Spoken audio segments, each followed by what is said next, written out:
breaching certain gaps. Namhla Eswatini TV were happy and excited to be standing and bringing to you a live broadcast of an important program that is powered by the Ministry of ICT. I program lebuka kakhulu kulena ngokuthi bosisi engathini bamfana bemantombazane evela kangwane lebantu besifazane babe part and parcel of development, babe part and parcel of intuthuko lekhona evela kangwane. Siyathi ukuthi sineliphupho silevela kangwane ukuthi sibe live lelithuthukile. Yes, 2022, but now the journey still continues. But the Ministry of ICT, yes, let's say lana exeni, say Happy Valley Hotel Eswatini, sito launch a brand new program, STEM, that's science, technology, engineering, and mathematics in the Kingdom of Eswatini. This program is called the Inclusive Mentorship Program for Girls and Women and the Kingdom of Eswatini. Sati kutsi kube nemikakha mhlambe groups, especially in communities of people evelangwane labasalele ngaphandle emfuthukweni, but are excited today as Eswatini TV to bring you all of that live here at the Happy Valley Hotel. My name is Nokpida Masane, and of course, speaking of women and girls, Thank you so much, Nokpila, for that one. You have indeed mentioned that today is all about Eswatini Day for Women and Girls in Science, Technology, Engineering, and Mathematics, mathematics, that is, which is known as STEM. The female person in the Kingdom of Eswatini, to gravitate more towards professions that are in STEM. We will see a very detailed program that will be helping our young girls propel towards this direction. A very detailed one indeed, because it's bona prominent figures that will be joining us to talk in regards to certain topics and collaboration and inclusivity of certain corporates in making sure that this program will be a success. Yeah, the biggest question now is, why is this program even important? Happy Valley, different, institutions, businesses, organizations, ministries now are called, not only the Ministry of ICT, why silana inzaba mantombatane inzaba bosisi bantu besifazane evenda kangwane nathi kuyasifaka ngetabeli. I'm just asking myself, where do I fit in this? And if kids, the young generation, have such a program, from a very early age, early development, early education, up high to their professional careers. I figure institution of higher learning or even tertiary level, abesekati ukuthi ufunani empilweni nekuthi tifundvo lekumele ukuthi atikhethe ngabe ngitiphi. And the importance of, including the family, ukuthi na umndeni siusite ube part and parcel of such conversations. I think that's quite important. As we have mentioned earlier, that this is all about skills development and, of course, capacity building. What we learned earlier, Nokpila, is that less than 30% of women in the Kingdom of Eswatini choose a career in STEM. So if we propel young ladies towards this, we will have more women in male-dominated industries such as engineering. But we will be having testimonies or success stories from Bantu Labatfola in mentorship, and we're successful in the STEM field. Yeah, hopefully, they might change my mind to choose a career in STEM. What do we have next? We will be joined by Dr. Kukumsane, who will be talking about the program of the day, what we can be expecting from today, because we did say that is, of course, a detailed program, Nokpila. She will be joining us right now to just break down the cause of the day, that is, and tell us Kutsi yini lesingayibuketa namuhla in terms of who will be speaking, the panel discussions, and of course, just the overall inhloso yale program and launching this program in Eswatini. Dr. Kuku, I'd like to welcome you to our live broadcast. Okay, thank you very much. Good morning to your viewers.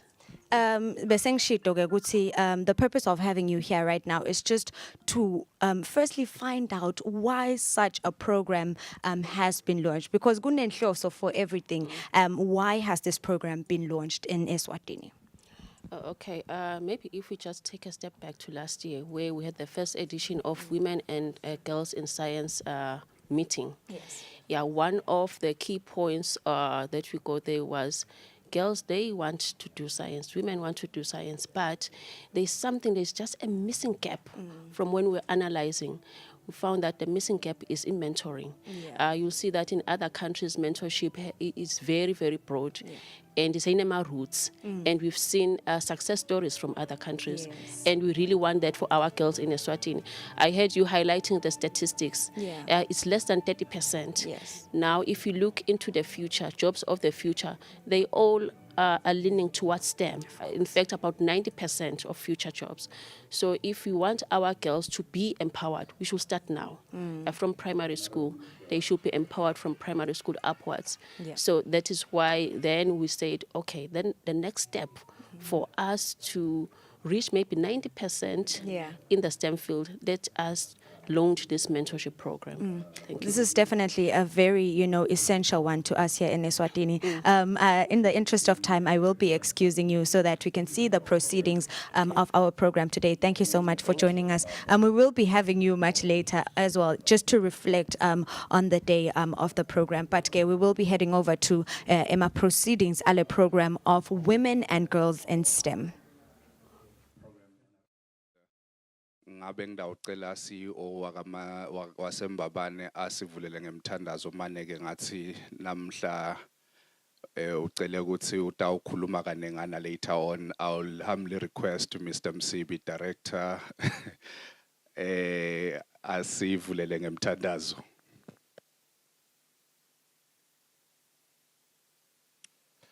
Honorable Minister, Principal Secretary, distinguished guests, ladies and gentlemen, all protocol observed, can I kindly request that we bow our heads to pray? Babethu ingqwele siyakubonga ekseni Nkosi yenkatimulo siyakubonga thwala lethu. We thank you for this moment together, my God, in this place. Sitowenda umsebenzi welive. Sesiyatithoba ke mnini mandla wonke sibeka ingqondo tethu sibeka inhliziyo tethu etandleni takho. Everything babele sitawuyenda kulenzawo, we pray ukuthi iphefumulelwe nguwe. Touch our minds made of clay, touch our hearts made of clay.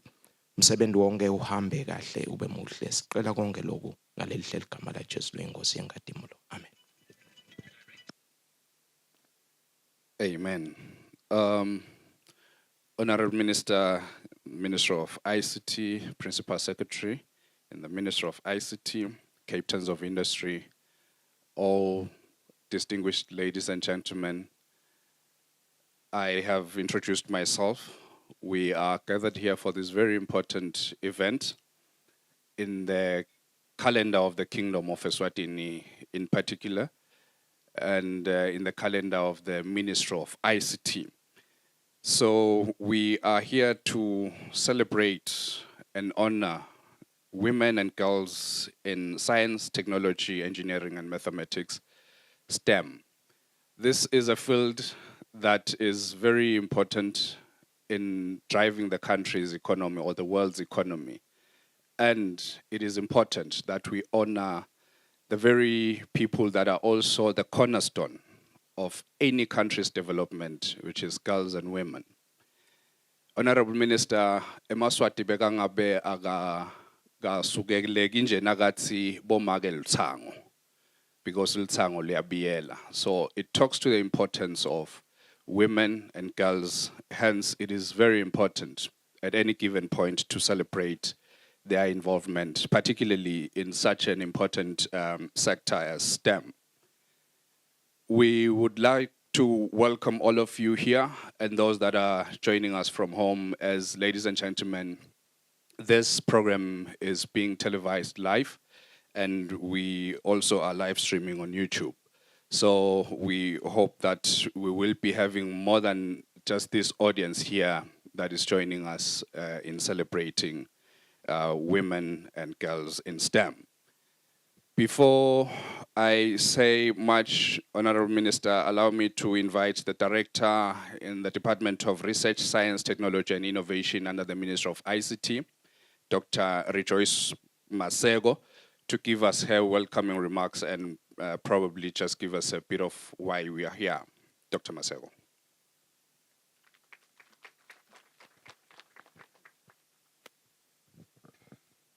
Thank you so much, Mr. Malaza. Good morning, Honorable Minister. Good morning, CEOs. I can see a number of them here.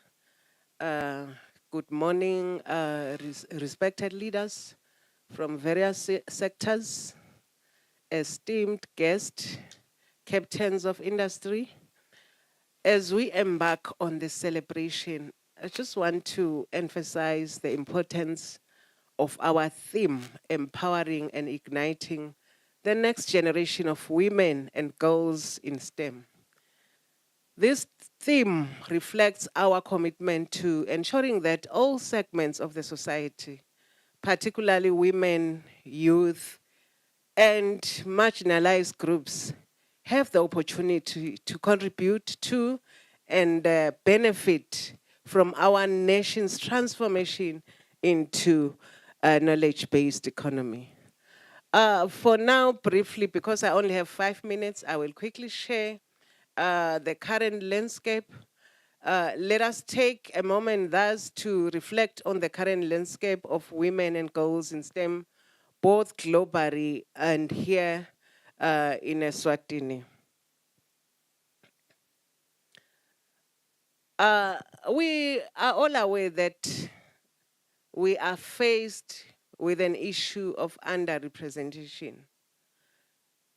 While women comprise nearly half of the global workforce, they only account for about 35% of STEM workers worldwide. In Eswatini, women represent only 29% of STEM enrollments in higher education and less than 30% of degrees in STEM. This gap signals a critical need for action. Hence, we are here. We are all aware that there is educational disparities. Studies show that girls perform as well as or even better than boys in science and mathematics. I've taught at primary level, secondary level. I can testify. I have a right to testify. However, due to a lack of encouragement and role models, many girls lose interest in pursuing STEM careers. We must change this narrative. We are all aware that there is a leadership gap. Women are significantly underrepresented in leadership roles within STEM fields, holding only about 28% of leadership positions. This underrepresentation limits the potential for innovation and growth within these sectors. We cannot deny that the pipe is leaking. The leaky pipeline metaphor illustrates how women drop out of STEM fields at various stages, be it education, entry-level jobs, mid-career, due to factors like bias, lack of support, and work-life balance challenges. You will agree with me that there are barriers also related to participation. Societal stereotypes and cultural norms often discourage girls from pursuing STEM, perpetuating cycles of underrepresentation. As leaders, it is our responsibility to break these barriers and create a supportive environment. Despite these challenges, I see tremendous potential for change through initiatives like the ones established by the Ministry of ICT, particularly the national chapter for women in science, engineering, and technology. I also want to highlight the role of various organizations. I can see the leaders of those organizations here, such as STEM Sisters, WomenEng, Faweswa, which are actively working to enhance female participation in STEM through mentorship and internship opportunities. Their efforts are vital in cultivating a new generation of female leaders in this field. Lastly, as we stand at this pivotal moment, I am reminded of the scripture from Jeremiah 1 verse 11, which reads thus: "The word of the Lord came to me saying, Jeremiah, what do you see?" And I said, I see the branch of an almond tree. What we see matters because it determines our destination. Because of our initiatives, I see a future where enrollment of women in STEM fields in Eswatini will dramatically increase. I envision a time when more than 20% of our STEM workforce comprises of women, reflecting our commitment to fixing the leaking pipe together. I urge all stakeholders present here, be it government officials, be it industry leaders, be it educators, be it community members, to join us in this mission. Together, we can enhance mentorship opportunities, promote female role models, and advocate for policies that support women in STEM. Let us inspire our girls to pursue careers in STEM, ensuring they become the leaders of tomorrow. Thank you so much.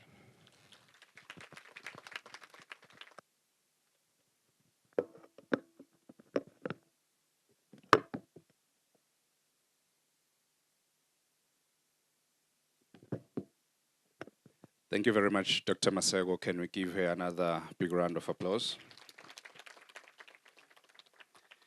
I do hope we all will remain committed after this event to close the leaking pipe, as she mentioned.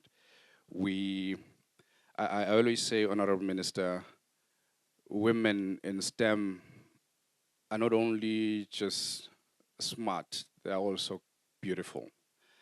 I think I have a bias ngalapho ndvuna yenkosi. I am married to one. So hence when they mentioned that I can be program director here, I said yes and yes.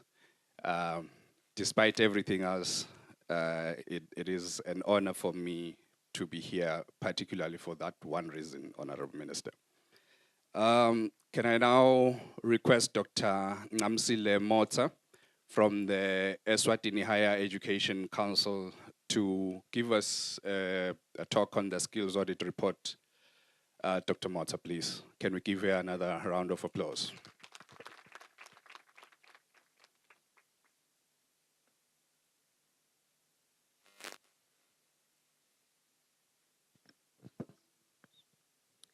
Thank you, Program Director. I would like to greet the Honorable Minister of ICT, who is in our presence today. And please also allow me to greet everyone who is here today. My name is Ngamsile Mota, as I've been rightly introduced, and I come from the Eswatini Higher Education Council. I'm here with you today to share with you the findings of the National Skills Anticipation Report, which was launched in the past week by ISHEC. In engaging in this study was initiated, it was a collaborative initiative between three stakeholders, which is ISHEC, the Taiwan Technical Mission, which focused on the TVET sector, and also ESEPAC. And the main aim was to look at the skills development in the country. As we might all know, Eswatini is facing a huge challenge when it comes to skills development and youth unemployment. As a result, currently as a country, we stand at 48.7% youth unemployment, which is though is a slight improvement from 58.2 in 2021. Okay, so what the sad part or the sad thing that is happening here is whilst we have most of our youth not employed in the country, we see most employers from both public and private sector exporting skills from outside of our borders, especially because as a country, we are not in a position to supply these industries with the skills that they need. So building from the National Skills Survey, which was conducted by the Ministry of Labour and Social Security in 2021-2022, and also the National Development Plan, ISHEC then saw it imperative to engage in this study in an effort to try to understand the skills shortages, the mismatches, and also to anticipate for future skills in the country, but not only in the country, but also globally. So this is meant to inform programming in higher education. As we all know that ISHEC, the mandate of ISHEC is to regulate higher education. So this understanding will therefore inform the programs that are provided by our higher education institutions. But again, industry can use these findings to upskill their employees, because now the study will help them understand in the next years, in the next 5, 10, 15 years, what kind of skills will we need as a country? What kind of skills will be needed globally? So the main goal is to align skills development in higher education with the needs of the labor market. So how then did we conduct the study? We conducted a literature review. Okay, maybe I can also highlight that this is a very long study. It is a document which is more than 300 pages, but for the purposes of this presentation, I tried to focus on the STEM fields. Even though when we look at sectors of the economy, understand ukuthi most sectors of the economy nyalo vele sekasikhulumisa STEM, especially because sesikhuluma nge-technology. But I tried to pick just a few for the purposes of this presentation. So how we conducted the study is we conducted literature review, looking at the policies and programs implemented by the country, and we also looked at case studies. We also had surveys where we introduced graduates, training institutions, employers from public and private sector, non-governmental organizations, just to name a few. We then used a skill anticipation model based on production and economic development, and also historical data on the growth and employment indicators. Okay, maybe before we get to the findings of the study, let us just have a look of the skills landscape in the country. So this is our skills landscape. What happens in the country is that we see that skills are just bulky at the low-level qualifications or the low-level skills. For example, in the country, we have more certificates, diplomas, and degrees. And as we go up, kube sesekuba thin. And the way the skill landscape is structured, sitayibona in most of the sectors of the economy. And that is affecting most sectors because most of the sectors, ukhanza ngokuthi, these skills are no longer enough. Nabaqasha bona, umuntu who possesses a certificate, akasasiko relevant in the sector. But that is what our higher educations are providing. Sorry. Okay, the first one is the mining and energy sector. This sector, I don't want to say it is a relatively new sector, but it is a small sector. But when we look at newspapers, we are seeing there is a lot of investment that is going into this sector. So what is happening in this sector, again, we are seeing the same trend. It is bulky, langendasi, and getting thin as you go up. Then let us look at the gender representation. we have 28% females and 72% males. So what we see here is, as a Eswatini, we still view these sectors as masculine spaces, as girls, as women. We don't see where we can fit into this sector, yet we need to. So the skills that are lacking in this sector, it is the technical and practical skills most, especially, and industry-related skills. I think you will remember, Gagutsi, as a country, I did mention that the problem is the gaps, the mismatches. Higher education is not aligned to the needs of industry. So the people who are hired or employed into this sector lack these skills. So the shortages we are having include mining engineering, environmental management, renewable energy, mineral processing, and so on. Then we get to the ICT sector. What we are seeing here is, as a country, we are doing well in this sector. By looking at the difference, it's 49% females and 51% males. It is good. But then at the same time, we cannot ignore the difference. Because still, even though we are doing well, but solo equal difference between males and females. But another thing that we can also note here is the presentation or the skills landscape again, ibhalki langephansi as ukhuphuka kuba kancane. Okay, so the skills that we lack in this sector, you will all note ukuthi most of these skills isakakhulumisa AI. It is skills kubo software development, networking, data analyst, hardware and systems, and so on. So those are the skills that we lack as a country. But another thing that we need to know, we have institutions in the country that offer ICT, but they are not offering the skills that we need as a country. Then we go to the professional, scientific, and technical activities field, where we have my fields of study, like law, business management, art, social sciences, physical sciences, mathematics, and so on. And again, you can see the representations of females against males. And again, siyabuka ukuthi le nanjana le skills landscape sibhalki langephansi again. So in general, representation yalana is 35% for females, 35.3% for females, and 64.5% for males. Kusho ukuthi as a country kusadzinga ukuthi sichubeke sisebenze.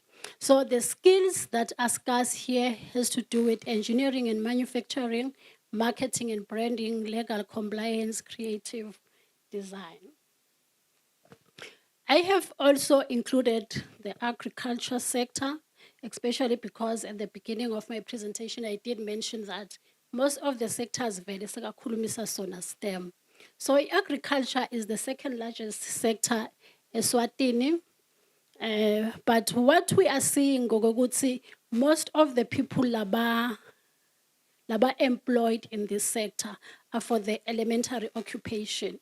We have our seasonal workers, lababo magawula, labasebenda le agriculture sector. But as we go up nakhona, Lelangjana becomes thinner. And another thing that we noticed with this sector is, whilst the global economy is now moving towards automation of this sector, as eMaswati sesesemuva, kangangoba about only 20% of employers did express ukuthi they are considering to automate. And what that means, therefore, is as a country, we will continue employing the low-level qualifications or skills for the agriculture sector.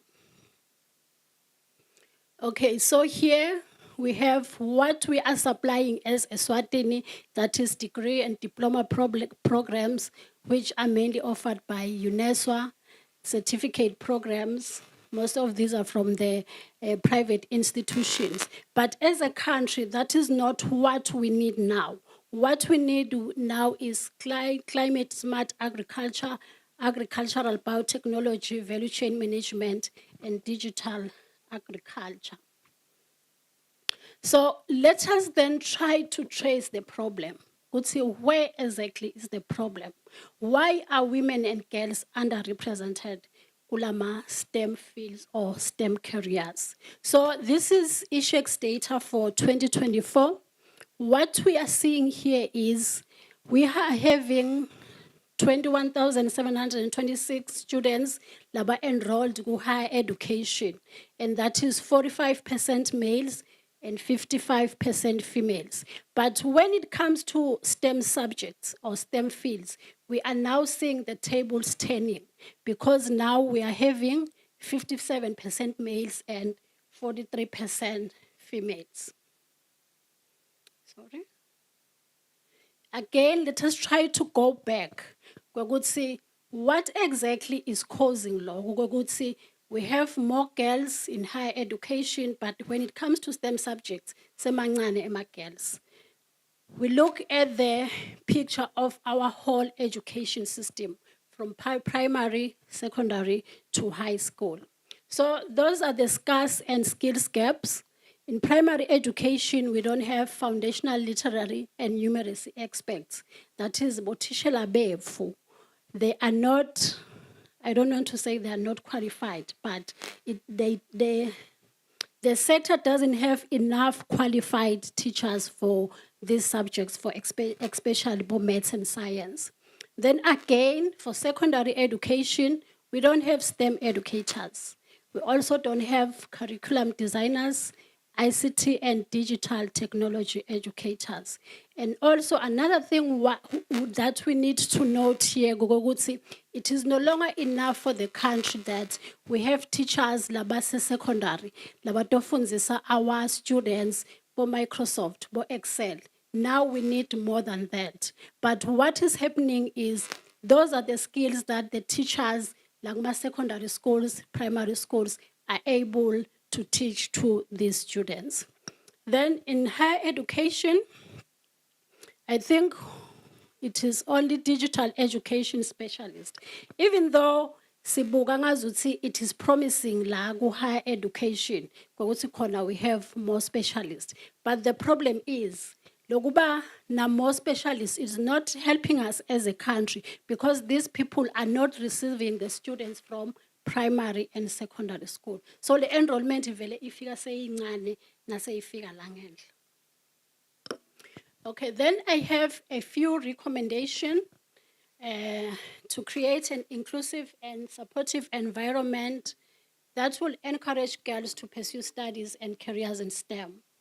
The first one is to have STEM outreach programs in schools and communities that specifically target girls, and also scholarships and financial aids for girls pursuing STEM subjects, mentorship opportunities, curriculum development. We need to review and revise the STEM curriculum to make it more gender inclusive and relevant to the interest of girls. We also need to deconstruct the gendered stereotypes. As a Maswati, we see these fields as masculine spaces. Then we also need to collaborate with the private sector for internship and apprenticeship programs for the girls. And also we need to invest in adequate infrastructure and technology in schools, especially leletile emaphandleni. And another thing, the monitoring and evaluation. We need to monitor and evaluate the effectiveness of all initiatives aimed at empowering girls in STEM. And the most important one is we need to invest in professional development for STEM subject teachers to close the gaps identified within the education system. Thank you. I think I've come to the end of my presentation.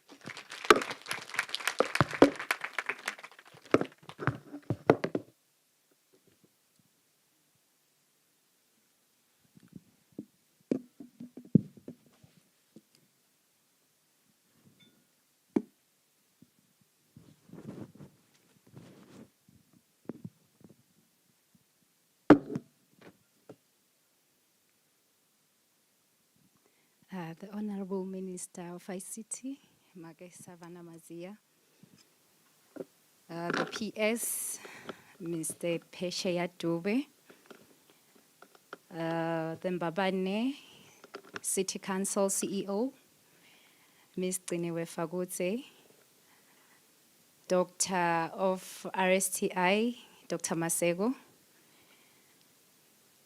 doctors and scientists, mentors and mentors present in the house, ladies and gentlemen, good morning. My name is Nothando Masilela, who works for Eswatini TV. I'm the production coordinator. It's such an honor today that I'm here as a co-host of this beautiful initiative, Let's Empowering and Igniting the Next Generation of Women and Girls in STEM. Bese ngamangala vele maswati lamahle ukuthi when today empowering women sesingabeka indvodza ukuthi imelana. But as a co-host, as a woman, elomelele bomake ngingimake, a single mother though. But kuyinjabulo lenkhulu maswati lamahle kubona umsebenzi longakalo wendakalago esiveni.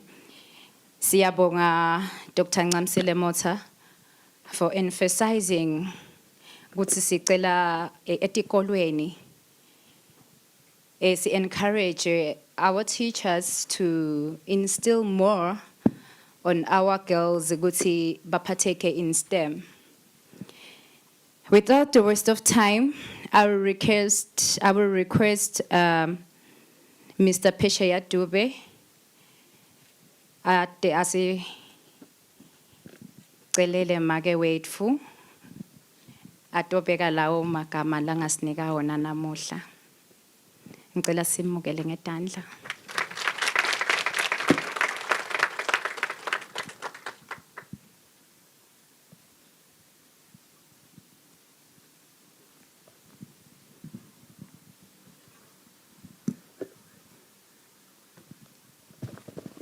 Thank you very much, Program Chair. Before I do my short remarks, I'm going to declare ngaphansi kwelivesi le gender equity ukuthi nami ngiyajoyina.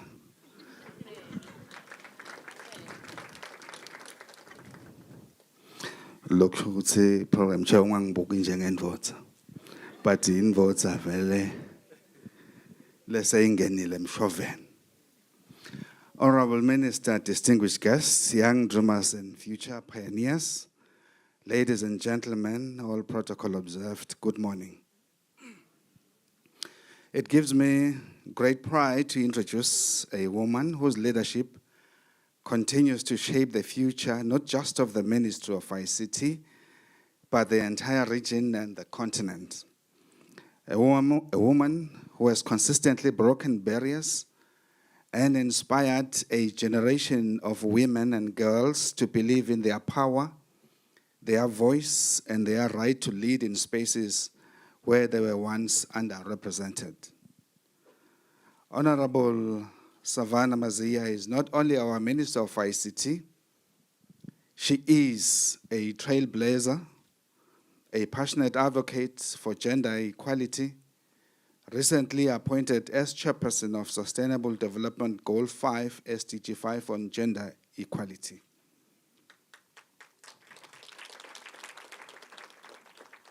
This is a global role that demands vision, bold leadership, and courage to challenge the status quo, qualities she possesses in abundance. Through her leadership, the Ministry of ICT is deeply committed to empowering women and girls in science, technology, engineering, and mathematics. She firmly believes that women must be given a fair and equal chance in boardrooms, innovation labs, leadership tables, and STEM careers. What makes her leadership even more profound is her personal commitment to the cause. Beyond her government responsibilities, Honorable Mazia mentors women across the globe in STEM as part of her philanthropic mission, uplifting others and ensuring that no woman is left behind in the global.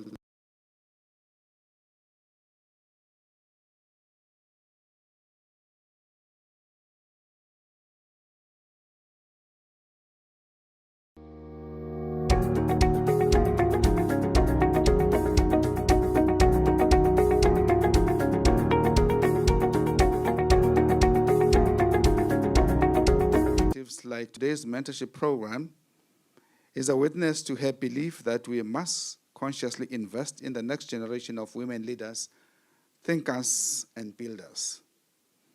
She is indeed a trendsetter, paving the way for women to lead boldly and reminding us that the future of technology must be inclusive, equitable, and built by all of us together.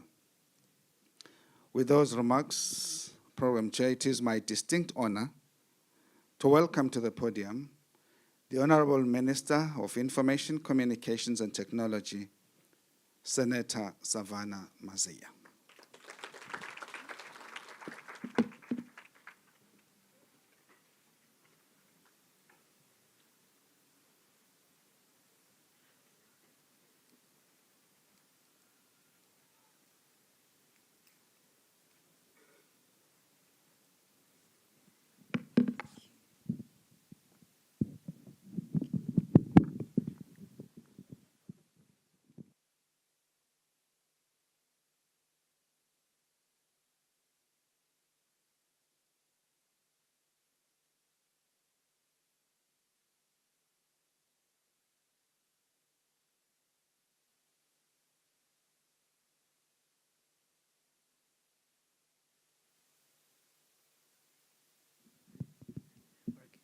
Thank you.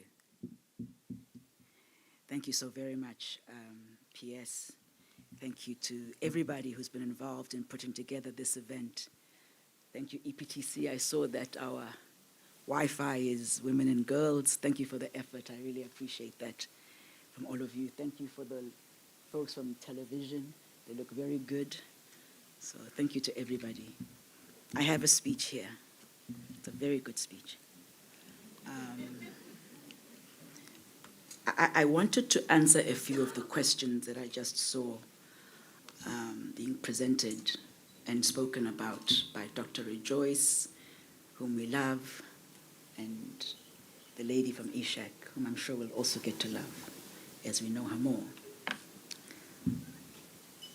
Many, many years ago, I was a young woman, a young girl, should I say, and I distinctly remember in high school, I think I was about 12. I got out of school very early. And one girl said to me, and there are young girls here, and I want to tell you how we don't know what we don't know. One girl said to me, we're just talking about what do you want to do in the future, you know. And she said, I want to have children, I want to be married. And I said, well, I want to make lots of money. I want to get out of school quickly. I want to pass, and I want to go to the world. And a world I didn't even know, really. I mean, I'd never been outside the country except to visit South Africa. I think my family had visited the UK a couple of times, but never really lived outside the country.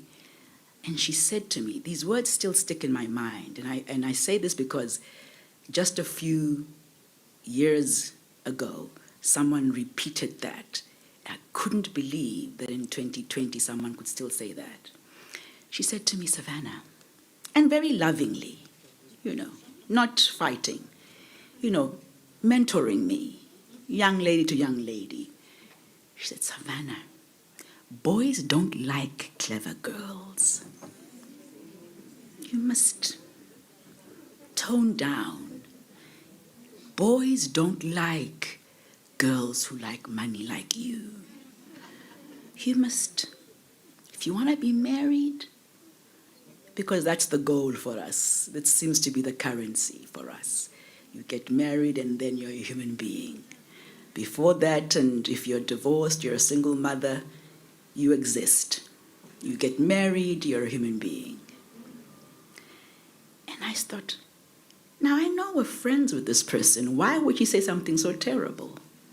But someone said it a few years later, 2020. And this is where it begins. It begins where in primary school, when these things don't matter, we perform. When we haven't had the seed planted in our heads, we perform.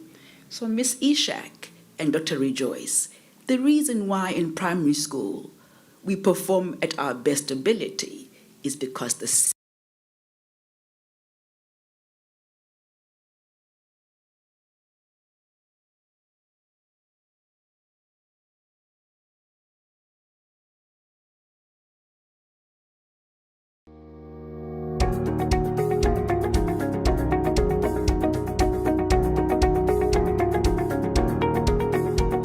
who they are.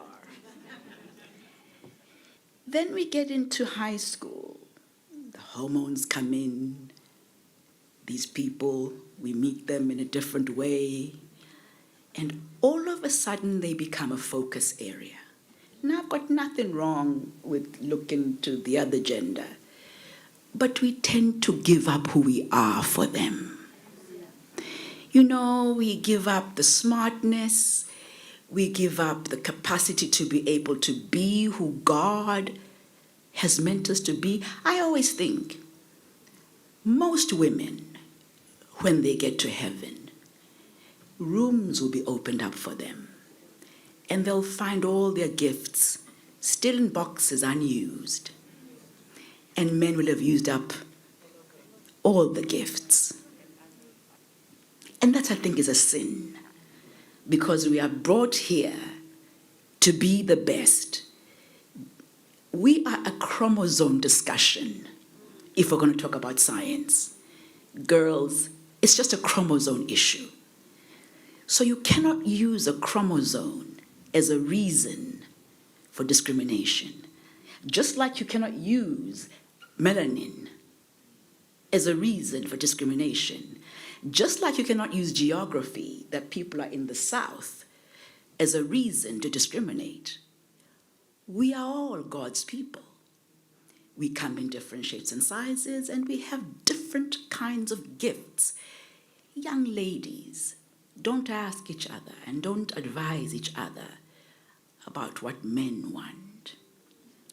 Advise each other about reaching your full capacity, that when you get to heaven, you say, I am exhausted. I did it all.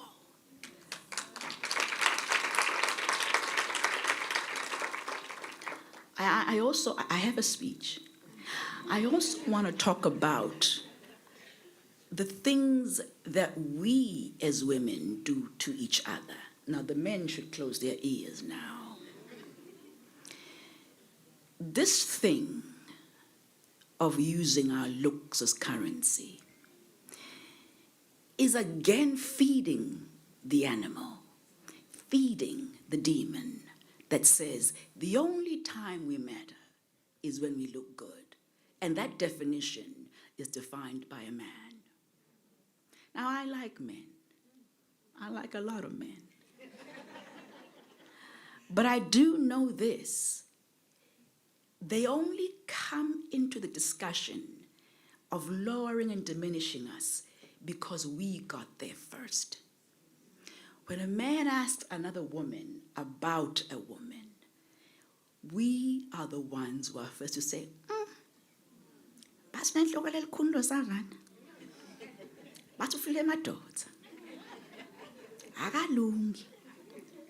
and so the man takes that reference and passes it forward.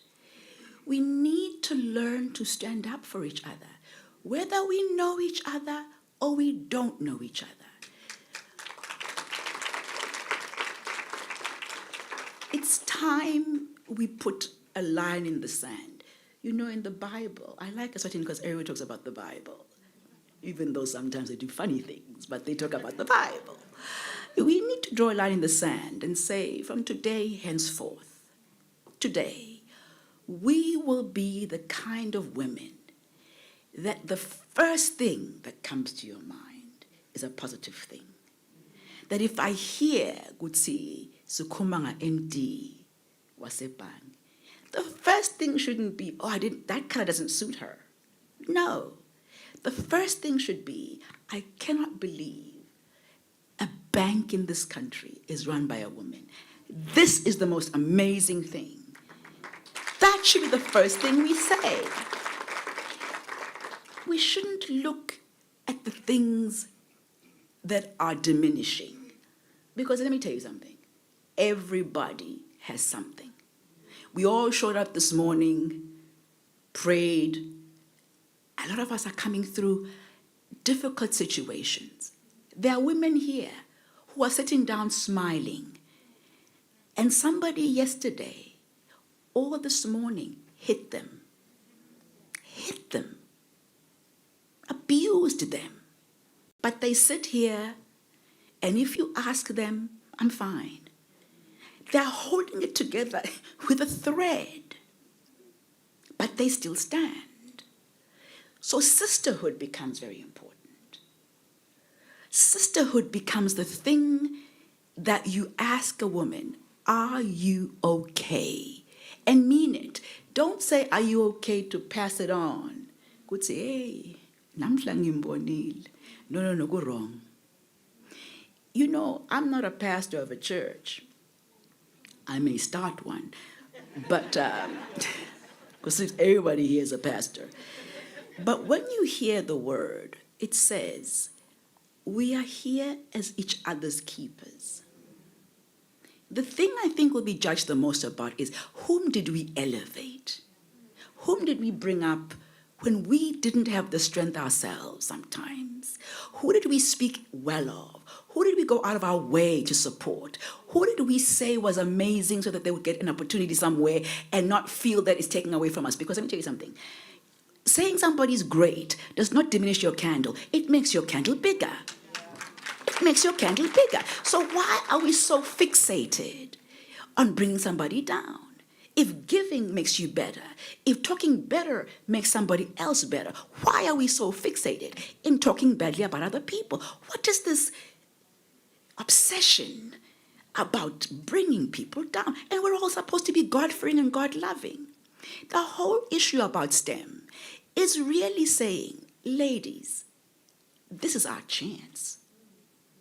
You pass that message on. That science means we will discover cures for things. Science means we will ensure that diseases of today and the future we will cure. Science means we will look at things that affect women that are less looked at, and we will find the cure.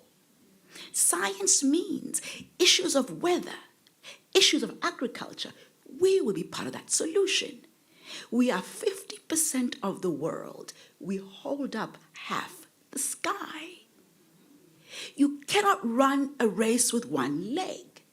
You need both of them. So the world needs us as a resource. But we don't need to keep trying to make them see us.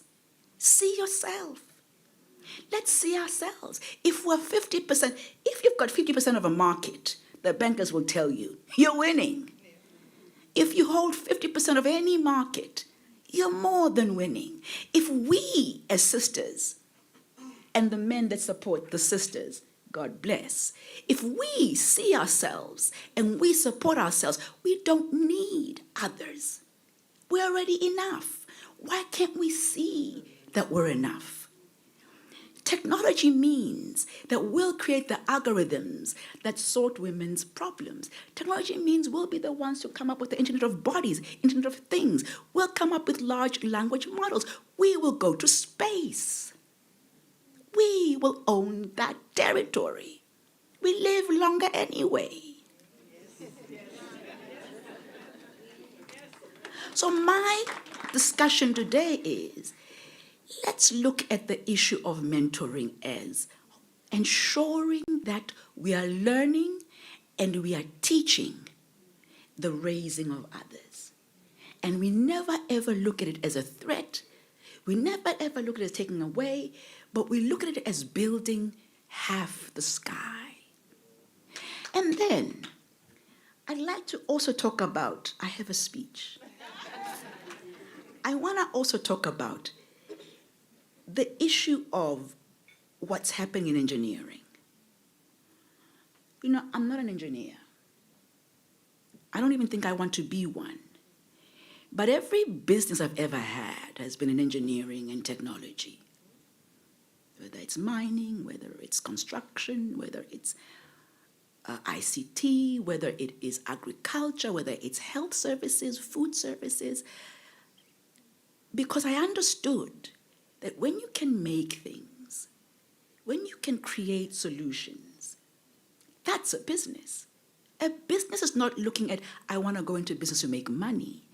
You're going to need to create solutions, and those solutions then bring money. If you're only going for the money, tender problem somewhere there. It'll stop. But if you're looking to create solutions, now you're in longevity. So when I look at engineering, I look at all of you, the young, the middle, the older. We must be involved in space. We must be involved in robotics. We must be involved in the building of roads in a new manner. Let's find new solutions for building roads. I mean, I just see now, we're still building roads the way we did in 1904. Come on, girls. It's a challenge. Let's find a cheaper, better way to build sustainable, strong roads. Right? Now, when I look at maths, I look at money, my favorite subject. Even at 3 a.m, I can wake up and go, what did you just say?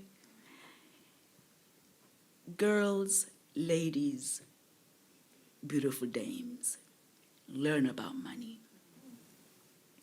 Learn how to make it. Learn how to maintain it. Learn how to grow it. The thing about it is, it isn't the money itself per se. It is the benefits that it brings, the freedom it brings, the fact that you don't have to stay with someone who's abusing you because they are the ones taking care of your children and paying the school fees. You now can make better choices, but also you can support other women and their dreams. You can be able to also work in an environment where you understand the world. My life has always been quite interesting. I grew up in a family where business was always the discussion of the day. But I was always interested in things I didn't even know existed. Global markets before I even knew what they really were called. And I remember again the year that television came, 76. And there were only a few programs on television. But one of them that really moved the needle for me was the lunch hour CNN. And they were talking about global markets, stock exchanges, shares. I said, I don't know what this is, but I like it.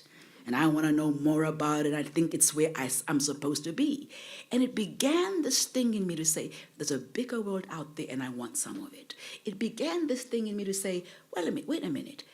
There were two anchors on that show. Deborah was one and Stuart was the other one. Never forget it. And I thought, well, this woman is speaking about things that I enjoy hearing, but I don't know what they are. I want this. And that's when I decided, yes, I will leave. Yes, I'll go to the world. Yes, the world is my oyster. Nothing can stop me. I'm a big positive talker to myself. When I walk around, I talk to myself. All things are possible, right? I talk to myself about everything works out for good. God is beginning a new thing. Every single morning I talk about how everything that is meant for me will come to me. That grace and mercy follow me all the days of my life. So I'm a doer Christian, not a talker Christian. Because I understand that every blessing comes from God. I understand that I am the success that I am because God has had grace on me. I also understand that really good hearts win in the long term. It's not a sprint, it's a marathon. They will talk about you, they will try and bring you down, but light always wins in the end. So girls, work in the light. Work in the area where you mentor other girls about things that make the world better, not about what is it that makes you more attractive. Because guess what? In the end, if you want to get married, there's half of them out there.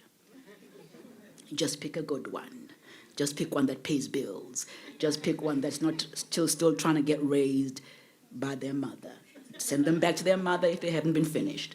But what I'm saying to you is, today we are here to say, you see women around you, young ladies, who've done amazing things in our wonderful country. We are so lucky to have a leader in HMK, His Majesty, who really understands the power of women and what they can do given opportunities. Sometimes you gotta be given an opportunity. Sometimes you gotta take an opportunity. And most times you gotta take an opportunity because no one is sitting there. There's no Prince Charming to save us. What the books say about he's gonna come on a horse, the horse tired and died somewhere. There's no Prince Charming. We are here to save ourselves. We are here to make our lives better. We are here as a sisterhood to ensure that we get better. So when you talk about STEM, we talk about 80% of the careers of the future. 80% of the careers of the future will in some way or the other, in one way or the other, be part of our future. And it's happening now. And I'm also wanting to tell you that STEM ICT is not here to take away jobs. It's to bring different kinds of jobs. All we gotta do is reskill, upskill, be ready for that opportunity. Because, preparation means good luck and it's happening. But you got to prepare. 99% is preparation, 1% is good luck. So we all have the same 24 hours in a day. We all have the same 7 days a week.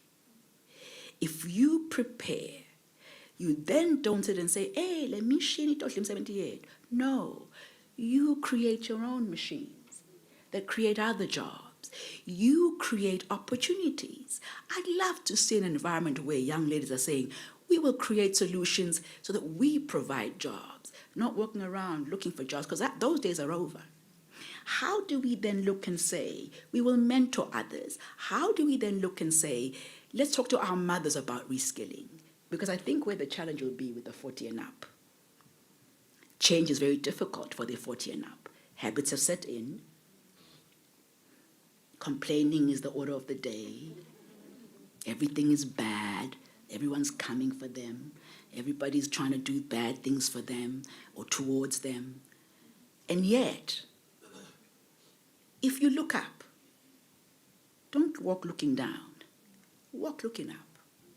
If you look up, what you are able to understand is the sky is not the limit. We now live beyond the sky. We now have a chance to do things that in the old days, people would have thought you're crazy.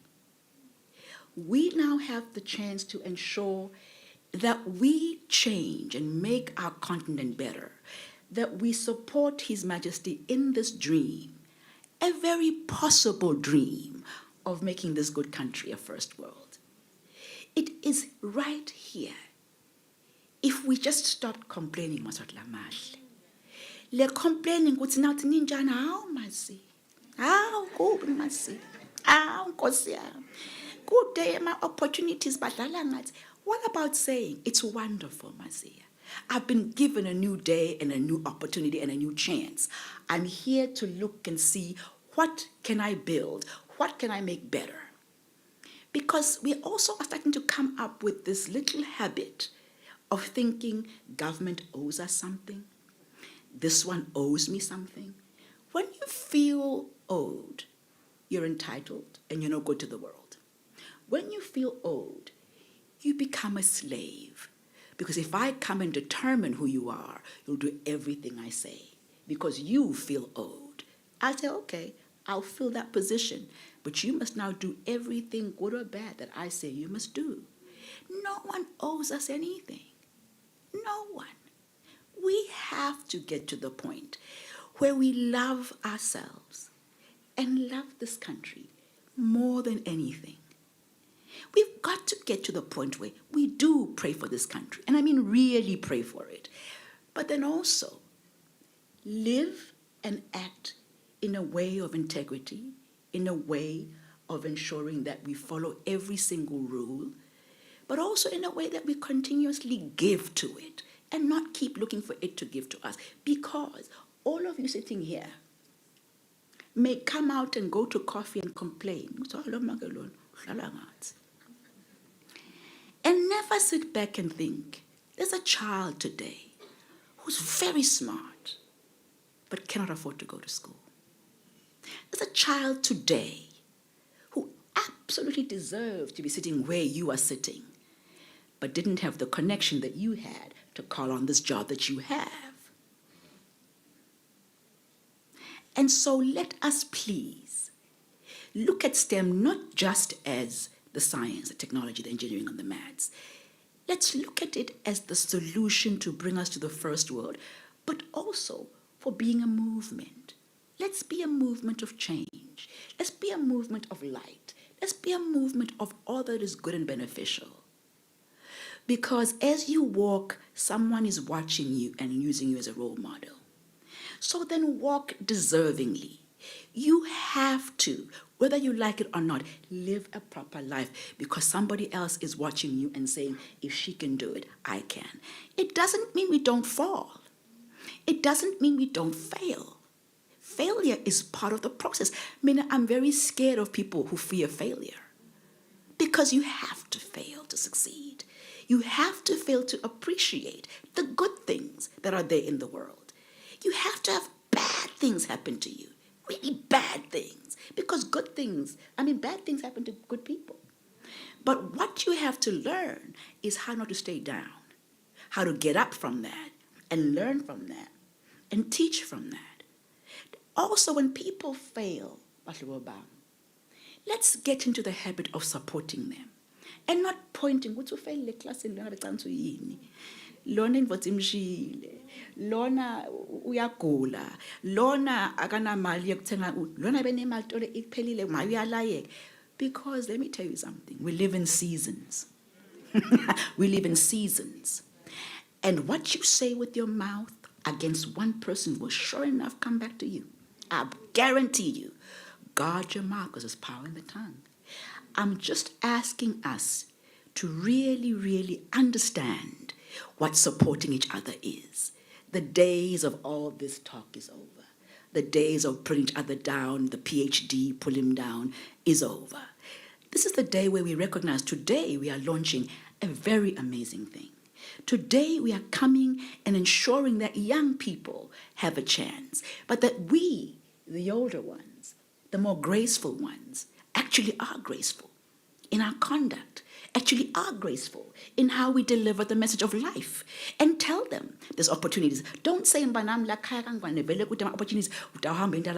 No, say you will create them. You will create them. And I will support you in creating them. Don't tell these kids, I want to do a space program. Space. No. Allow our kids to dream up and let them teach us to dream up because we are stagnant.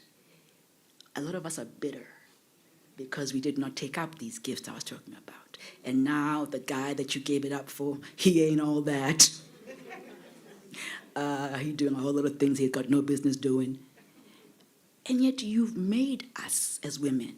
Because when another woman wants to come up, loyal, it's either she's sleeping with somebody or you never ever say to a man when they get promoted they're sleeping with somebody. You never say it. You never say about a man, how loyal pela, but where the people go to do funny things. You never say that about a man.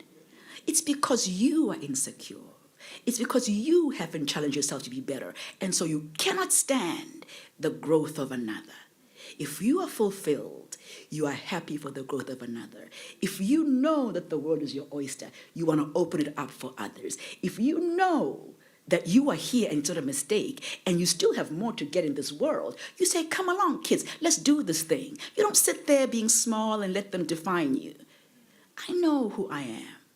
I don't need people to tell me who I am. Now, they may gossip about who I am, But Savannah is very secure in who she is. Sister girl knows I'm living in seasons. Sister girl knows that no good thing will God withhold from me. Sister girl knows that all things work out for good for me.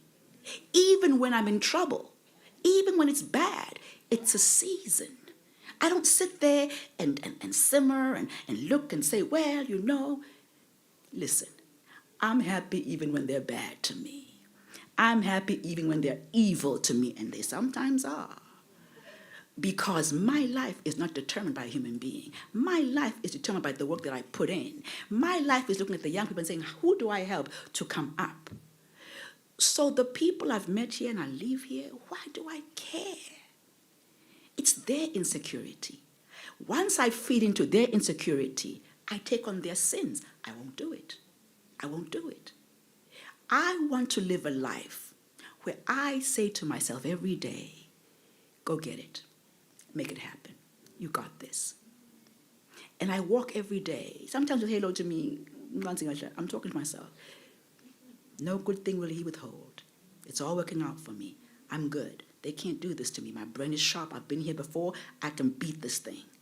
Because if you let them here, to live here rent-free, you're finished. You're finished. And this is the first place they try to attack. They live here squatters in your head and telling you, and then you join the party and say, I cannot. Girls, don't do it. Teach yourself every day to nourish this and to support this. Once you do that, all things will work out for you. Even when it's difficult, it's a marathon, not a sprint. So I opened today's event and asked people, the women and the women supporters, to say, one day you'll remember what I say. If this room doesn't change the country of scientists, technologists, engineers, mathematicians, where does this country stand? It'll be said in the future, they were here, they earned salaries, they gossiped, and they gave the country nothing. They took everything and left nothing. And that will be your legacy. And yet it could be said, they were here. They gave everything. They sacrificed it all. We stand here on the shoulders of sheroes. Be those sheroes. I thank you.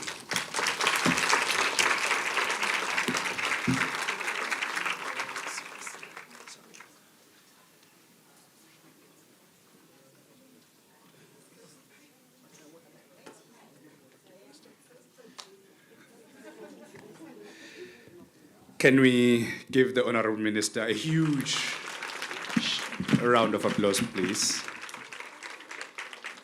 Thank you very much, Honorable Minister. Ladies and gentlemen, we may be seated. May I humbly request Professor Sugati from YSAT to come up and join the Minister for the award ceremony. Can I also humbly request the Principal Secretary in the Ministry of ICT to come up, Director RSTI, Dr. Masego, and my CEO, acting RSTP CEO. Please, ladies and gentlemen, can we? And then I'll ask, I think Professor Sugati will be here to take care of the awardees and whoever is.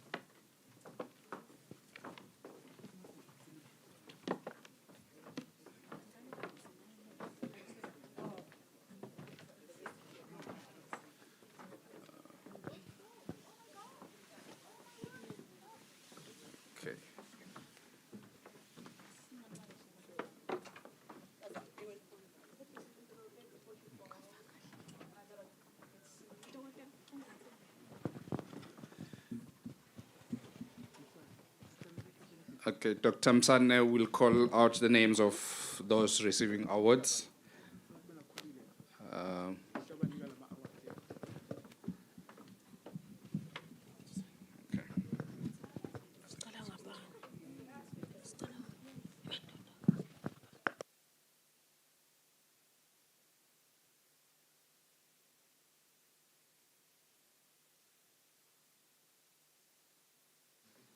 I like it when women fix each other's crowns. That's exactly what the minister was saying. Can we?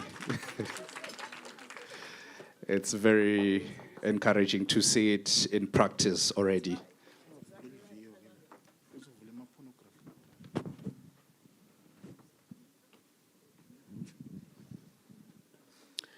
Honorable Minister, PS, I would like to maybe stand on existing protocol. It is the time where we award our scientists. I'm just going to go quickly and call out their names. We'll start with Miss Bongagile.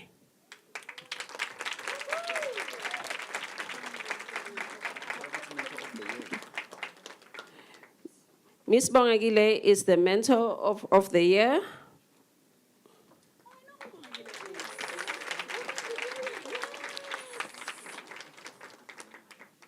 She has been doing this mentorship for quite some time.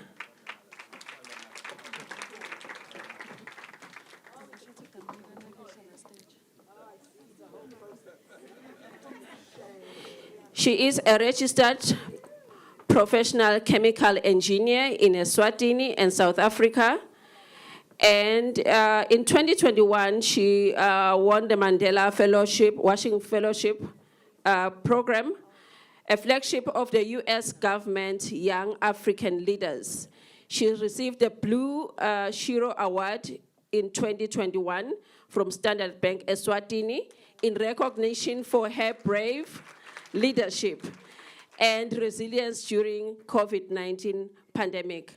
Bongagile Matsenjwa is a co-founder and managing director of WIMENG in Eswatini, and also, it's a lot, Bongagile, I'm trying to rush through. Bongagile Matsenjwa serves in various boards and committees. She is part of the steering committee for Eswatini National Chapter for Women in Science, Engineering, and Technology, NYZ. And she is an all-rounder, ladies and gentlemen. Please give it up for Bongagile. Thank you.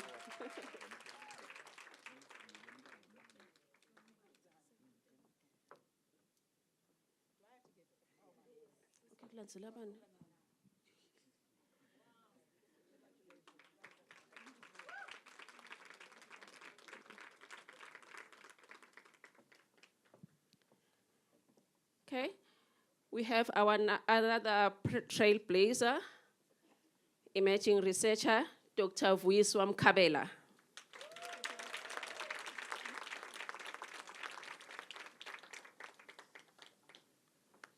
Dr. Jane, as I affectionately call her. She is one of the emerging scientists in Eswatini. She is a lecturer at MCO University. Last year, was it last year? Dr. Mkhabela won the first, she was the first Leswati to be awarded, the Early Career Fellowship by UNESCO Organization for Women in Science for Developing World. And for that, she got an award of $50,000 US.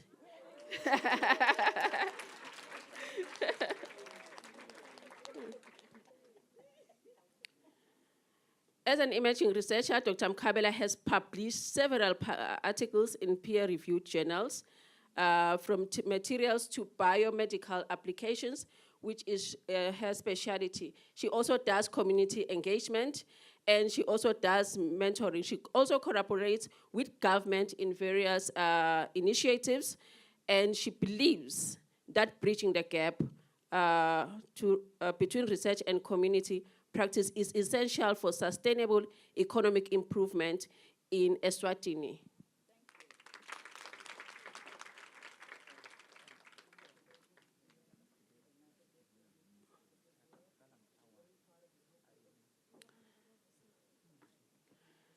Ladies and gentlemen, next in line is Dr. Tabile Ndlovu, Researcher of the Year.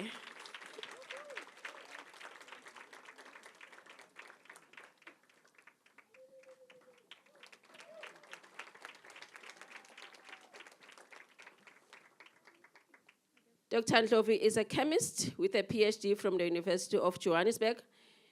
She has, I think she was also one of the first Leswati women to be HOD in the chemistry department. Her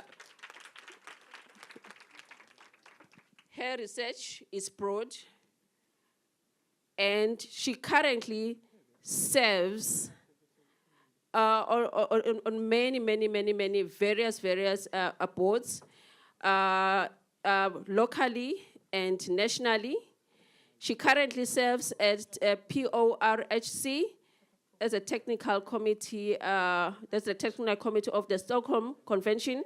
She has also been involved in climate change work, which includes compilation of national GHG inventory. In fact, if you look at most of the reports, they've got Dr. Ndlovu, nearly all of them.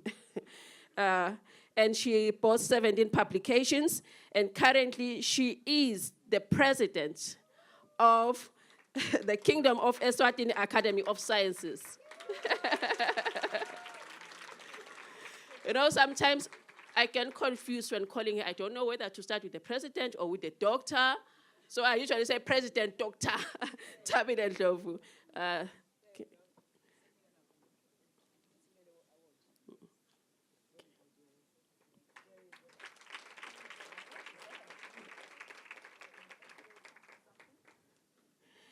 And another researcher of note, she's been doing very big things, especially in the IKS field, a field which has been neglected for quite some time, a field which has one of our brilliant trailblazers, Prof. Lydia Makubu. She takes after that initiative that she started at UNESCO, and now she's taking it to higher levels, Dr. Gugu Sbanze.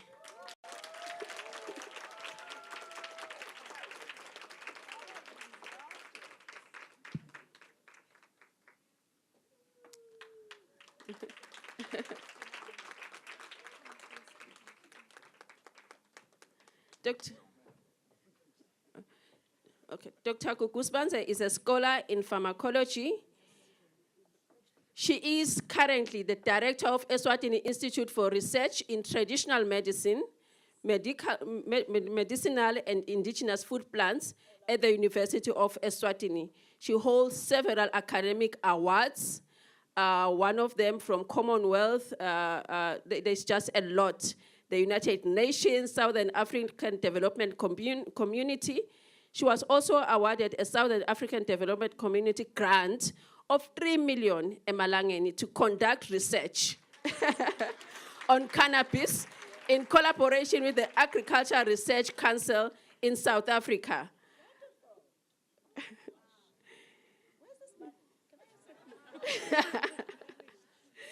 This grant was for the partners to conduct research on the development of traditional medicines for the management of HIV/AIDS, a project which resulted in the development of a complementary medicine,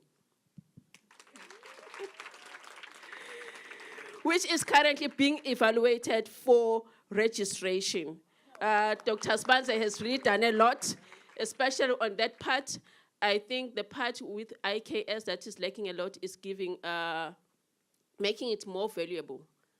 Dr. Sbanze has gone a long way in encapsulating some of these traditional medicines which we carry in 2-liter bottles. Congratulations, Dr. Sbanze.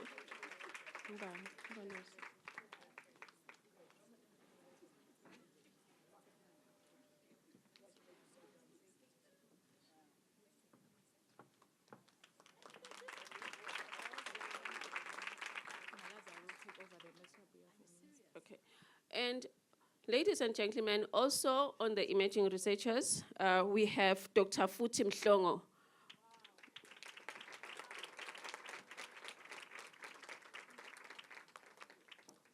Dr. Mhlongo is currently the principal for William Pitcher Teacher Training College. She has done a lot. She was my boss.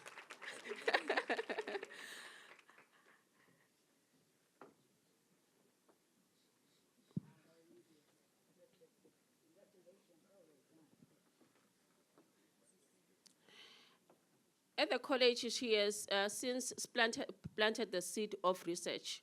There are so many papers coming after her great initiative to put William Pitcher in the map.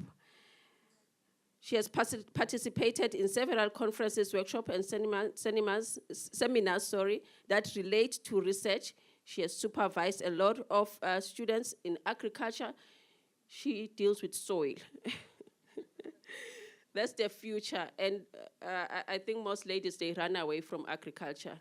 Yeah. Oh, you are there? Okay. And she established a research committee at William Pitcher College last year to encourage research, especially collaborative research. I think that's a huge plus because nowadays, if you're doing research in silos, you're really left behind. It should be interdisciplinary, multidisciplinary, and you should collaborate. It's a must. Even when you're asking for grants, if your research is not multidisciplinary, so she has done it. To date, the committee has presented more than 15 papers in and out of the country.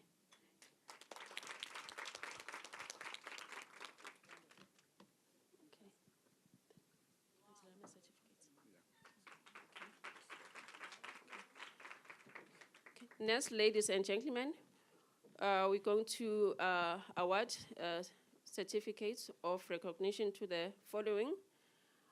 Most of them are our startups. There is no way we can go without empowering our startups and sibavete esiveni khona nto ba support. The first one goes to Sunkist.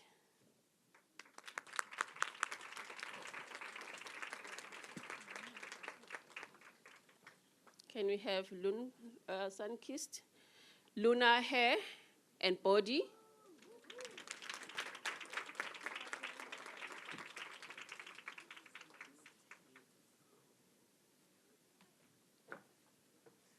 Next, we have Healing Hands.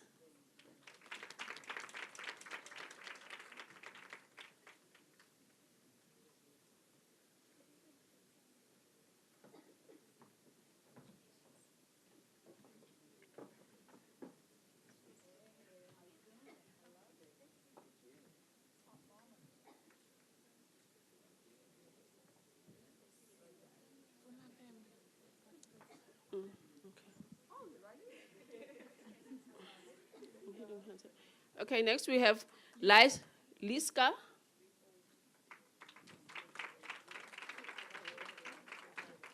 Is Liska here?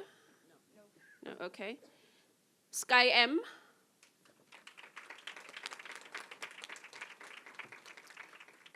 Mzomusha.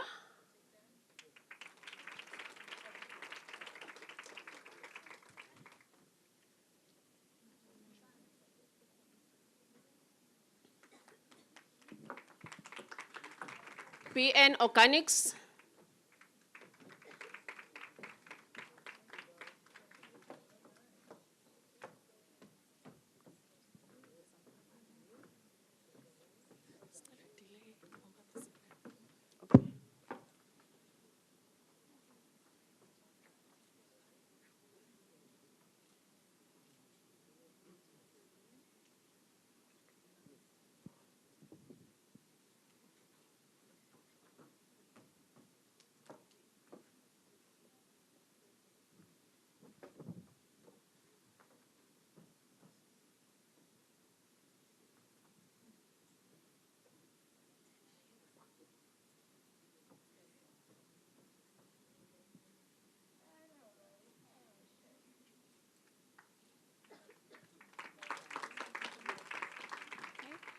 Next is Edusphere.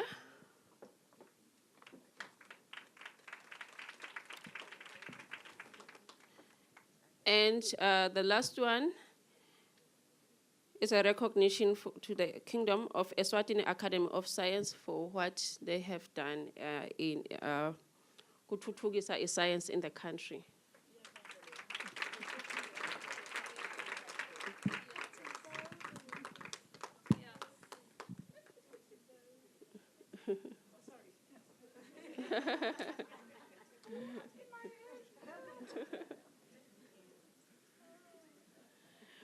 President Dr. Tabile Ndlovu.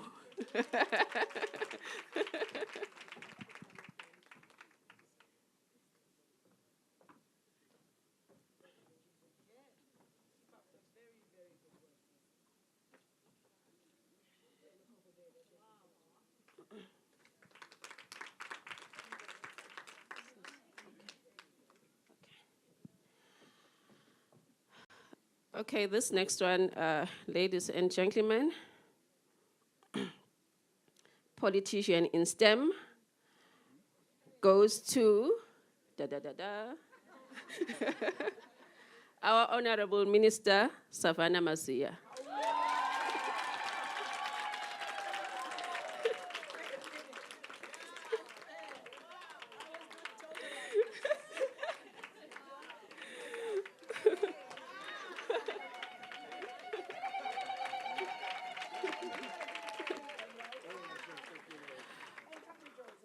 Honorable Savannah Masia holds an MBA with focus on strategy and finance from the Montfort University in the United Kingdom and Bachelor of Arts degree in Communication Science and Broadcast Management from Bridgeway University in the United States.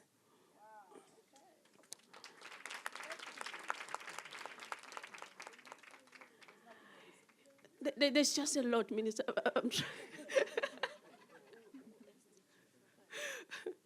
Okay, and I think maybe I'll say the latest one, because it's just a lot. I don't know where to start. Should I read all of them, Minister? Yes. Okay. Leave all. Okay, the latest, Honorable Savannah Masia was appointed chairperson of the Global Council on SDG 5.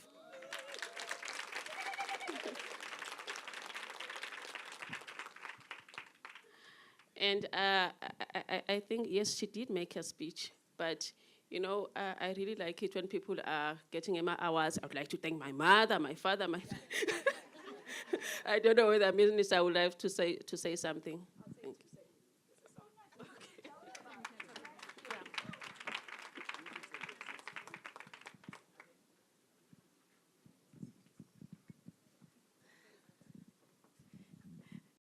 Thank you so much. I wasn't even made aware of this. This is so kind of you. They're so sneaky, this ministry, very sneaky. I want to say there's so many doctors around us. This shows you that we're going places. And young ladies, look at these doctors, look at these achievers, and know it's possible. I just want to say, doctors, though, one thing: commercialize what you make. There's a thing about PhDs that just make it and make it and make it. Make a little bit of money out of it. In fact, make a lot of money in it. And this help this country. If you can find solutions for one of the most challenging ailments like the HIV, if you can find solutions, we're on the way. And we can be on the global map solving our problems and the world's problems. So please commercialize, but make sure you patent and protect your good work. Thank you, everybody. Thank you, Minister. Yes, please. Can I humbly request all the awardees to come up for a photo shoot with the Honorable Minister? Nasingeta song nje lesithole ema awards. Prof, please. Thank you, Ngela, Dr. Cook. It's very nice being a program director, Honorable Minister. I can instruct a member of the board of directors at my workplace. Ngicela siphakamise inyawo.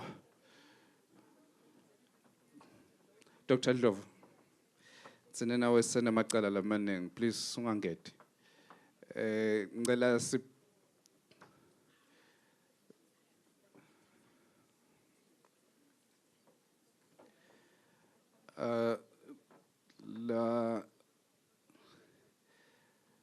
who can switch off the projector for us, please? Who has the remote? Can someone switch off the projector for us? Ngicabanga ukuthi ama-startups stawushintsana. I'm sure the PS will be smiling the most kuma-startups, Minister ngoba he's a beneficiary one of the products. So uyakhona kufasa libhanji nje CEO Mbabane. So uyakhona PS kufasa libhanji ngayo ukuthi one of my products ethu anciphisa umkhaba. So he has benefited kakhudlwana yena. They're still trying to get someone to switch off the projector for us. I don't know, Gutsi.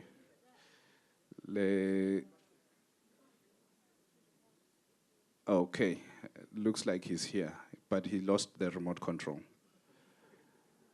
Okay, fortunately he's found it. Thank you very much, sir. You are so kind. Ngicela simshayele intandla.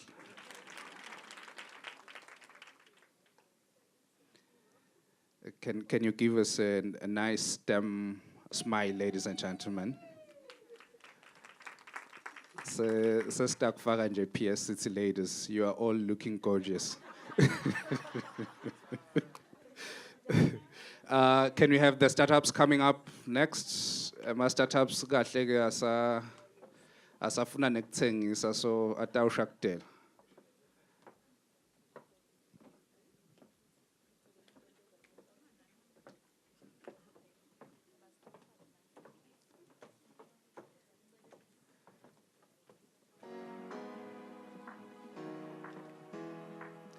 Litsango lwaka ICT ngicela lishadele. Let us negate just one piece before we go for tea break. Litsango lwaka ICT ngiyalwati ke lisukumele etulu lufute indvuna. Nakunelitsango nje lolungahambi kancane kunalwaka ICT. Thank you very much, Honorable Minister. Thank you, ladies and gentlemen. Can we give it up for Lutsango Loga ICT? Let's negate one piece.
Ngicela siphindze sibashayele idandla. Angati minister kutsi MD Eswatini Bank usabeni. I know she would have wanted to be here, bana CEO mbabane City Council. Said ko aw. Sazama minister during her time at RSTP, we really tried. We really tried. Kwatsi la sekuya ngakhona ke bamthatha ka said ko asati ke they undid a lot of what we had done. So, but we will try. We will try our best. I'm sure she will stick around MD Eswatini Bank to get her groove back. Thank you very much, Minister of ICT Luthango. Siyethemba ukuthi tawuqhubeka Luthango lifake amandla ikakhulu ekuthuthukiseni intona nzabata khabo STEM So siyabonga nje kakhulu. Ungesabi ikhabako awusiwedvana lesimzamile siyazama naku acting CEO kusengalungi but kutawulunga. Ladies and gentlemen, we will break for tea. We will have a 30 minutes break. We are advised that there will be 2 serving points. There will be one this side when we just walk out, Gutabane serving point, and then a bit further down, there will be another serving point so that we don't squash around the same corridors. So, we take the 30 minutes break, or rather we go for a photo shoot at the Tepiscine, where we all can fit. Unfortunately, angeke connect fit la. I will humbly request that we make sure that the students in particular feature in that picture. Babonagale, ngiyacela madoda ngabe sekubonakala wena akusabonakala ema students. We are here about the girl child and women. Utawuvela nje na uthole lithuba. For the gentlemen that are here to support, nasithole lithuba bafowethu sitawuvela nje, but it's about the ladies today. So can we let them take sonke isikhala lesibonakalago, particularly the young child, the girl child. So ngicela ukuthi sizameni logo so that we make sure ukuthi babonakala kahle and they are inspired. Ngicela ukuthi siye ku photo shoot lapha eTepisini, after which we will go for tea. Thank you very much, ladies and gentlemen. See you after tea.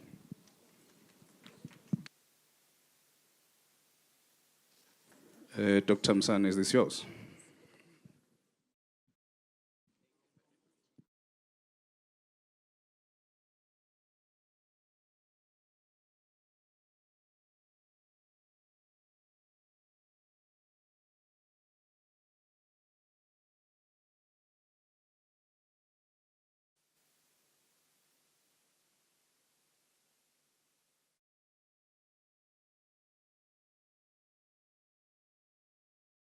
Babukele emakhaya siyachubeka nayo iprogram asikemi silontsha iprogram lemcoka nalenkulu kakhulu sibonga kakhulu Ministry of ICT evenda kangwane. It's an inclusive program of mentorship for women and girls in the Kingdom of Eswatini. Sesibonile ke batikhulumile tikhulumtethu kakhulu na minister so khulumile ibekile inkulumo yakhe lebe mcoka kakhulu. There's so many takeaways kwinkulumo yakhe minister sitawungena kuloko as we carry on with the program, but most importantly sibonile nabanye labanengi batfola imichele bacheliswa ngemsebenzi yabo lemihle labayendile, you know, emkhakheni we-ICT evela kangwane. But now I'm super excited. Nokuphila is excited to be joined by the Minister of ICT today. Minister, Kusile, good morning. I'm good, Minister. Makwaqala nje umuntu angabonga kakhulu as a girl, and maybe on behalf of the viewers, ukuthi in Ministry of ICT anikalali aniphumuli. Every week there's a new thing, you know, Google that, you know, partnerships, you know, some of the organizations that you work with who just to enrich, you know, a Ministry of ICT event kangwane. And sikubongele kakhulu Minister ukuthi ube chair, you know, for SDG 5, you know, lokuligodile lemcoka kakhulu leliphathelene nehlangana kwethu lomuhla la. Minister, why is it important, you know, for the Ministry of ICT to do such and launch such a program, especially at this time, at this day and age? It's important because the global numbers and the local numbers are disturbing about how much you participate in STEM. You know, one of the things that happens is in primary school we do very, very well and we pass very, very well.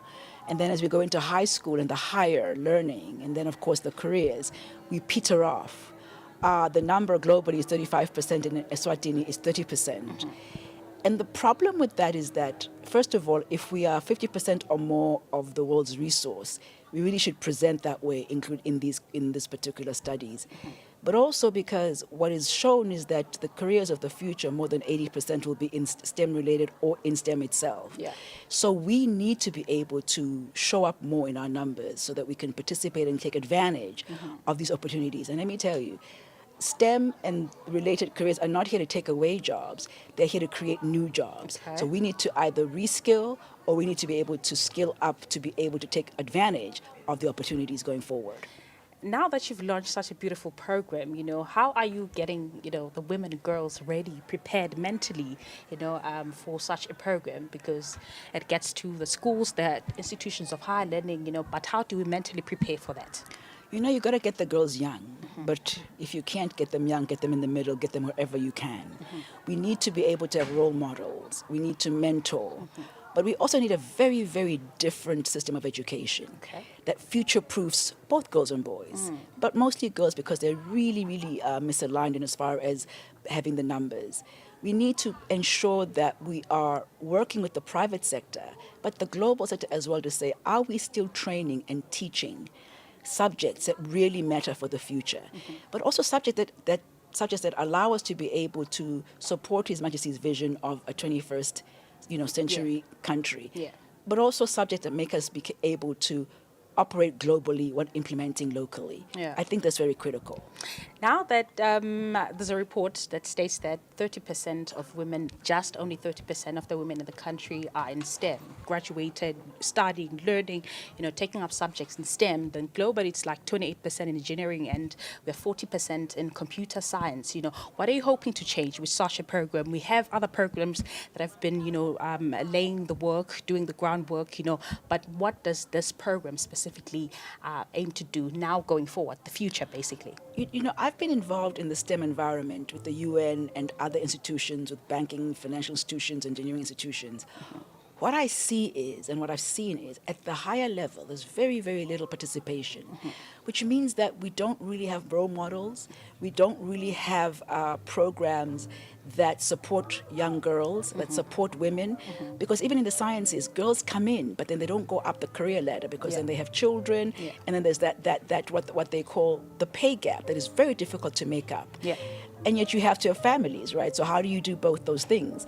So it's really important that those of us who are involved in these areas really promote, expose, and partner with young ladies and women so that they understand that they're not alone, they can get the support that they require, they can be with people who've walked the journey, and people who really can be able to open certain doors for them. The whole point of this subject matter being promoted all the time is not because we're saying we're going for girls against boys. We're just saying let's get girls to the right numbers so that there's a fair competition and that the goalposts are the same. You're not looking at any 50-50 or anything like that. We are looking at 50-50. Okay. Because if we are 50% of the world, so I always talk about the issue of us holding up half the sky. Then I always say you cannot run a race with only one leg. You need to use all your resources. So let's be able to say we are wanting to take up that space, and we're not asking anymore. So now, what is the ministry doing also maybe with working alongside on collaboration with other partner organizations or maybe people, business people in the community or people, society of Eswatini in general, in sensitizing our families now? Because you can tell me as my teacher, as my minister, I need to pick this and that, but if that's not the gospel, maybe the word that is being preached in the house, how do I make the rightful decision then? How are you sensitizing the families on that? It's very difficult if it's not a subject that is discussed at home or other places and where parents might not be that exposed to the subject.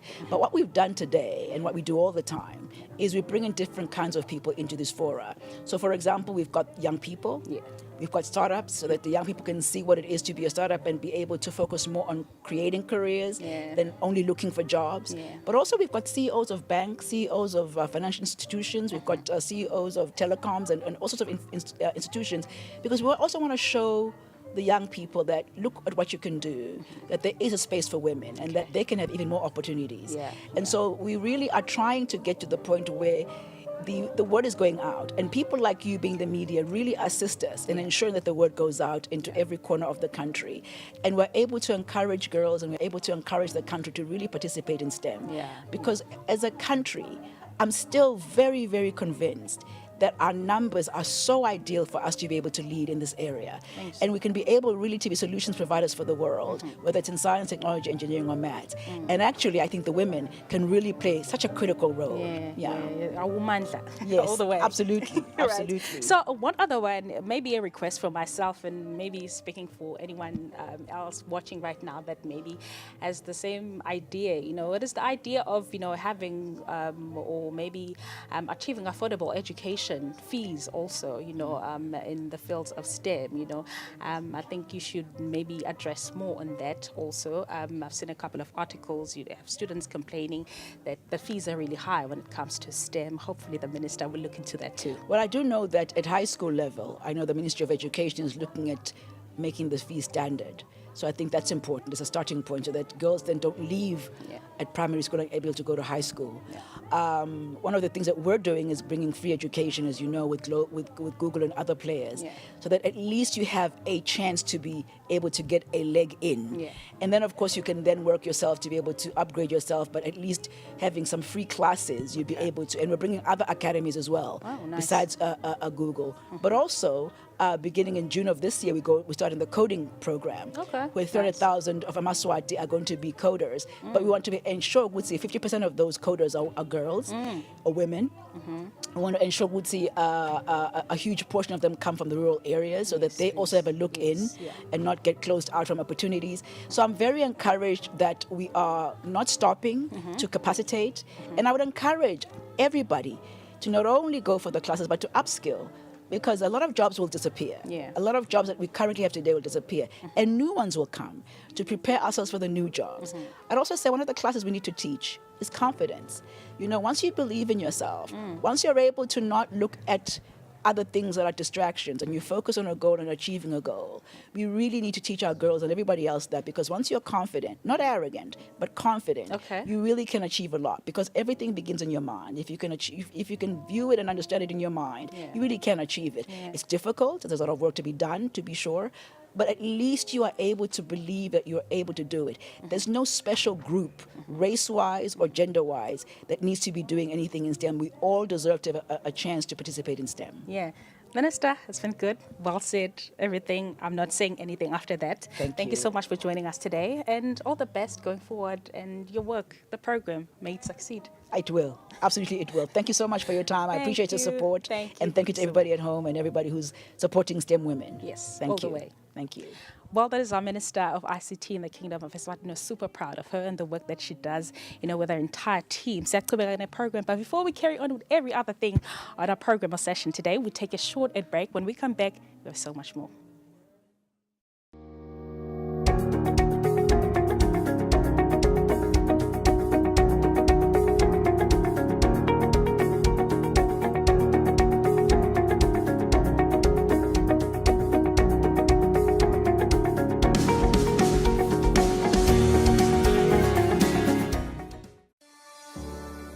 Eswatini TV has signed a code of conduct that is enforced by the Eswatini Communications Commission. We are committed to reporting news that is accurate, comment that is fair, and programming that does not amount to hate speech or the description of gratuitous violence or explicit sex. For any complaints of our programming, please contact us on 2411-9600 or email info@eswatinitv.co.za. You can also contact the Eswatini Communications Commission on 2406-7000 or write a letter to ECCOM on PO Box 7811 Mbabane. Email address is info@ecom.org.za.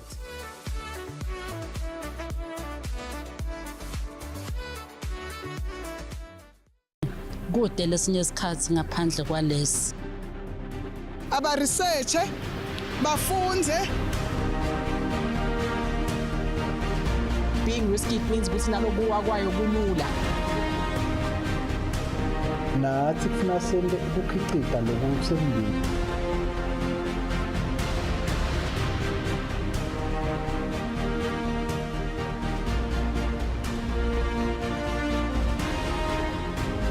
This is my first time here. Hopefully it's my last. My dear friends, here we are, all in our true colors.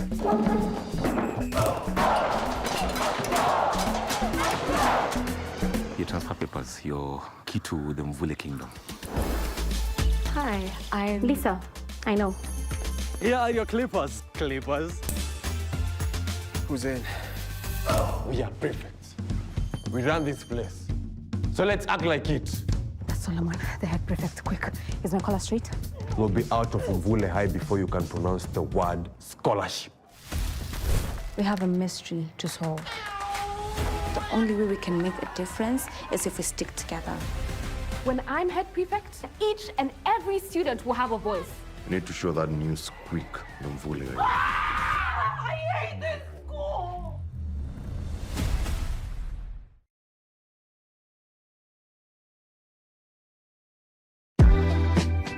Welcome to Eswatini Lifestyle. This is your ultimate guide to the entertainment, to the lifestyle and the culture of Eswatini. Eswatini Lifestyle. Eswatini Lifestyle. Eswatini Lifestyle. From 6:30 to 7 p.m. On Eswatini TV, Sibuko Semaswati. On Eswatini TV, Sibuko Semaswati.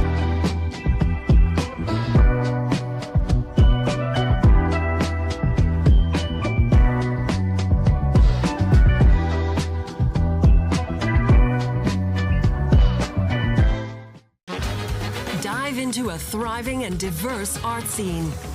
Simply follow our hosts in Artsy Africa. Come with me. 6 African cities, so many voices. What attracted me was the large canvas for expression. These artists are reshaping how we see contemporary art.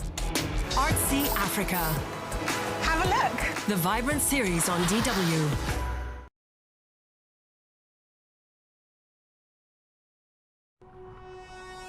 When you choose your adventures, you do so with an open heart and a desire for the unexpected. You embark on journeys to discover new worlds, full of wonder. You choose a path to awaken your senses, a world to make you look up and realize just how inspiring this life can be. Arrive and awaken your heart. Explore life in ways only thought possible in your dreams. Discover just how far you'll go to expand your understanding of life's greatest mysteries. There's just one place on this planet with so much to offer. Now is the time for you to have the royal experience in the kingdom. By 2030 lonke liswati kufuna libe line ukuthi lifikele emandini lahlandekile. Vele ngiloko lesikufisako ukuthi eMaswati kumbe asebenze letindzaba nathi letilinyeva indzaba yebantu lababulawa ngulomuthi. So nangabe lesimo sesikwengama, the next step vele ukuthi usha inyanza leyo. We need to restore human dignity through the access of justice for everyone. What is the center of legal aid ngilo ukuthi ifuna silingane phambi komthetho? Join the conversation on Mbili Ganyegani with your host, John Pires, every Sunday at 6 p.m. only on Eswatini TV, Sibuko Semaswati. Be sure to catch Business Watch every Wednesday between 2 p.m. to 3 p.m., where we feature the latest updates on business news, market trends, and exclusive interviews with industry leaders, as well as insights on emerging small and medium enterprises in the commercial sector. Business Watch, your business leader.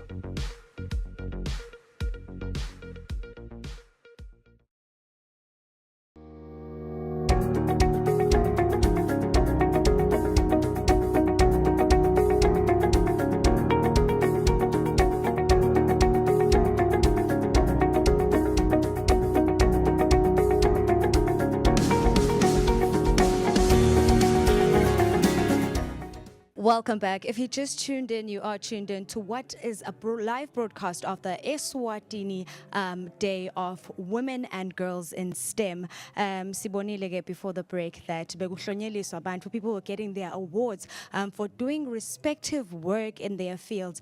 And I saw that research played such a major role, you know, in all of the commendments that were being given to the people. Most of them are researchers. Because the more we research, the more we know. That's how we gain knowledge. But right now, we are joined by the director of RSTI, who is, of course, Dr. Rejoice Masego. She is joining us just to explain, but before we get into that, Mage, can you please explain the role of the national chapters for women in STEM, especially in our SADC member states? Sibonga kakhulu Mlangeni. Ngidacela ukuvusela kulaba laba online. We really appreciate ukuthi nithathe isikhathi nibe kanye nathi. Sibonga nje kakhulu umbuto lo mhle kangaka lokuthi kahle kahle le national chapter yeYZ iyendana.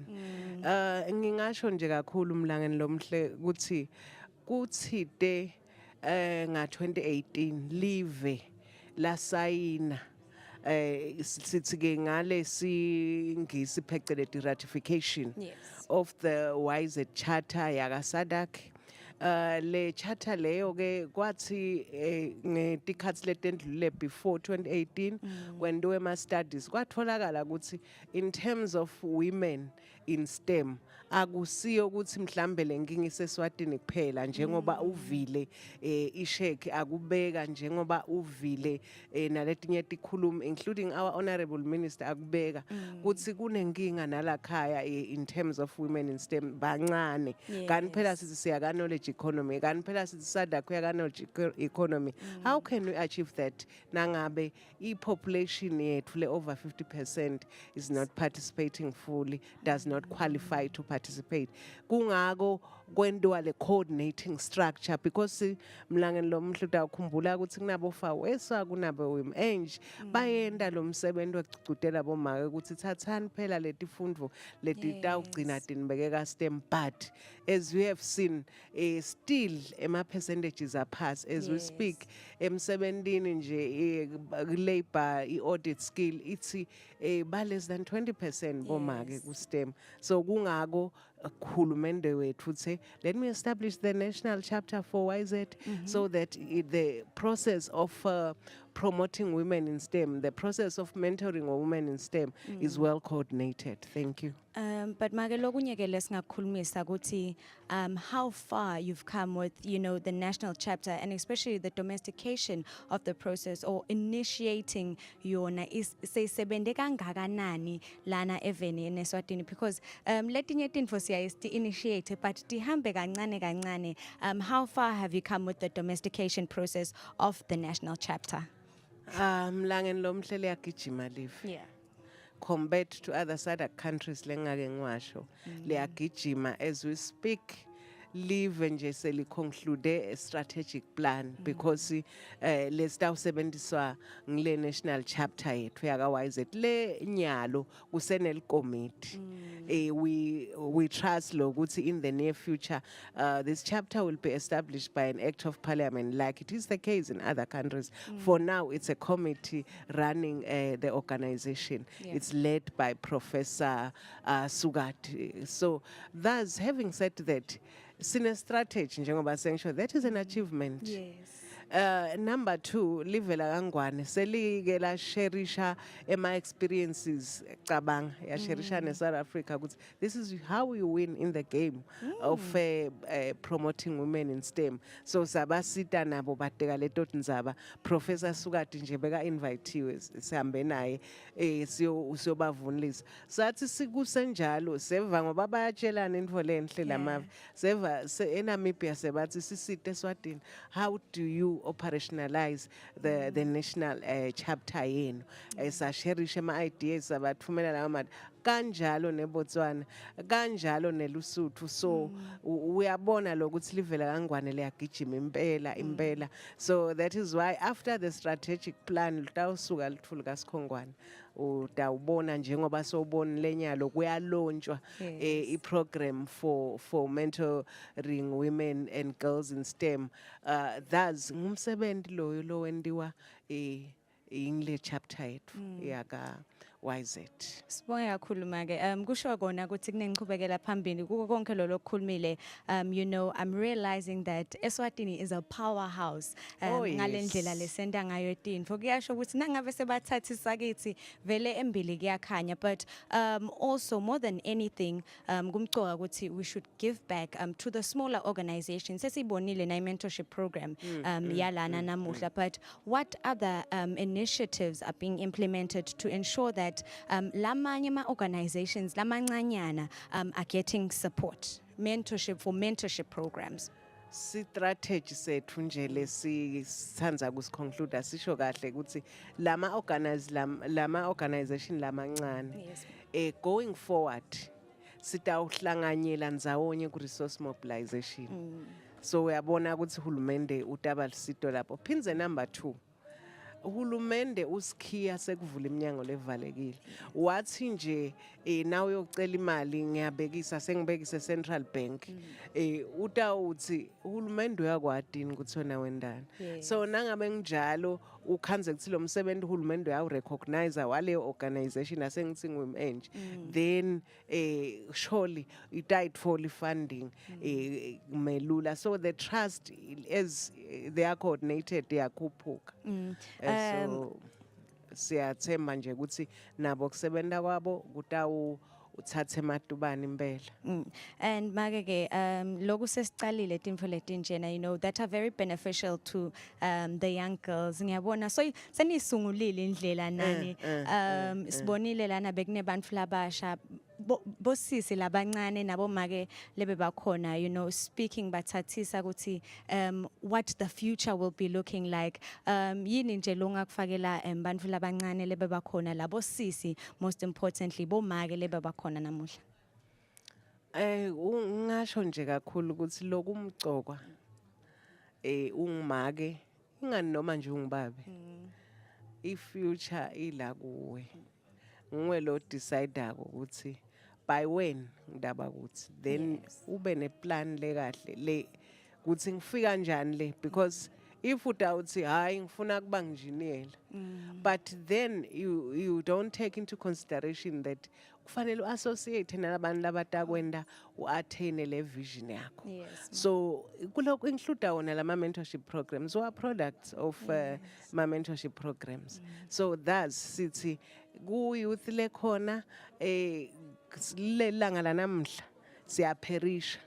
So ayisukumele to youth identify my mentors, sitaba develop my applications going forward, sitawu captureisha sibe ne data ukuthi lona mentor, then ema potential mentees they will identify.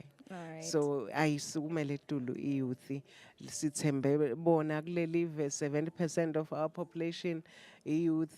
That's sicela isiside sukume ku transformer le economy yethu to knowledge based economy. Singapho ukuthi ngabe hulumende usendele, just ask yourself, what can I do for my government? What can I do for my country? Thank you so much, Dr. Rejoice Masego, for joining us. So toqhubeka ke sibambe so losikhulumisa lokwendeka ngekhathi, but thank you so much for your time and, you know, giving back to our community of Eswatini and nyalo sengingasho ukuthi in the world, because ushito ukuthi ne knowledge niyayisharisha naletinye tive. Thank you so much once again for joining us, Mage. Thank you so much for hosta. Sibonga naseMaswatini once again opportunity ukuthi basinike nje ukuthi sisherishe nabo nizabade mentorship. Thank you so much. All right, Mage nivile ke babukele makhaya. There will be, you know, mentorship pairings right today where we identify mentors and mentees. And I'm glad, you know, to see young people coming out here, young girls, young women, to get all the knowledge that they need required to move on ahead, because we are trying to raise the numbers when it comes to the STEM programs, or rather being inclusive of young women in Eswatini in regards to, STEM. But ke nokphila kuningi lesasikubonile namuhla, the knowledge that we've parted with such prominent figures. I'm very honored to be sitting next to giants when it comes to big industries. Sibukile kulamanye ama industries baphethe bobabe, but nyalo ngathi sekuyabalansa nasibuka. Yeah, kumnanzi kakhulu. Angisho ukuthi sibandlulule bobabe Yes. Tabelo, but since my interviews bomama. Yes. But nyalo sinalomnye make na nyalo ngenako kithi Longenako, Tabelo, sasikhulumile science research information and technology event la kaNgwane ukuthi limprove kangakanani live la kaNgwane. Njengamanje we are being joined by another amazing woman in the field of STEM. Sihalalisela sibongela bomake kulomkhakha we STEM in ICT event la kaNgwane. Right now being joined by President Dr. Tabile Mdluli. Address kanjalo ke stage nami ngidaweni njalo. Tabile, kusile kunjani? Thank you very much for the opportunity. Yes. Siyaphila. We are just excited to be here. Mbukeli ke nangwamati Dr. Tabile Mdluli Ndlovu, excuse me. Dr. Tabile Ndlovu rather. President wana organization mhlambe stati lesibita ukuthi Eswatini Academy of Sciences in the Kingdom of Eswatini. Sifuna kwathi ukuthi le academy lena yendani injongo yayo yini njengoba nyalo ihleti ibambisene ne Ministry of ICT yinde fisile ukuzuza yona academy, and of course what the future looks like, and of course answering a question that you might be also asking yourself, how do I join? How do I become, part of such an amazing academy? Dr. Ndlovu, asingene ku academy. What is this academy about? Kulocala kuyiva namuhla. Sibonge kakhulu mlaleli. Maybe just to confirm your name again. Nokupila. Nokupila, yes. Thank you very much, Nokupila.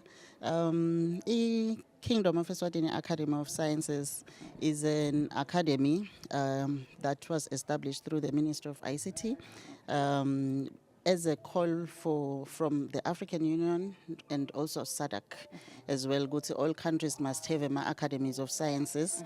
We abbreviate ours Sitimanje IKIAS. But iroli Academy of Sciences internationally, worldwide, go advise a government on issues of national importance by providing scientific evidence, so that for decision-making purposes, they can have evidence letau guide a decision-making process. Yes. So as an academy, that is our role. We are relatively new in the country. I'm sure some of the people in the country, they have already interacted with us on different aspects, yes, where we've been really trying to raise awareness about the availability of the academy. Okay. But we are promoting science. We also promote women. Yes. Here. It is part of our mandate, and also to promote scientists, and also provide a voice, a scientific voice for government. Hand in hand with government by providing scientific information, okay, for the government. Okay. For that reason, EMA academies, they are basically a membership yakona. It's usually the high profile scientists, yes, in a country, yes, because of the responsibility that they have. The membership is open. Of course, there's no application process as we speak, okay, but you must be nominated. You must be nominated. And you are nominated based on your academic profile, yeah, and your scientific output out there. So your scholarship should be there. Hence, recently we are working on establishing a young Academy of Sciences, which will groom younger scientists, nice, to become members of the, if I may put it, as of the senior academy. Okay, so there's a room for everyone. There's a room for everyone. Before we get deep into that, assessbuke milestones. What are some of the things that you've accomplished in the past 3 years? In 2025, solo naqala Academy of Sciences in the country. Yes, sisesebancane, and we are still trying to get to where we are supposed to be. What we've really done, we've been aggressive about awareness about the academy out there.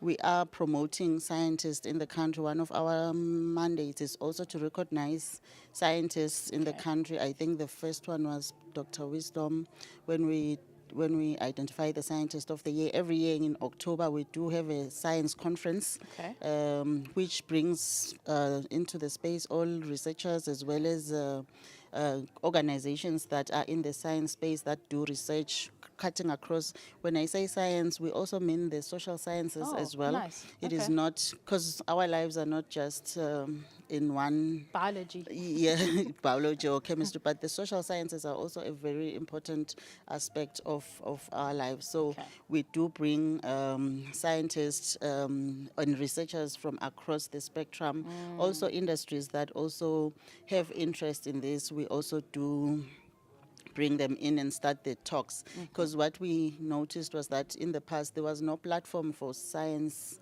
related talks where we can understand what academia is doing, what industries are doing, and where do we find each other. So that's what we have started to do.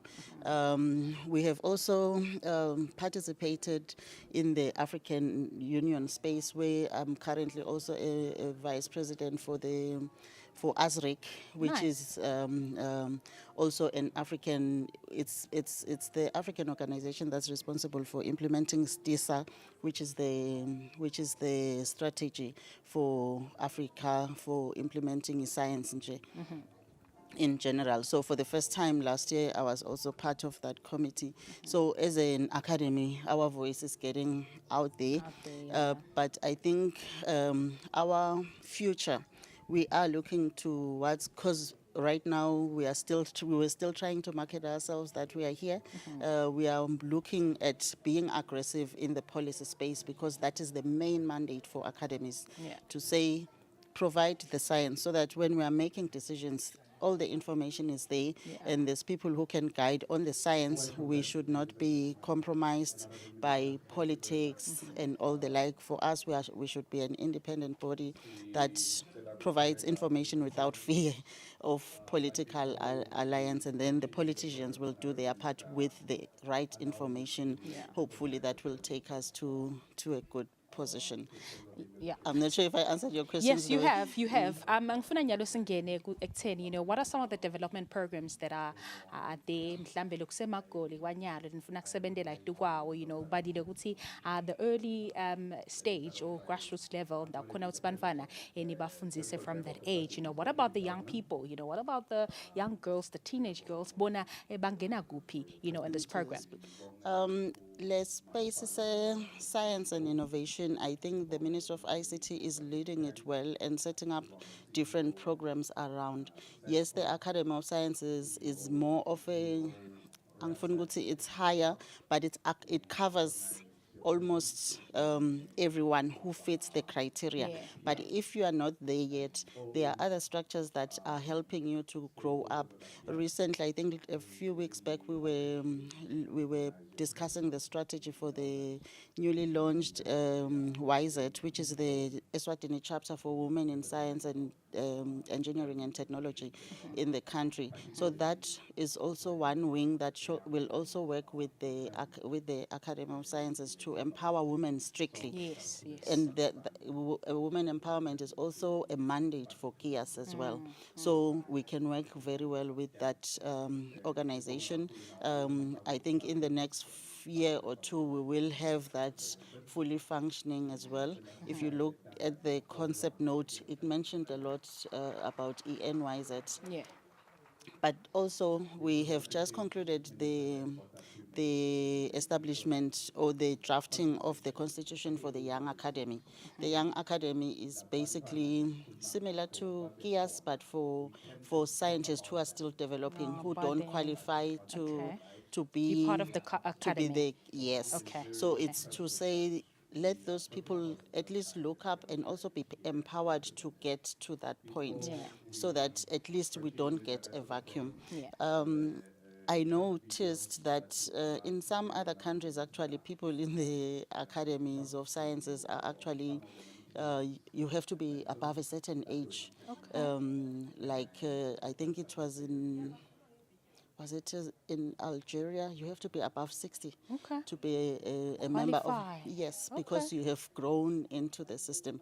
But different countries have got those different. In our country, we prioritize the your academic scholarship, because we don't have many retired scientists in the field. So for the younger academy now, those who don't qualify, they can still participate in that space by doing some of the mandates and empowering other young people, even going all the way down to promote STEM. Yes, to promote STEM. Doc, ngiyathi ukuthi singakhuluma lizelishona.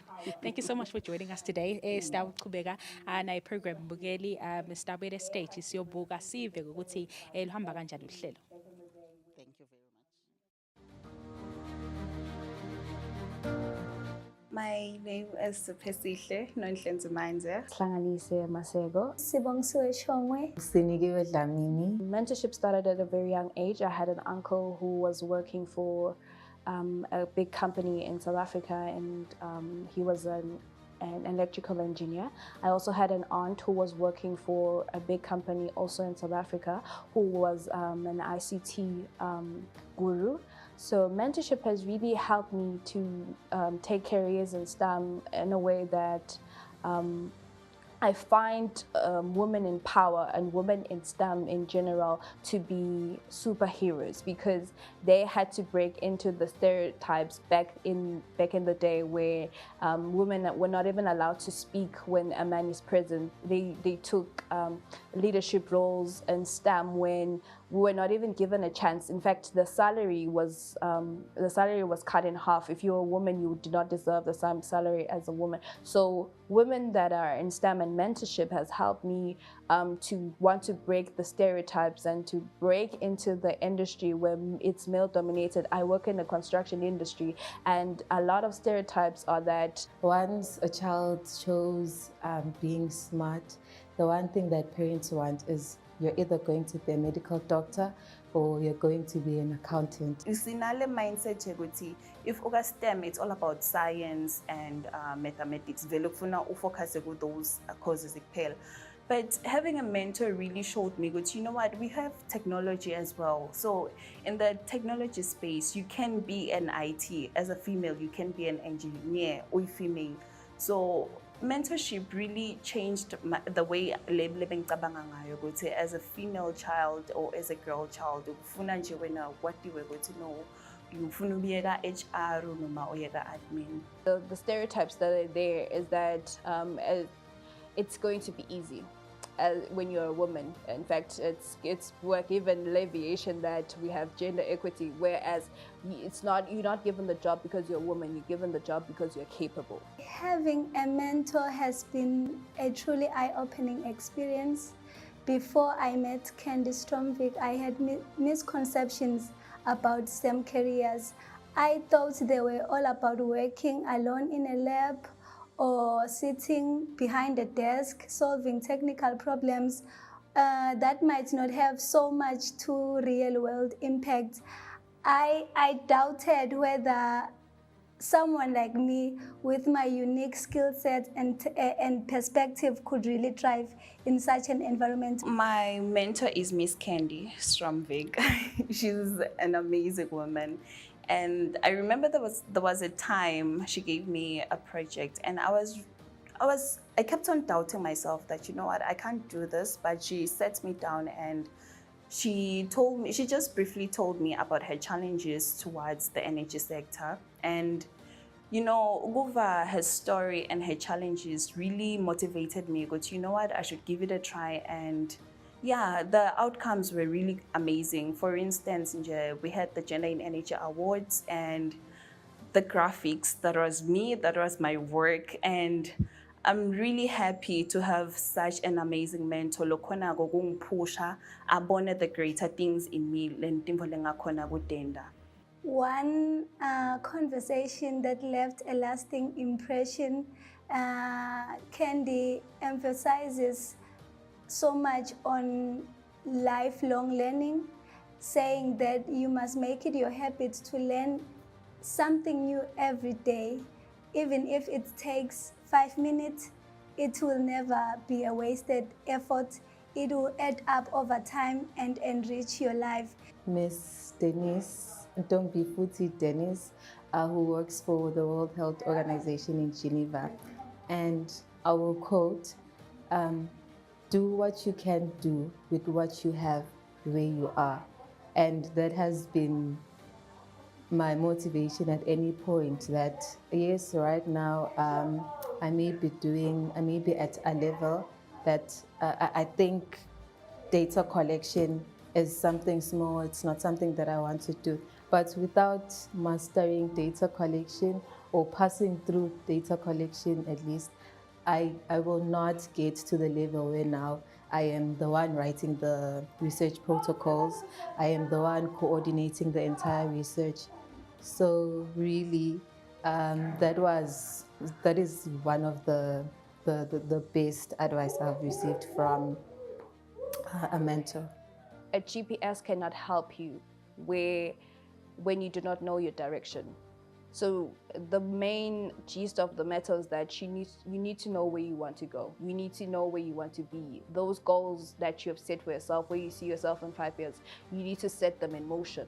A GPS really can't help you when you do not know where to go. Also, when you cannot identify, when you don't have a way of identifying this is where I want to be, maybe in the next 5 years, maybe in the next 10 years. So that conversation really changed my life, because in as much as we are capable or smart, we can go into the STEM careers and ascertain these qualifications, but we need to know where we want to be, where we saw ourselves. Those goals need to be actually achieved in a way. There were a lot of challenges. I had this thing of doubting myself, which, you know what, I can't do it. And it kept on dragging me or draining me. So having Miss Candy by my side and my high school teacher, Mrs. Simelane at Eswatini National High, really helped me kakhulu into pursuing my degree at Janiga University. And ngiva ngazuthi, the more I have this women bang supporter, it's the more I can do greater things. I struggled a lot with fear of failure, but now I think I can reframe challenges and take them as opportunities to grow and experiment. I had the biggest fear to speak up. Reaching out to random people that I've never spoken to was like something I would never do. And the fact that I am here giving this interview is testament to the fact that I've grown. If a lady can do it, I can also do it. I've seen, and the unfortunate thing is that when we are in class as STEM proficients, you will find that you're going to be the only girl in that particular class. But if you advance, it's even worse. You'd find that you literally are the only girl in that class and you have to fight. Also, when it comes to academic, I also encountered challenges with lecturers saying they cannot lecture a woman.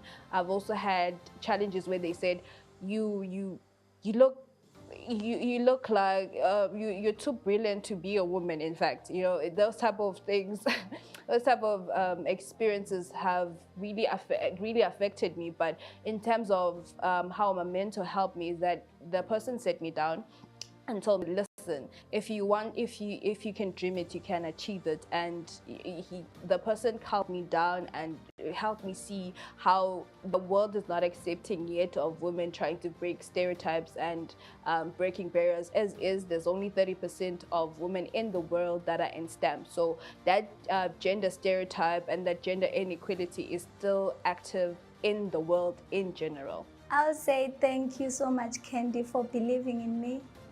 Thank you for trusting me with those tasks that I initially thought I would fail, mangwenda, and then I'm always happy ngale ngibona kuyi result ekugcineni. I don't know. I would tear up first because I'm a very emotional person, but I'm really, really grateful for the spaces in which they have allowed me to go in. I've been in spaces where I've seen myself and felt inadequate to actually be there, but because of their support structure and them opening doors for me and these opportunities, I really, really, really am grateful and thankful for those opportunities. And if I had the money in the world, I would probably throw them a party. But no, I'm really, really grateful for those opportunities, definitely. Well, I would really love to say thank you to Miss Candy Stromvik, because if it wasn't for her, I don't think ngabe ngilakhona khona today. Wangisita lokuthi, when I had my first internship last year with her, wangisita lokuthi angihlale phasi angikhulumise, and it really opened up a lot to me. Ukuthi uyadikuthini, I thought I was alone in some of the info, but having her by my side, kwang motivate and kwang encourage her each and every day. Ukuthi, you know what, I can still do better. I can be more creative. She's very creative and she's an amazing woman, man. Angati ukuthi ngatibongela ngani, because she really helped me, and with my mental health as well. She encouraged me. She really shaped my skill, and kuningi shem, and ngiyatibongela ku Miss Candy kakhulu. Thank you very much. Thank you very much. I am hoping, actually I plan that I am still going to come to these women one by one and talk to them and tell them how grateful and appreciative I am for all that they have taught me, they have shared with me. And I hope they are proud, and I am yet to make them very proud. And finally, I promise to pay it forward. Impressive? Because I'm very impressed with the women in those mentorship spaces that I've been in. I would say empowering, because mentorship has made me realize my strength, my potential, and my purpose in STEM. It has made me to embrace challenges, to learn fearlessly, and to thrive. I'd say transformative, because I've transformed from being lost pay before to without a mentor to be lost pay nyalo, having Miss Candy and Mrs. Simelane by my side. So I've transformed the way I link creative ngayo, the way link tabanga ngayo. So nama critical problem solving skills, they've really improved the way I network nebanfu, and the way le communicate. So my communication skills have really improved. So I would say transformative. A learning curve. The reason why I'm saying it's a learning curve is that no one. Thank you for the video. Hopefully,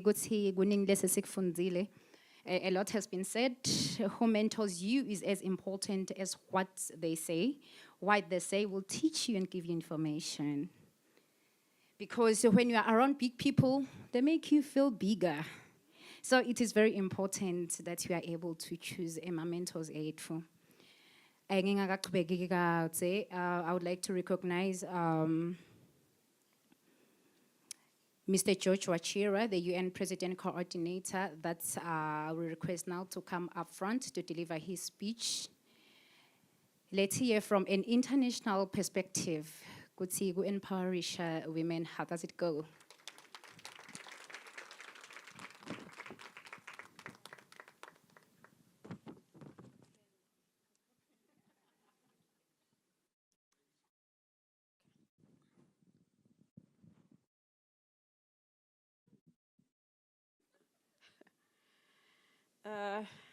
Ladies and gentlemen, I think you can only guess what I'm going to say next.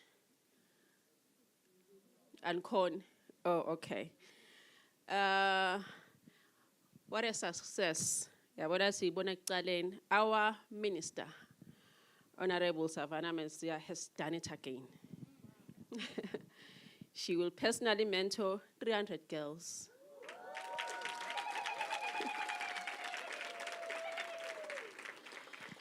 And I think it's our communicator logunye, but the meetings will be just once a month virtually. And this will be scaled up very, very soon. Thank you once again, Minister. Ngicabanga ukuthi sitawufaka ku onke ama-platforms ukuthi i-mentoring program Minister itawuhamba kanjani. Thank you, Minister.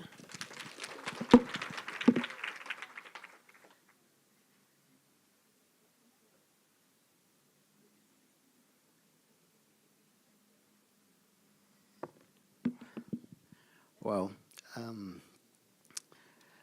Minister Mazia, P.S. Dube, colleagues from the Ministry of ICT, people from the Eswatini Academy of Sciences, distinguished colleagues, ladies and gentlemen, Sianvuzela Begunene, good morning.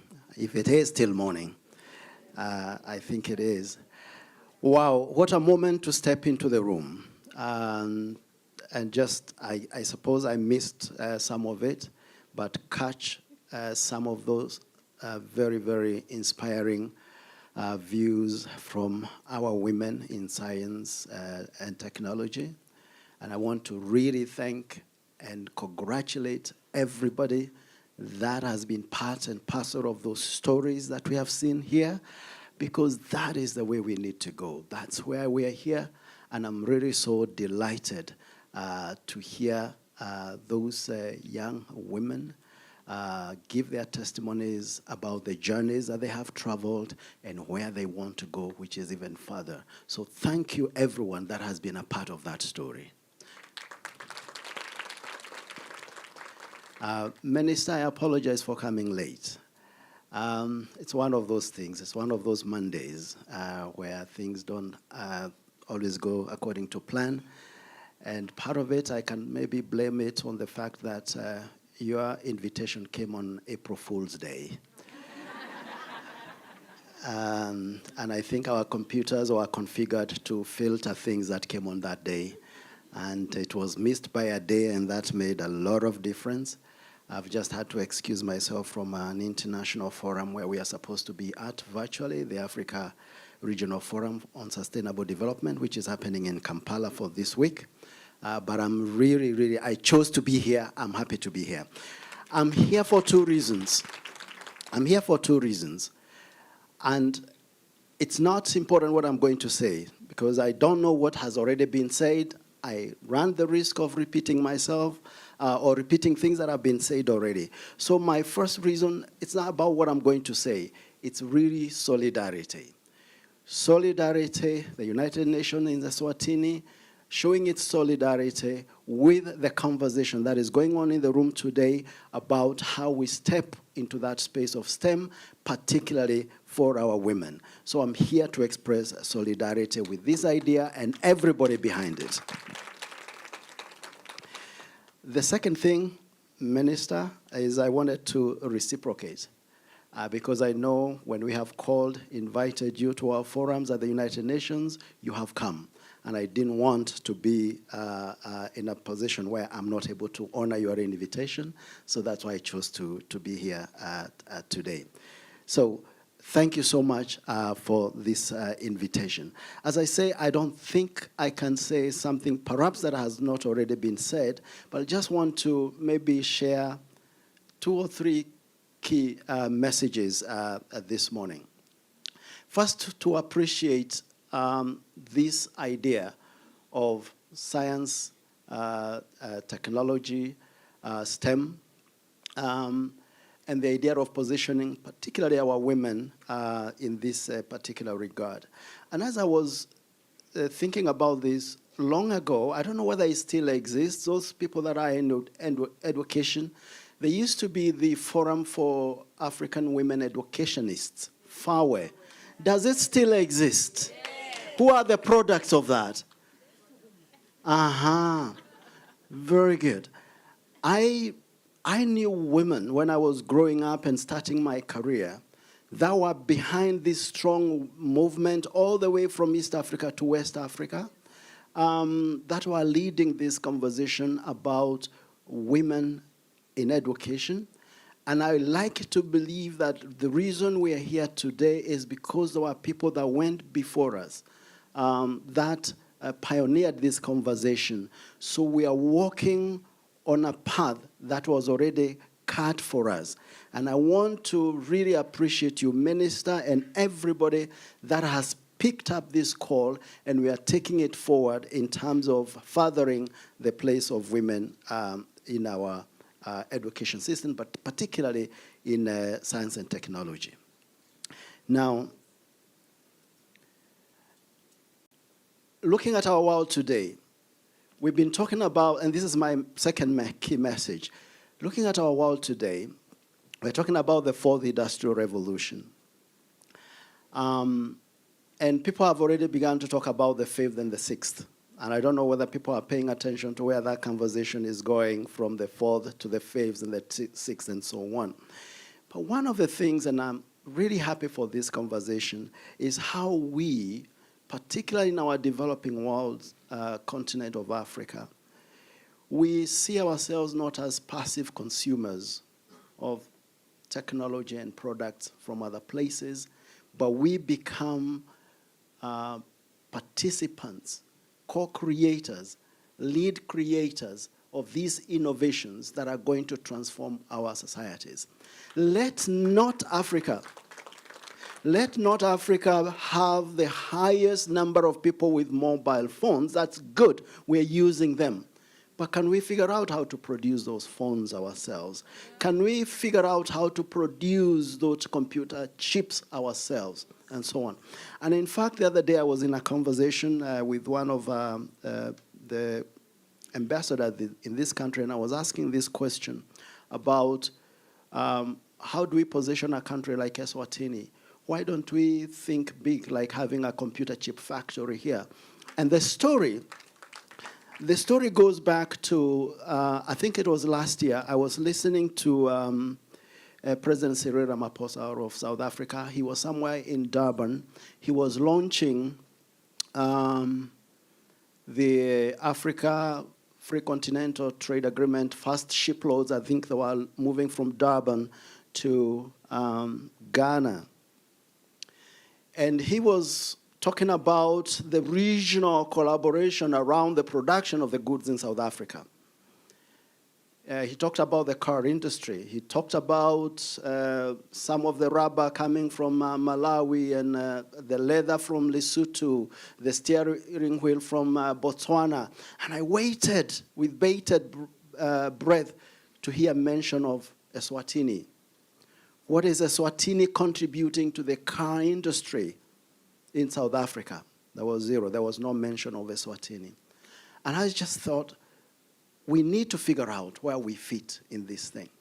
So positioning ourselves in the space where we are not just consuming the product, but also are co-creators. And I see this as a huge, huge place when we position our women in this space of STEM and everybody else in the area of technology. We are doing ourselves a great favor in terms of contributing to the transformation of our world. So go girls, go, right? Go girls. Let's be the innovators. Let's learn how to use those phones, but also let's think about how we're going to be producing those things ourselves going forward. Now, on the subject of women, I don't know, I'm sure you've heard this saying before. If you educate a man, complete it for me. If you educate a man, you educate an individual. If you educate a woman, now here is the puzzle. Who said those words? It is a man for sure, but who, from where? Anybody know? Winston Churchill? Albert Einstein? No, it was somebody from Africa. It was James Kwesi Aggrey from Ghana. And he spoke these words over 100 years ago. These words remain true today. That we have to keep educating our women if we want a transformation in our society, if we want technological innovations to take root in society, just like everything else, we have to really focus on educating our women going forward. So that idea of educating our women. But we know where we are with the issues of women. And those of us in the room that are men, we have to take responsibility. We're not treating our women well. We're actually battering them. We are violent against our women. We are discriminating our women. We're leaving our women behind. That goes counter to everything that we should be doing. We have to take them to school and make sure they go to school, they stay in school, and they're protected from predation and violence. Because all those things are happening. We cannot meet those dreams that have been articulated by those women that we saw there, by more women, if we continue our treatment of women as men. So we really have to take ownership of that, change ourselves, and really facilitate the transformation that we are looking for. The fourth message, I'm almost done, is about thinking about our current global context. You know what is happening around us today. We are told that our world has become increasingly transactional, right? It's a give and take. We are also told, number one, Africa has the youngest population in the world. So we have potential, we have possibilities of using and training our young people to occupy that space in order for us to transform. The second part of that, we are also told, in terms of the transitions we need to make in our world today, from pollutive to green energies, exploration including up to space and everywhere else, we have what we call critical minerals. And we are told Africa has about 60% of our critical minerals. Those are the things that we're going to be using to make more and more phones, to make our car batteries, to make all those computer chips. And in an interesting way, all that space exploration that is going on, sending people to Mars, all those satellites that are being shot into space, and even advanced weapons that people are going to be using. All these are relying on our critical minerals. So the question is, what are we doing as Africans? The whole idea of beneficiation, adding value, is lagging behind simply because we have not invested enough in the sciences, in the technical knowledge. So we have to move and think differently about how we add value to our products so that Africa does not just keep giving our minerals, our resources cheaply to the rest of the world, and then we have to import them in order for us to move forward. And we cannot do that again if we do not invest deeply in STEM. And that idea of transformation for our women. Finally, education reforms in this country. We know we have a national committee that was set up to look at our education system. How many of us know that committee exists? I'm sure there are some. I would be unforgivable, particularly for people from the Academy of Sciences, if we did not know that committee existed. Now, we need to engage with that committee.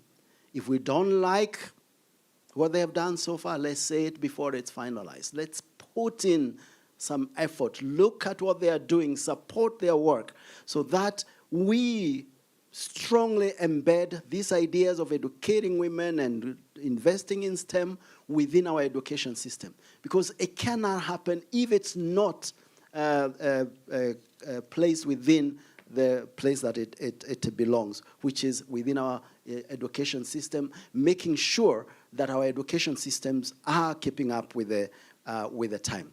In 2022, the United Nations organized an international summit. It was called Transforming Education Summit, and it had two key ideas driving it. The first idea was reactive. It was looking to what happened to education during COVID.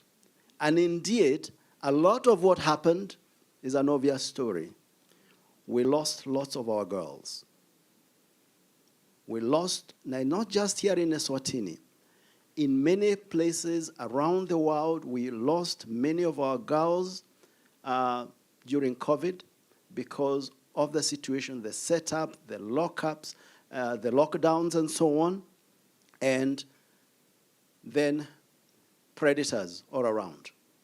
We lost a lot of girls. So that was one of the focus. How are we recovering from COVID? How are we finding these girls that we lost and bringing them back into the education system around the world?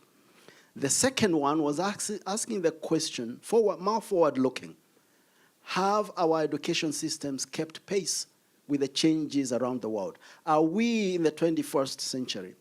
And sometimes there is nothing new in these conversations, because if you go back to some of our philosophers, education philosophers, like John Dewey and others, when you look at what they're all, what was his name, who talked about, Ivan Illich, talking about deschooling society and all these kinds of things, the things they were talking about those years are relevant for us today in terms of how we need to rethink education, see its purpose, and so on. One big question is, what will our children do with our brains when they don't have to remember anything? Right? When we were growing up, we had to memorize everything. Right? Now, they're in a space where they do not have really, it's a waste of brain to try and get them to cram things. What are they going to be doing with their minds and their brains when they don't have to remember all the stuff that we had to remember? How is our education system changing to accommodate these new ideas about where society is going and how we need to prepare for that going forward? So those would be my thoughts. Again, my purpose for being here, Minister, is solidarity. Thank you so much for your leadership. Thank you so much for all the strides you're making, both within the kingdom and outside. We're really wishing you well as you spearhead these conversations about how we leverage our country, Eswatini, to meet the development aspirations that are so clearly articulated by His Majesty and the government with regard to the national aspirations. Thank you so much, everybody. Thank you, all the women that are here, for all that you have invested. I'm happy to see my colleague from UNESCO. Part of what we have to do is to continue to connect the dots, because I do know, I remember the last time I spoke in this, like this, was during a function that you organized. You're calling it the next Einstein, right? Yeah, the SDG week, next Einstein, and so on and so forth. And Einstein reminded us that we cannot change resolve problems at the same level of imagination that created those problems in the first place. So this is an invitation to a reimagination, new imagination, and thank you so much for your role in the reimagination. Thank you so much.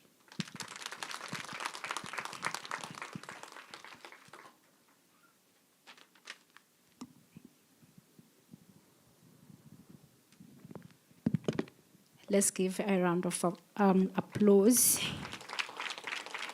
What a beautiful speech we heard from Your Excellency, Mr. George Wachira, who is the UN Resident Coordinator Representative in Eswatini. As it has been said that he actually emphasized more on STEM subjects for women. So here we have students from different schools.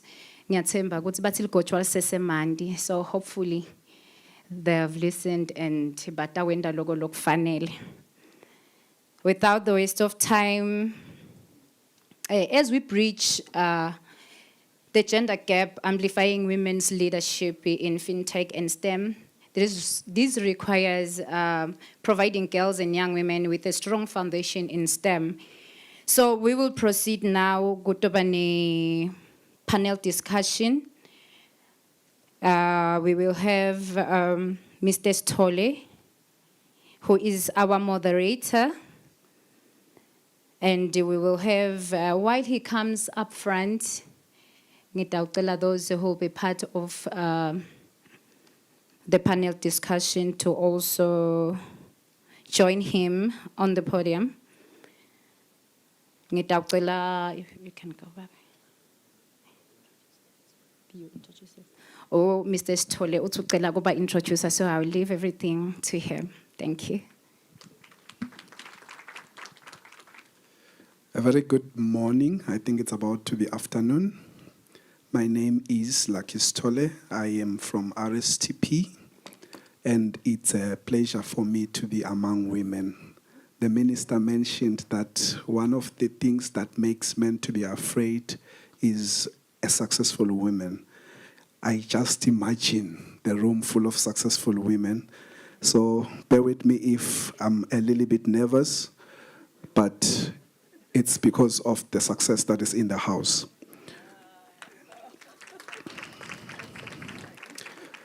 So in today's session that I will be moderating, it's basically on a tightly bridging innovation and inclusion, where we look closely to the role of the private sector in strengthening national systems of innovation for women and girls in STEM.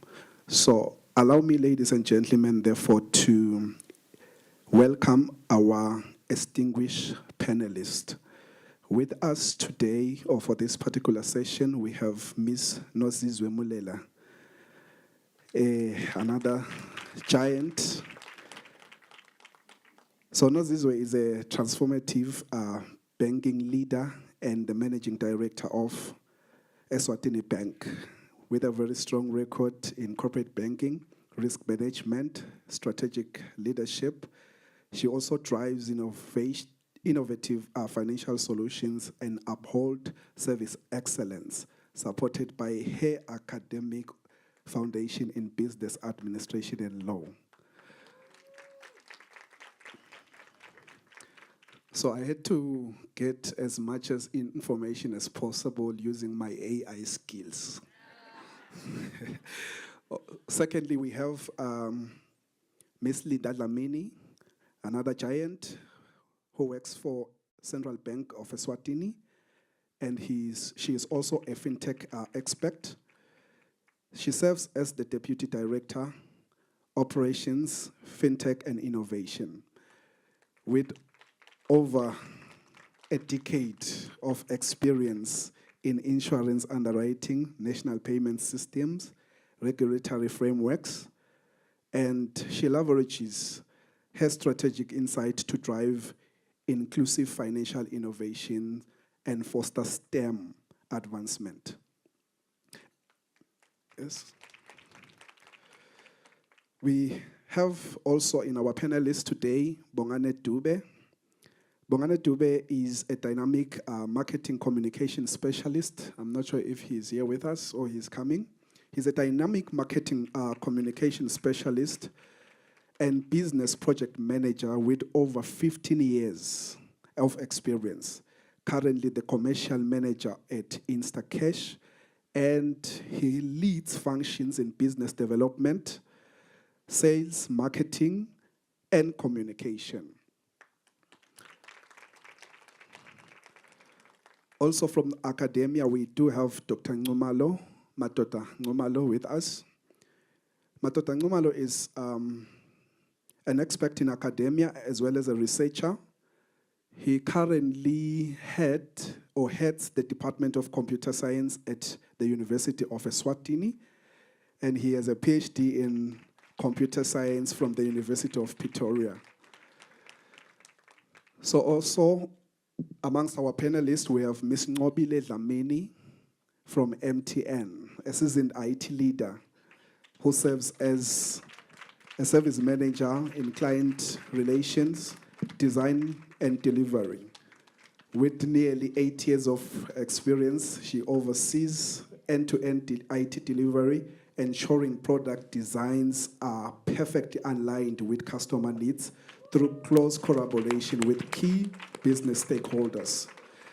And lastly, ladies and gentlemen, we have Ms. Ketwe Mhlanga, the first SEDCO CEO, female SEDCO CEO,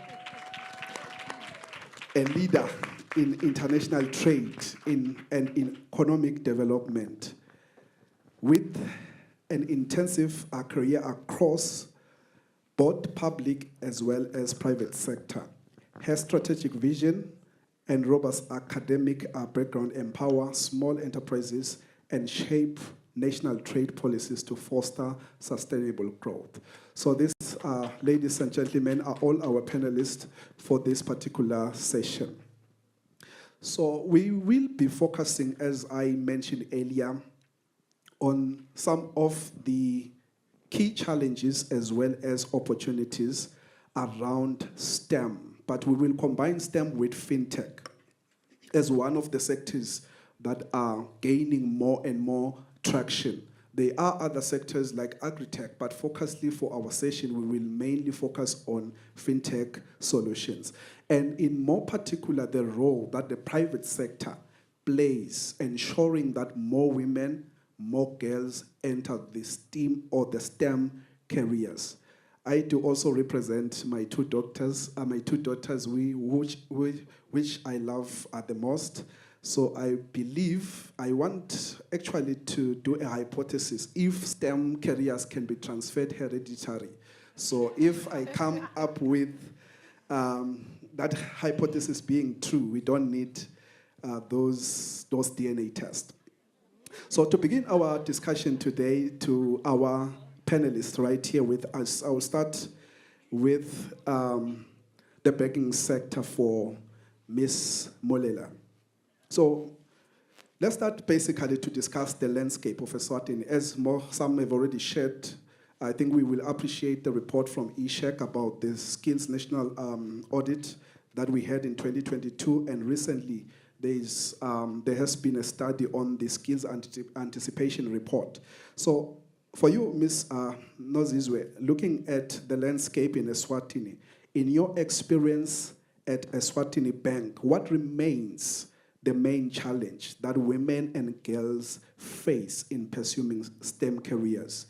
And how is the private sector, including your bank, beginning to address this to ensure that more women and girls, they do enter STEM-related careers? Oh, wow. Good afternoon. It's afternoon, ladies and gentlemen in the house, the women, the powerful women in the house. May we please start by appreciating the minister's remarks once again. I came in here to participate here, but I got mentored. Yet we were coming to talk about mentorship and us as leaders mentoring the younger generation, but somehow it all turned around again. And I got some mentorship this morning. And may we encourage the ministry to please find a way of sharing the minister's remarks. There's more women out there that needs to hear what we heard this morning. Just to answer your question in terms of the landscape, what we're seeing particularly in the banking industry, or shall I say in the financial services sector, we are seeing a lot of drive towards technological advancement and digitization, and all that requires STEM skills. And that shift, therefore, means that we all inclusively need to move towards that direction when we are when we're upskilling or we need to reskill ourselves. The minister did mention the issue of technology is not here to take away jobs, but we need to reskill and upskill ourselves. So we are seeing that also in the financial services industry, where there is now opportunity for even us as women, the young girls, to go into the STEM career and advance themselves in that area.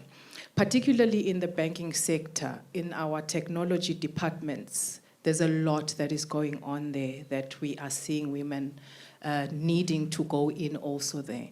In our data, we use a lot of data in the banking industry. So we need a lot of data analysts and, you know, these fancy jobs that we were never taught to go to school for. My generation. My generation is the one where you need to go to school for being a doctor or a lawyer and stuff. But now there's all these other fancy STEM careers and jobs that you can find in the banking sector. Believe you me, the banking sector is now wanting engineers to do the banking, the assessments of loans and everything and projects that we fund. You know, so there's a lot of opportunity that is there, even in Eswatini, for our women to move in that, to take up STEM careers in the banking and financial services sector. Now, the challenge, and I think I'm equally guilty of that, and the women in the room are equally guilty of that, it's the mentorship that is required for our young girls. When I was sitting here, can I get some credit? Candy is my neighbor back home. We grew up together. We used to play in the mud together. So Candy, I can share your credit today. But the challenge that we're faced with is mentorship. What we are seeing is most women who are in leadership, and women particularly in the STEM area of leadership, they are very conserved. You know, they are not there. We don't see a lot of them. Yet the generation that we have now is one that want role models. They want to see someone, and then suddenly their mind will change and move towards this thing. So for us as women who are in leadership, and particularly in the STEM leader, I'm a STEM dropout, so I'm a very good mentor. I will tell one day why I'm a STEM dropout, but I found myself in a lot of STEM activities. You know, a story for another day. But we need to be out there to assist the younger generation. They need to see us. They need to see, even get diverse perspective. You know, as a STEM dropout, they need to hear me talk about why I dropped out, and therefore what needs to be done so that you don't fail in STEM. So that is what I believe now is lacking.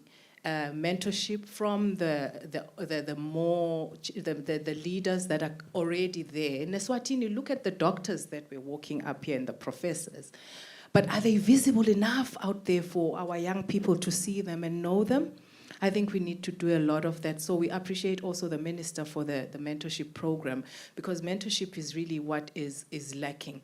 And then important also is that we need to get them very young into this area of STEM. The minister again touched that briefly, where when they grow up, they must know that I'm capable and I'm able. So these stereotypes and gender biases, and they're still there, by the way, particularly in the rural areas and schools, where in a classroom, they will tell you, in a classroom, they will be told that, how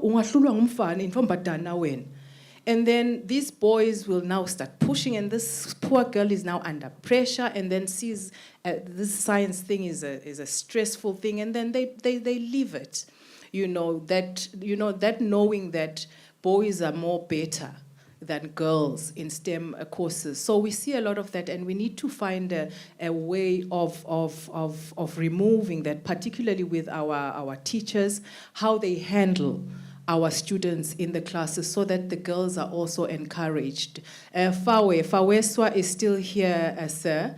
I'm a patron for Faweswa and also in Fawe Africa. So yes, there's still people in that organization that are working with the young girls so that they grow up knowing that science is also for them, and STEM courses are also for them. And then the resources, I'm glad this has been launched by the ICT ministry. Indeed, it belongs there, because there are a lot of resources that are required by these girls to learn and acquire knowledge and do the studying and the work. Technology is very important. I know that there's a drive to ensure that the country is well digitized, and that will help our girls to be able to also access skills and knowledge, to be able to grow in the field. I have said too much. I will give it back now. I can talk the whole day, by the way, so let me leave it for the next speaker. Thank you. Thank you so much. We can clap hands. Wow, I'm very much amazed, inspired. I think there are men that look up to women for inspiration. I am one of them. I could confess that. For our next question, it will go to Ms. Linda Dlamini from the Central Bank of Eswatini.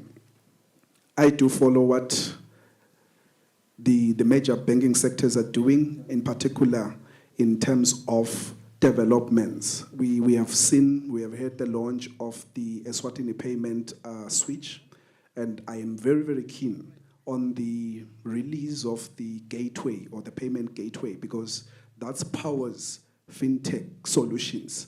Our young people are very much looking forward to start developing, to allow online payments to occur. So Ms. Linda Dlamini, could you share how regulatory frameworks are evolving to support more inclusive and innovative practice in financial sector? And what regulatory frameworks are already in place to ensure fintech and other STEM innovations that align with financial stability, and as well as look into cybersecurity and consumer protection? Sanbonan Nonke. Thank you so much, moderator. I think what I can start with is that we are all aware that fintech is referring to something that is new, innovation in the financial sector. So in most cases, you find that as regulators, we are always chasing behind the innovation. But what we do as regulators is that we make sure that we adopt some approaches to make sure that when these innovations are introduced in our economy, the consumers are not found wanting, they are not maybe exposed to fraud and all of those things. So as the central bank, we also have some approaches that we've adopted. I'll make an example of the test and learn approach, where you find that we do not have a regulation in place, but now this innovation is here and it's not going anywhere. So what we do is that we bring these innovators close to us. For example, when MTN mobile money was launched back in 2010, 2011, we didn't have regulations that speaks to mobile money, but we still went ahead and approved that solution because we knew that it was here to change the way we do transactions, the way we do the way we were sending money and everything. So what we did is that we allowed this innovation to go ahead, but we kept it very close to us. We were monitoring it until we were at a place where we had learned enough, which is why it's called the test and learn approach. And then by the time we had learned enough from it, we were then able to put in place regulations. So what we also do is we also have what we call innovation facilitators. With innovation facilitators, it's what we call your innovation hubs, your regulatory sandbox. And as a bank, we are intentional when it comes to fintech innovations.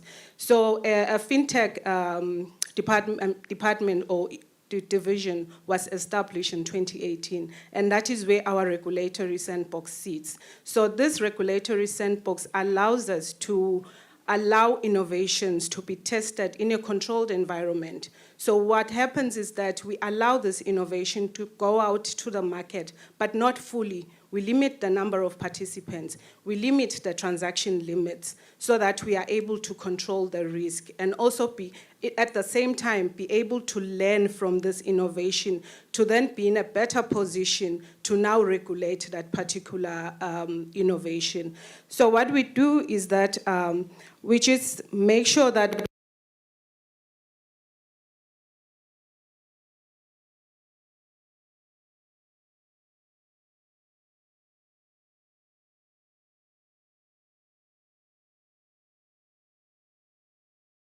issues with financial stability. We also make sure that whatever risks that these innovations are bringing, they are well mitigated. So we don't want anything that will now start consumers are complaining every day, which is why we always issue even warnings and try and educate consumers, because an educated consumer is a protected consumer because they will know what and what not to do. So that is why then we even have a standalone consumer protection unit, which ensures that whatever is happening, consumers are protected. We even have the Ombudsman's office within the central bank where consumers are able to come and lodge their complaints where they need assistance. We recently hosted a webinar, a sandbox webinar, where we're trying to educate the nation because we realized that some of our innovators are not aware of what we are doing at the central bank. So we're just taking this sandbox out there. Anyone who maybe missed that webinar can still get hold of the video because it was streamed live, so we have it on our Facebook as well as our YouTube channel. So you can just go there and listen and be able to know what you need to do as an innovator. We are also currently working with the Innovators Association of Eswatini, just to make sure we are able to reach out to the innovators. That involves young girls, university students who are just testing with different technologies, coming up with different innovations. So we want to get close to them so they can get regulatory guidance, and they are aware that when they are bringing maybe a new product that is tapping into the financial sector, there are regulatory requirements. You cannot just come up with a product and get customers and start working out there. So you need to involve the regulator. We are also working with the Eswatini Fintech Working Group. I'm not going to say much because my chair is in the house, so I'll allow the chair to speak to that. But what we are doing under the Eswatini Fintech Working Group is that we were currently reviewing our strategy, and we're looking at how we can make more impact out there in terms of coaching and mentorship. So I am very happy today to be here and to learn that the ministry is already launching a mentorship program, because as a working group, we also recognize the need for mentorship, because there are so many young people out there, but some just need that little guidance for them to know what to do and where to go. So congratulations to the ministry, and I do hope that working groups like ours can work with the ministry on that.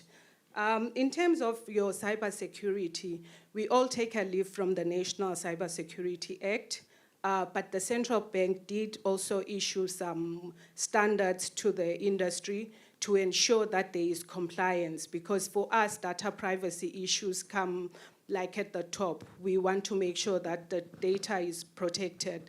We don't want consumers' data to be just flying around, which is why even with the switch, we are ensuring that still consumer data will be protected as we move to the open banking phase, where we will have APIs for other participants to tap into data from another institution.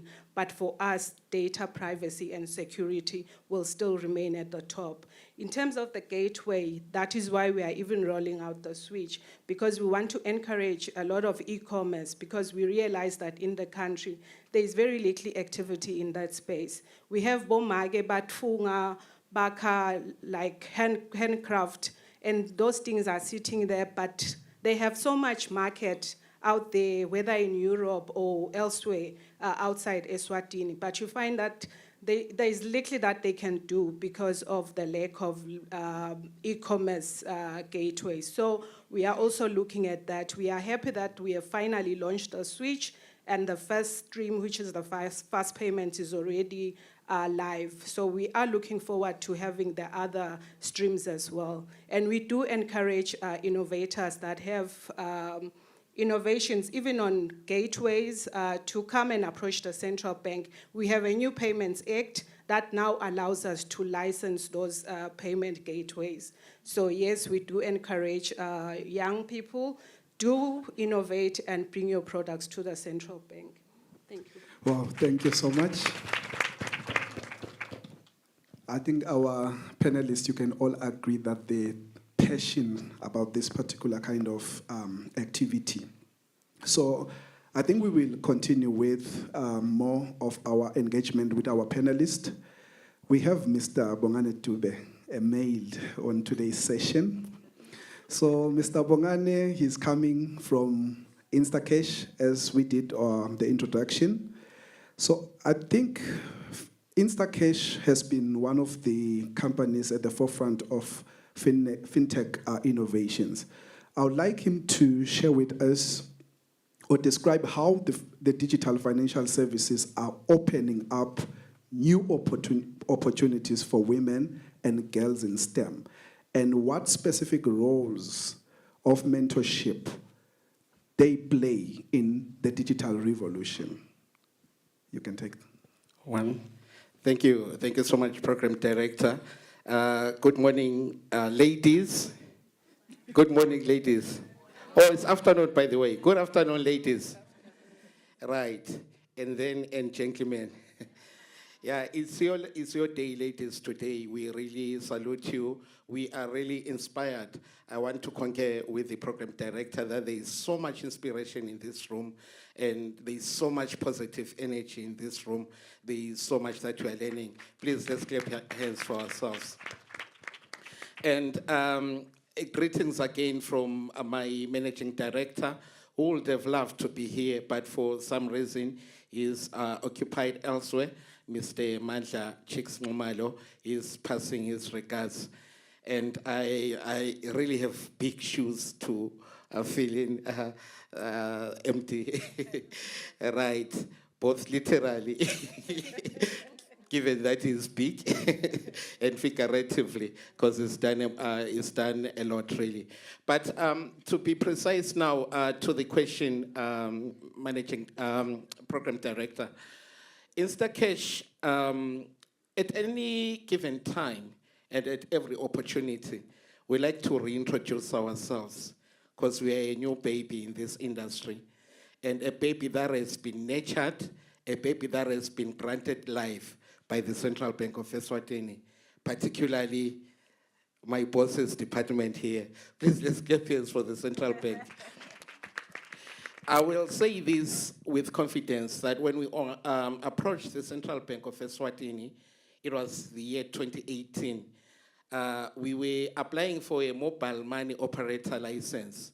It was a new, like she just said, it was unheard of in Eswatini to have a non-telco or a non-bank, at that matter, applying for such a license. So you can imagine the hurdles we had to jump, the T's we had to cross, the I's we had to dot for us to go all the way. But in doing that, it wasn't really tough for us because we had mentorship from the central bank. Obviously, central bank was also learning from elsewhere in Africa, where mobile money is perhaps more developed than we are here in Eswatini. And those lessons actually contributed to the frameworks that, the regulatory frameworks, particularly that are being implemented in the sector, in the mobile money sector. So we are proud that we, in 2022, having passed all the phases, the system test, and the pilot that we underwent in 2021, in 2022, we are finally licensed as a fully fledged Swazi-owned, 100% Swazi-owned mobile money operator. Now, may I say that our core mandate is financial inclusion. You are right, Program Director. It's financial inclusion at the core, financial inclusion at the base. When we say financial inclusion, we are looking at both our customers. We are also, as an external customers, we are also looking at the internal customer. Internal customer speaks to our staff. I'm glad to announce that 60% of our staff are women. And all these women actually come from various backgrounds and various institutions, tertiary institutions. And most of them did not have any perhaps knowledge about mobile money. But today we are confident. Every time they talk to the market, they are confident about the growth of the sector. And we are confident with them, really. And most of them are now occupying senior managerial positions within our organization. And we'll continue to inspire them, we'll continue to handhold them, we'll continue to mentor them again to ensure that they take the organization to the next level. Now, in terms of external customers, financial inclusion really speaks to the issues of being unbanked.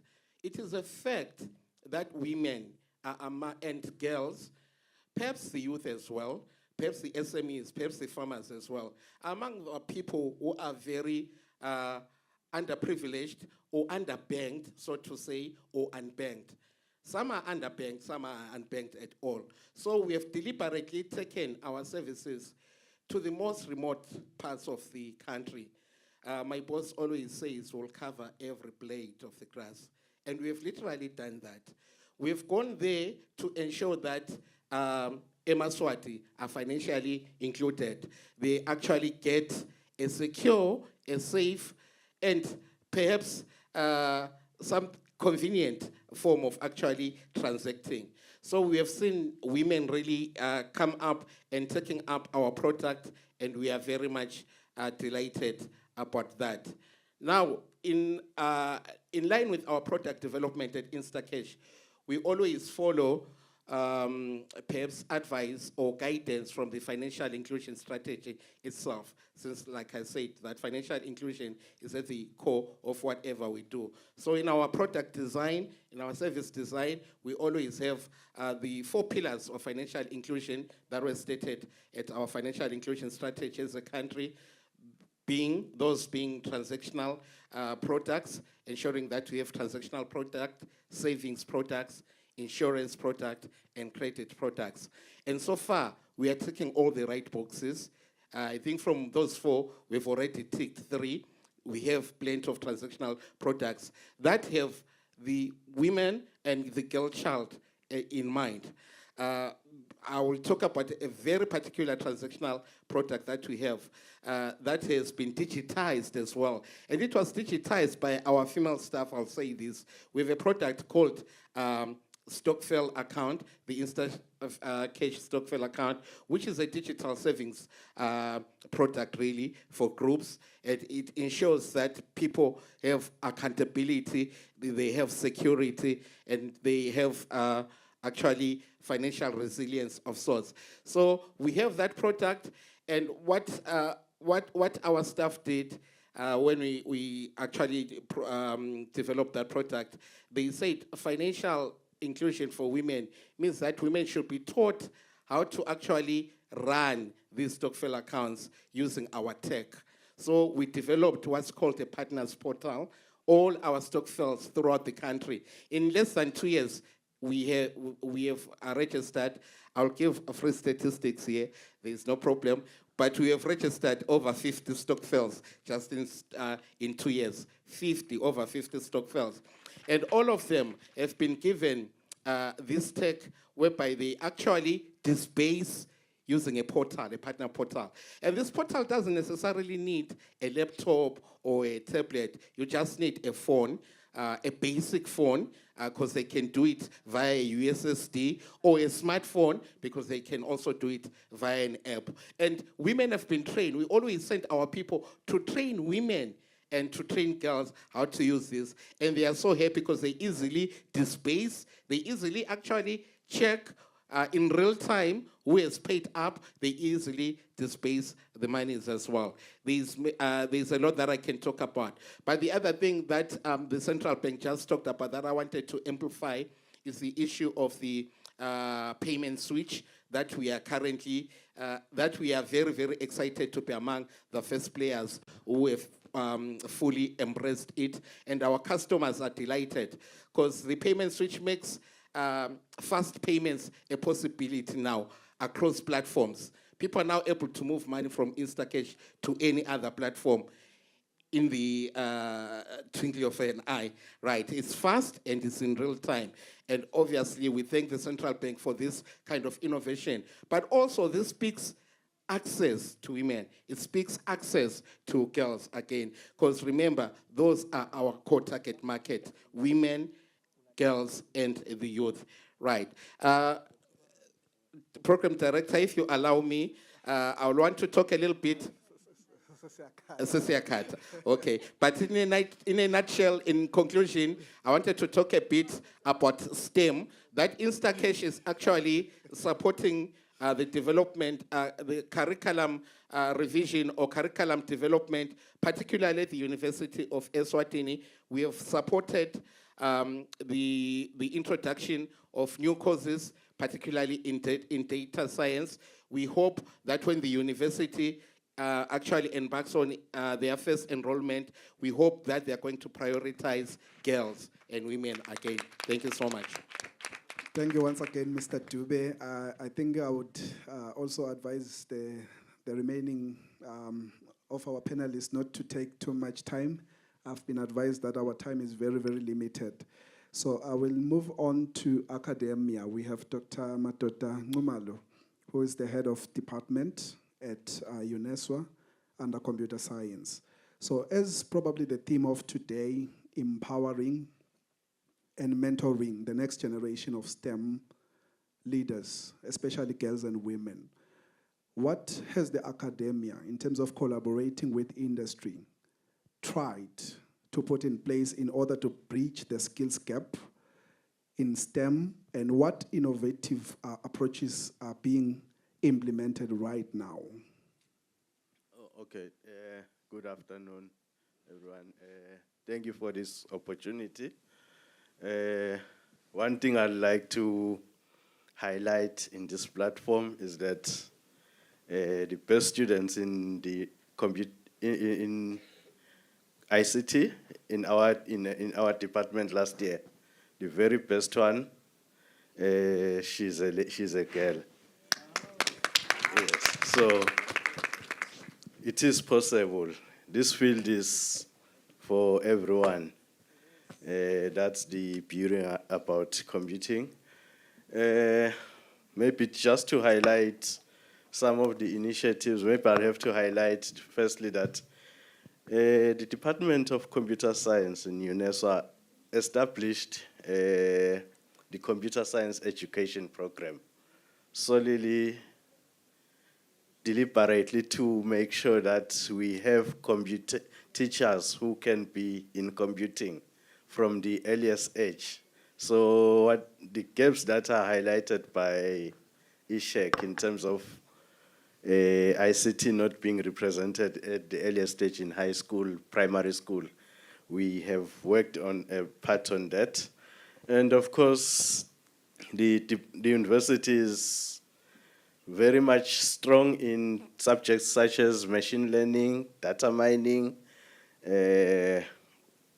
AI, and both maybe on statistics and computer science. These departments are working very hard along they've made such areas that are beneficial to Fintech in a lot of ways, the core of the business.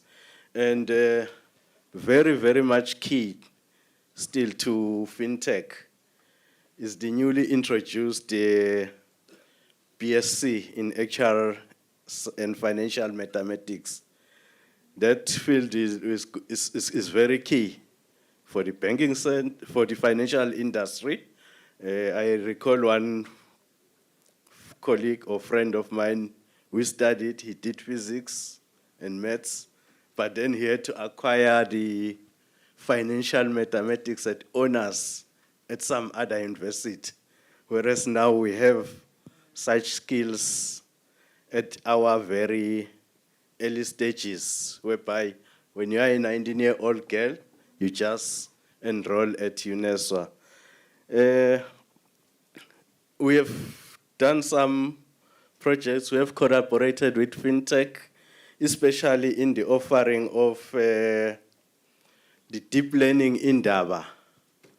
It's a competition mostly for young girls, young persons, where they can compete in hackathons and poster presentations, and it's an Africa-wide initiative. Because data on, once you are competitive to win locally in Eswatini, you then compete in Africa as well, and have a chance to go to countries like, say, Senegal or Kenya. And at the university, there are centers that were established to help around STEM issues. There's an energy center, there's an AI academy headed by Prof. Mota. There's there's also one on climate change, and these centers and the innovation center, and these centers are doing projects with stakeholders. Moreover, what's key, especially to young girls and women, is that these centers offer some training. The Energy Center is offering trainings to not necessarily now BSc or formal education, but specialized training to skills that are needed within our organization, within our society. So the Energy Center has been training young people, mostly girls, on how to make use of renewable energy to help sustain their communities. The AI Academy was also graduating some students on AI for generative AI for educators in the first cohort. And in collaboration with Standard Bank, we offered AWS skills, restart skills in last year. And we continuously offer the Cisco CCNA program. And these programs are usually aimed not necessarily on university students or people who are in this sector, in the ICT sector already, just completed high school as a young girl. Maybe you are not accepted at the university, or you just completed your Form 5. They become your chance, because in the ICT space, basically, we are all about skill. Yes, at the university, you get a comprehensive set of skills. And even if you have completed at the university, you need a little bit of specialized skills. So, as a young woman, as a young person, if you are interested in a certain skill, that is very key for yourself. You can join some of these training programs. It may be 6 months, but you have a skill, a certain scarce skill that is within STEM, that is needed by most organizations. And in this platform, maybe lastly, I'll urge companies, as well as will approach you as well, so that you can get to know a certain set of skills that you need for your business. And then, even if it's short training, then we find a way of offering that. Our job is simple, is to train.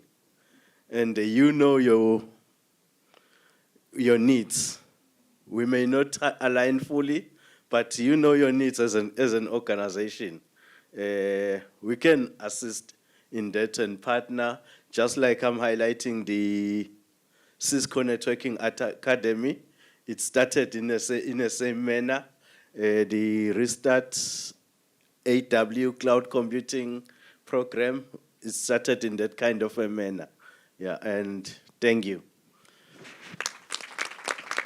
Thank you, Dr. Nomalo. We will move as quick as possible to finish up our session. So our next panelist is Ms. Nobile Lamini from MTN. I think we all know when you talk of MTN, people want cheap data, cheap connectivity, and so on. But in our particular discussion today, I'm not going to put you on the spotlight for data, pricing, and so on. So, but we do appreciate that digital connectivity is very crucial in today's tech-driven world, where we now talk about the fintech solutions. They need data, they need connectivity. I want to find out from your understanding the role MTN plays to ensure digital infrastructure, ensuring that more women and girls can access STEM education as well as opportunities. And if there are any projects or initiatives that focuses more on the underserved communities, especially our rural areas. Are there any projects from your side? You can take the floor. All right. Greet you all. I almost said in the name of Jesus. We are a Christian nation after all. Thank you, moderator. MTN, well, everywhere you go. I'm sure everyone here uses MTN. If not, see me in my office after this.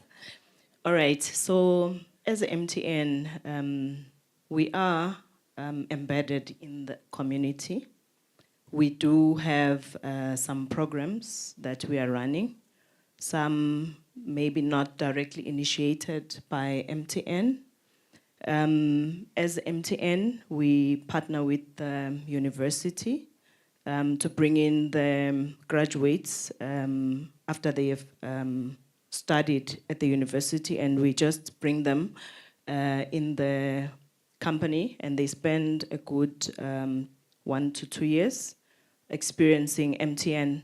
Definitely there is a lot of focus within the organization to have women in STEM. There is a deliberate move across MTN as a whole to say, let us fill the positions in the leadership roles with women. So there is a lot of training that is involved to try and achieve that. I'd say we've made very good progress over the years. I was listening to our VP addressing us just a few weeks ago, talking about how we really are focusing on bringing women, or should I say, bridging the gender inequality gap, bringing women in STEM, focusing on that, and then also bringing women into leadership.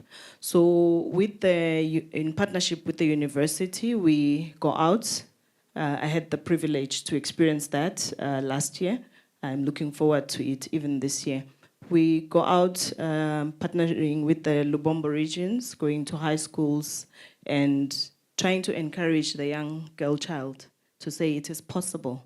Because sometimes that's all it takes. They just need to see there's another woman doing it. Because the picture that some girls have regarding women in STEM is that you wearing dust coat and all of that, and then you come looking all elegant. Then they just say, I think I see future me. So as the MTN, I'd like to say we are proud in that regard that we do that.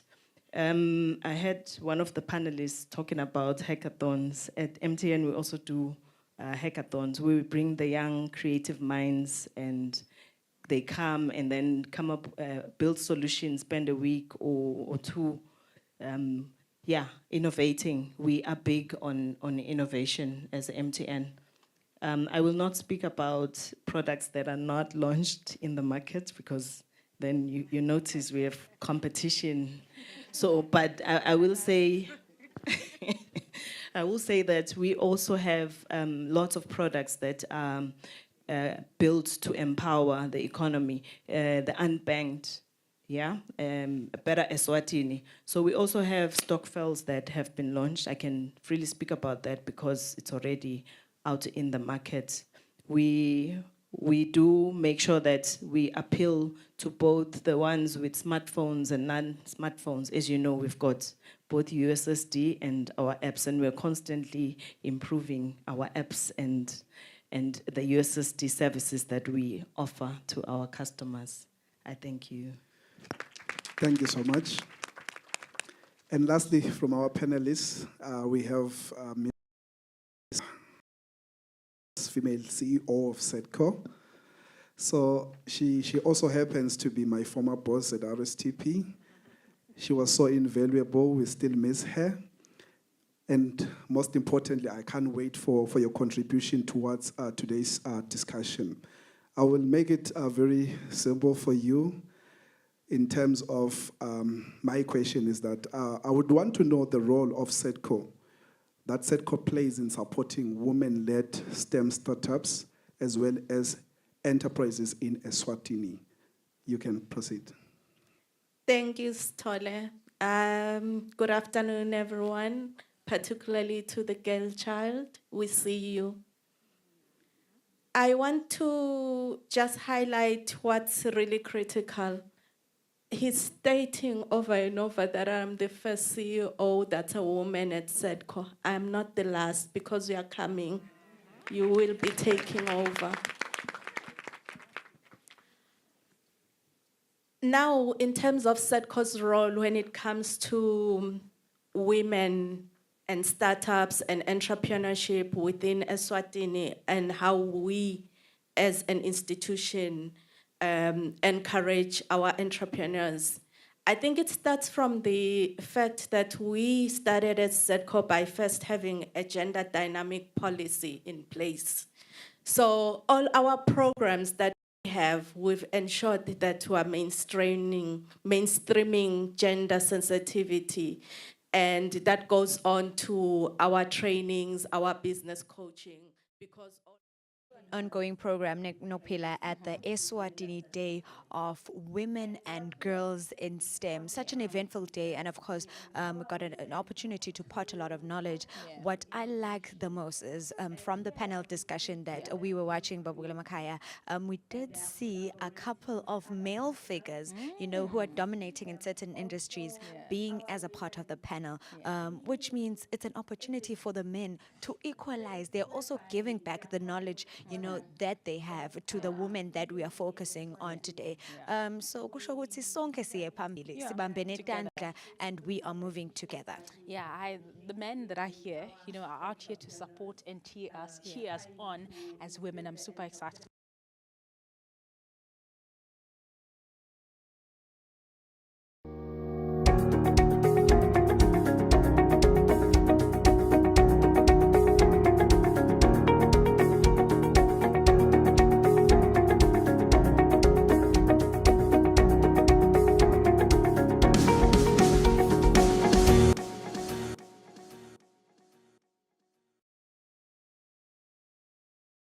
Down,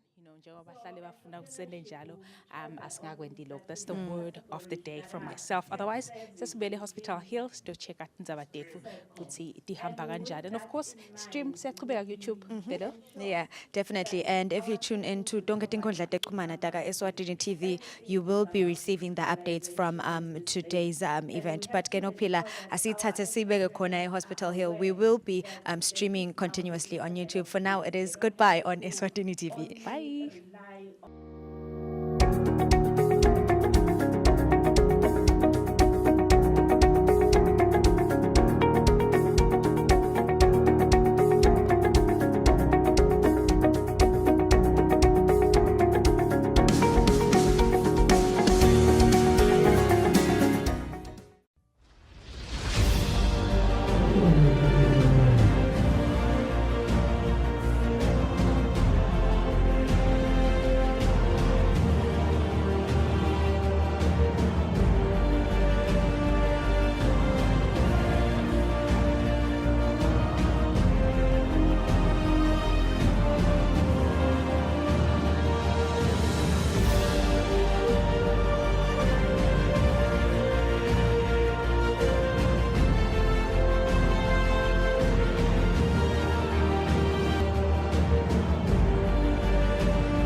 Eswatini TV has signed a code of conduct that is enforced by the Eswatini Communications Commission.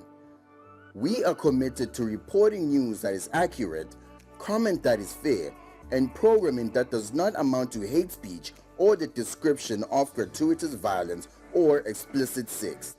For any complaints of our programming, please contact us on 2411-9600 or email info@eswatinitv.co.za. You can also contact the Eswatini Communications Commission on 2406-7000 or write a letter to ECCOM on PO Box 7811 Mbabane. Email address is info@ecom.org.sz.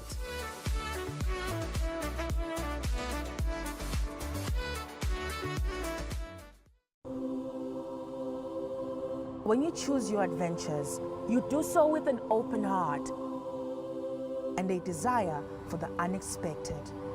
You embark on journeys to discover new worlds, full of wonder.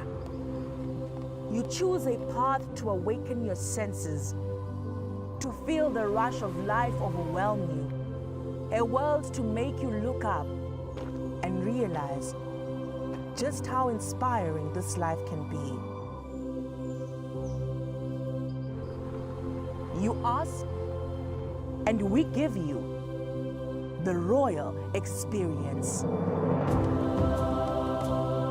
Arrive and awaken your heart. Explore life in ways only thought possible in your dreams. There are but a few places on earth so special, so unique, and so spectacular, where it becomes the rite of passage for the ambitious travelers, the courageous souls, to all have the one and only royal experience. That day when you look deep into your heart and leap into an ancient world so very different from your own, where magic, beauty, and love are shared forever. Then you will have a royal experience. There is just one place on earth where the people make you feel a part of their kingdom, where you just might volunteer to awaken spirits, enrich minds, and work alongside communities to build, motivate, and inspire. This is truly the royal experience. When you dream of a different world, beyond the ordinary, beyond time, discover just how far you go to expand your understanding of life's greatest mysteries. There's just one place on this planet with so much to offer. Now is the time for you to have the royal experience.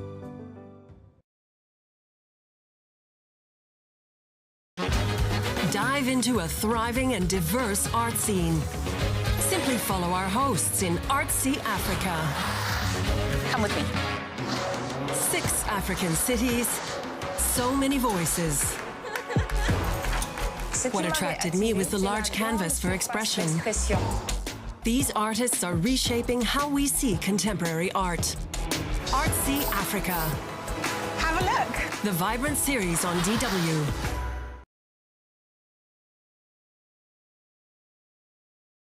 This is my first time here. Hopefully it's my last. My dear friends, here we are, all in our true colors.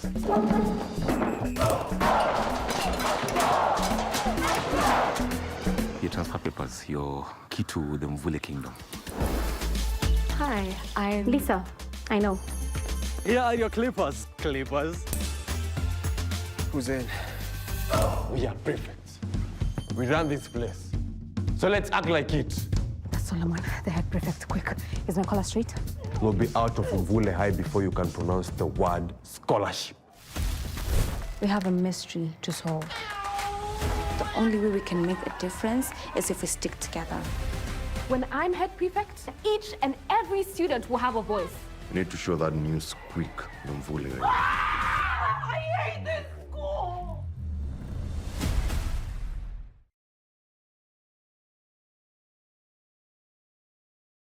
Kude lesinye isikhathi ngaphandle kwalesi. Aba research bafunze. Being risky means ukuthi nalokuwa kwayo kulula. Nathi kufuna sente ukukhicita lokusembili.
Kolomhlangu kubusela ngomkele tindzabeni tekucala lusuku dilethelwa ngumsakato wetitfombe Eswatini TV tifundwa nguSifiso Nxumalo. Tindzaba kunemsebenzi oqhubekako ezulwini eHappy Valley welitiko letekuchumana sinembiko.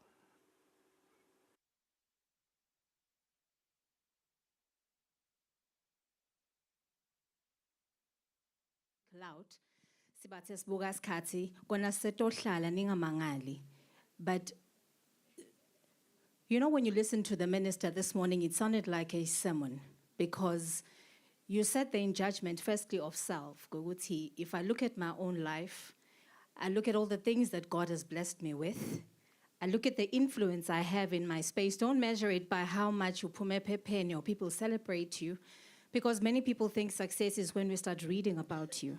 But in your little spaces, whatever you are doing, wherever you are doing it, believe you me, someone is taking notes from you. So here we are again. So Kulumile Minister, and she says this is a second year of a running program. Kwamgufisha bandwa bagethu emva kwenishumayelo kulandzela ini? Hallelujah. Ngiyumphane mfundisi ke mina ngikwenda kube very fast, angifuni ukucomplicate, angifuni ukuquotela amavesi or recap anything. You heard. You understood. If you are sitting there and you have not mentored even one person in your life, shame on you.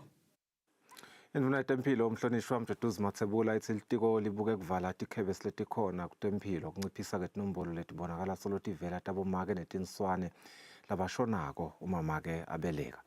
Induna beyikhuluma ngesikhathi live ngekubanjiswa inhlangano yakamhlaba yetempilo ligubha ilanga lakamhlaba letempilo i-World Health Day leligutshwa njalo mhla tisikhombisa enyangeni yamabasa. Silitiko-ke sikulwile kulwa lokuhle kuletindzaba, kepha liciniso litsi solo tikhala tikhona. bosisi wethu nabomake solo bayaphuta kuya edibhedlela lokwenda ukuthi kubafake engotini phindze kufake nemntwana engotini. Siyacela-ke ukuthi sichubeke sibheke impilo sifundise kuze kuvakalele nalapho kungakavakaleli khona.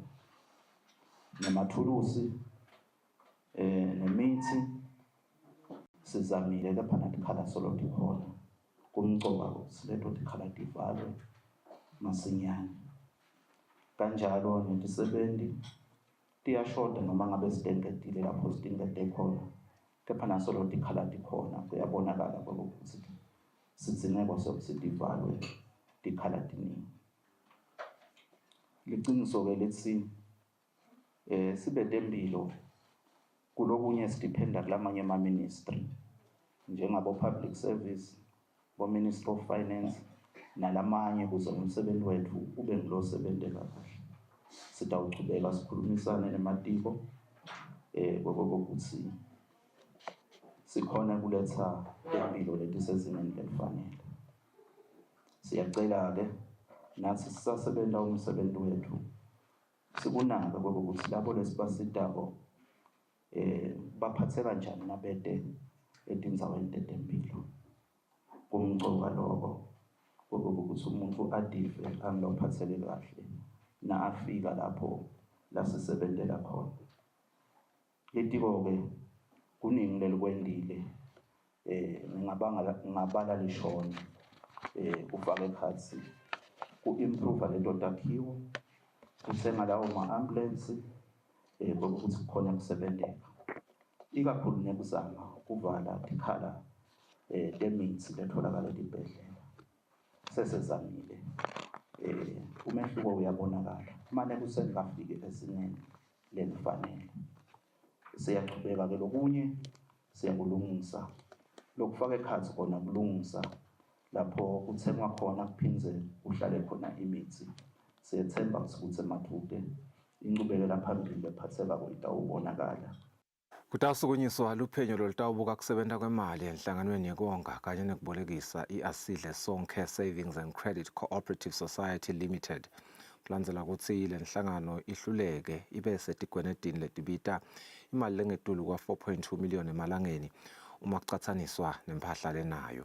Lokhu kuvetwe ngukhomishana wetinhlangano tekonga nekwebolekisa Russell Nxumalo ngelisonto ekuseni ngesikhathi emalunga ale nhlangano ahlangene esikolweni yaSalesian kaManzini. Ngenyanga yendlovane kulomnyaka losetulu, ukhomishana wetinhlangano tekonga nekwebolekisa Russell Nxumalo kanye nenkampani elawula kusebenta kwetinkampani tetimali letingasiyo emabhange i-FSRA bakhipha satiso sekumisa kwekusebenta kwelibhuku lasebhange lalenhlangano i-Asidle Sonke. Alinganiselwa ngetulu kwa-350 emalunga alenhlangano kanti lokunakekile ukuthi langetulu kwehafu alamalunga sekafake isicelo sekungaba amalunga kanti basemele kubhadala imali tabo lebakatse basolo batonga. Nakakhuluma ngelisonto ekuseni lamalunga alenhlangano avete kukhatsateka kwawo ngalenhlangano. Sicela lusito lolutawenda kwekuthi sititfole letimali. Ngicela ukuthi nisibonele abaphasi bami singayisise sibe etandleni tethu nathi sibhekini njengoba sicela sine nisibambele. Iningi le mali. Cela nisite kanjalo nisendele lokwendiwayo niyakwathi ngiyize thina singadi but ninayo i-idea leningasitana. Mina bese kuneluvalo nje ukuthi ngabe Asidle kule simo la kuyiso lapha e-ICU kusabhanyata na kuyakhona lo lokukhomba ukuthi impilo ngathi sekhona.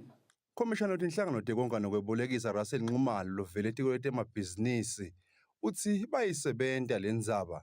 Itayithatha interim committee ifake ku-cooperative tribunal lapho khona nine senibabeka licala laba lebe babukele inhlangano ukuthi simalunga akasidle sonke besithume naba akukahambi njengoba besibathumile aside for service enhlanganweni sesicela kubabeka licala. I-tribunal ke itawufike ikhiphe esijubu ukuthi licala liyabalahla noma tukwaloko sitawuphinda sifake futhi i-forensic audit because kunetimali letibonakala ukuthi bethamba tiye kubantu labathinta.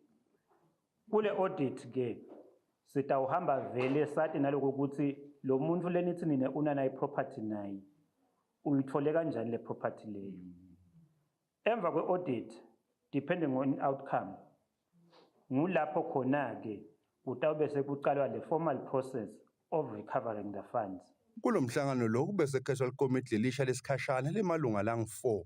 Sihlalo waleli komiti ngibonkonsi Nzimanze, mabhalane waleli komiti ngusindi Gama bese Colile Mkhwanazi ukhetho kuba ngumgcini mafa.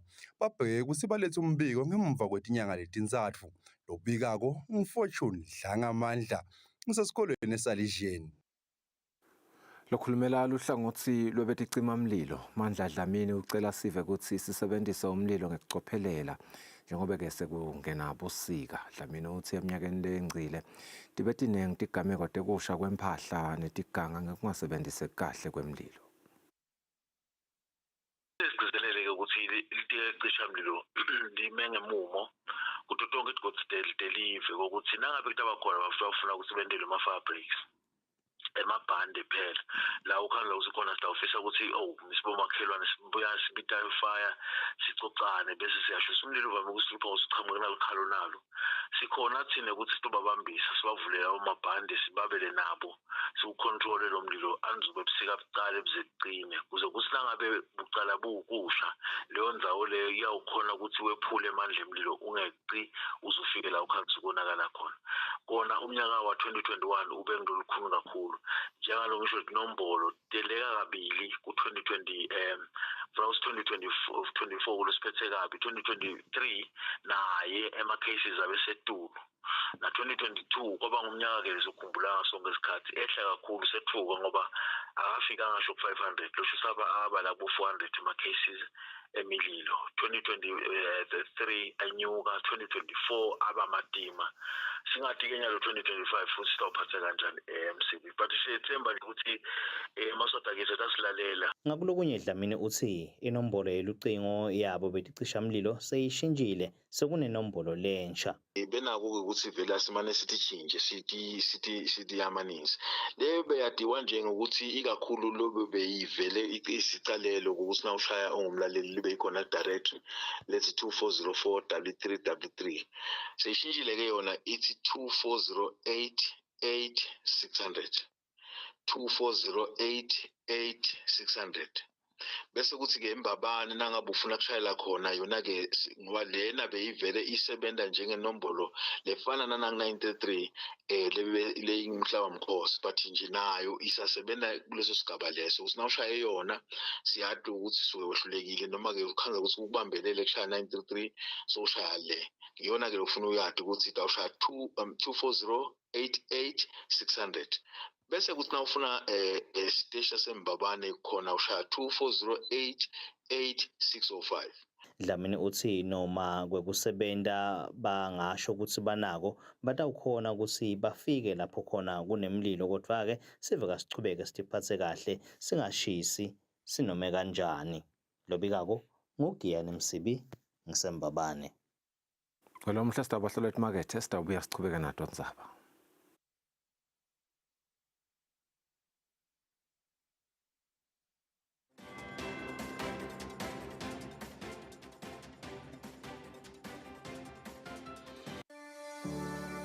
Eswatini TV has signed a code of conduct that is enforced by the Eswatini Communications Commission. We are committed to reporting news that is accurate, comment that is fair, and programming that does not amount to hate speech or the description of gratuitous violence or explicit sex.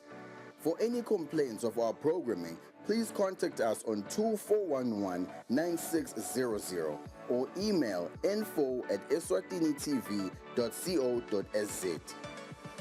You can also contact the Eswatini Communications Commission on 2406-7000 or write a letter to ECCOM on PO Box 7811 Mbabane.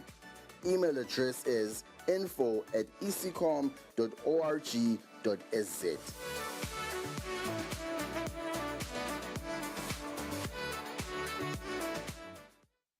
Kude lesinye isikhathi ngaphandle kwalesi.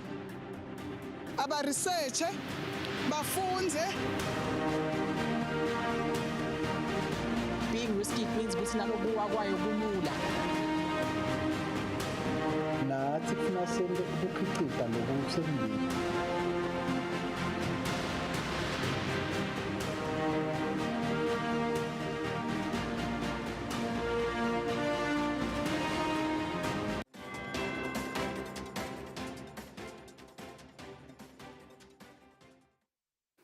Siqhubana dot inzabathe kuqalatela usuku lijaji lenkantolo lenkhulu Titus Mlangeni ligwebe umphathi weSwatini Med Peter Samoras Melane emalanga lang 60 abhadla ke ejele lase lihlawulisa sikhwama seSwatini Med imali lengu 100,000 emalangeni. Lijaji lilahle Simelane kanye neSwatini Med ngelicala lekungahloniphi inkantolo. Lokhu kulandzela ukuthi Simelane kanye neSwatini Med bangahloniphi isijubo senkantolo lebesikade sithi abungamiswa bulunga betisebenti telibhange leSwatini Bank letingu 165 kodwa ke Simelane kanye neSwatini Med babumisa. Lijaji litsite kulesigwebo saSimelane lesingu 60 wemalanga abhadla ejele emalanga lang 30 liyawalengisa kute kube iminyaka lesihlanu aphindze angatfolakali endebucala lobufana nalobo. Lijaji libese lithi inhlawulo yaSimelane ngo 30,000 emalangeni. Lijaji ligcizelele ukuthi angaphumi Simelane ejele kute kube kuthi yena kanye neSwatini Med sebabhadale lenhlawulo yonke. Lesijubo senkantolo lasolwa ngekusiphula Simelane nguleso sekwekuthi wachubeka nekumisa bulunga betisebenti telibhange leSwatini Bank. Kanti-ke inkantolo bekadze ikhiphe isijubo sekwekuthi abungamiswa bulunga baletisebenti teSwatini Bank. Umbiko logcwele ngalendzaba utawutfolakala etindzabeni takusihlwa.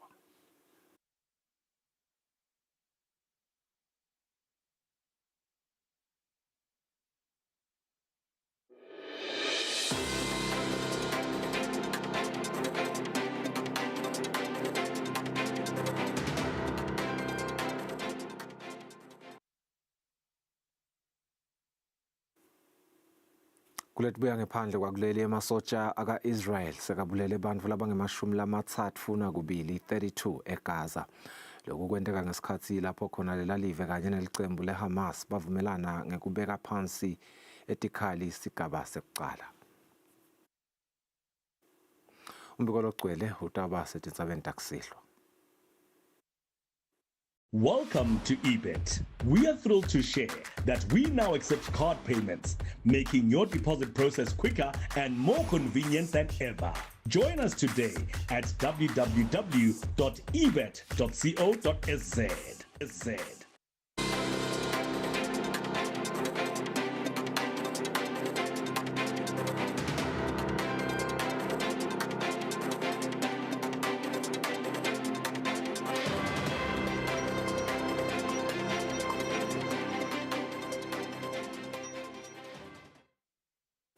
Tindzaba temidlalo umceceshiwe licembu leRoyal Leopard Edwin Mathebula uthi kuba nebadlali bakhe esikhathi lesitse ngiko-ke lokwenta ukuthi badlale ngcono nalokubasitile ukuthi baphakamise indzebe ye-Ingwenyama Cup kwekucala emlandweni wabo.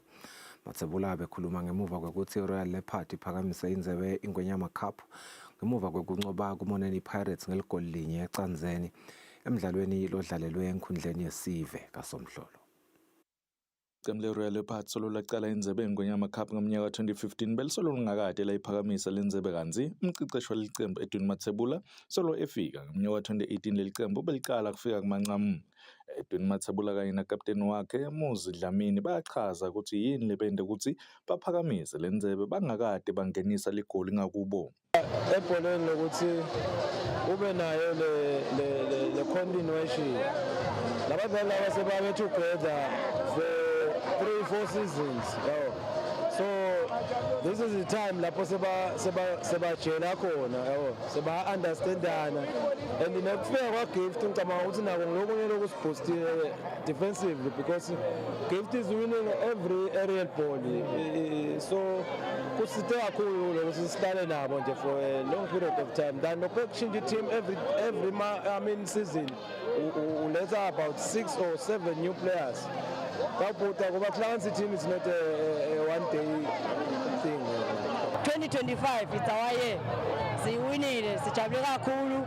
ngibonga labafaka isandla kula malungiselelo kusuka ekuqaleni size sitofika nyalo and nangicabanga kade senta umlando siwinele ngomisha sikaye saconcede ngicabanga ukuthi lokhu ukuthi aside eqhubekele nembili.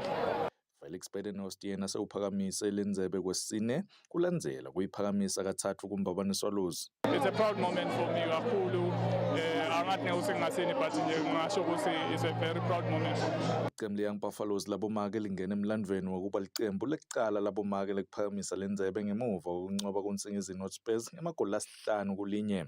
Wandile Skoshabangu loqeqesha leqembu le Young Buffaloes labomake kanye nebadlali bakhe bathi emalungiselelo alomdlalo bekasecophelelweni lelisetulu.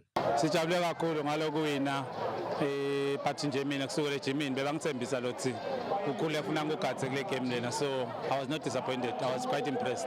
Badlale kahle kakhulu. I mandate ukuthi going to CAF ufuna singagcisi sinafiki sibuyele kule stage lesiphumekiso lefuna siqhubeke siye phambili. Kahle kahle ngicabanga ukuthi basha bonke lama team inkinga yakhona thina vele sima from Tuesday to Friday yabo kanti labanye baphuta nalokuqala but nje ngiyabonga kakhulu. Ministerial lephathi lithola imali le-1,450,000 ngokuphakamisa yona lenzebe kanti iqembu le Young Buffaloes labomake lona lithola imali le-20,000 amalangeni.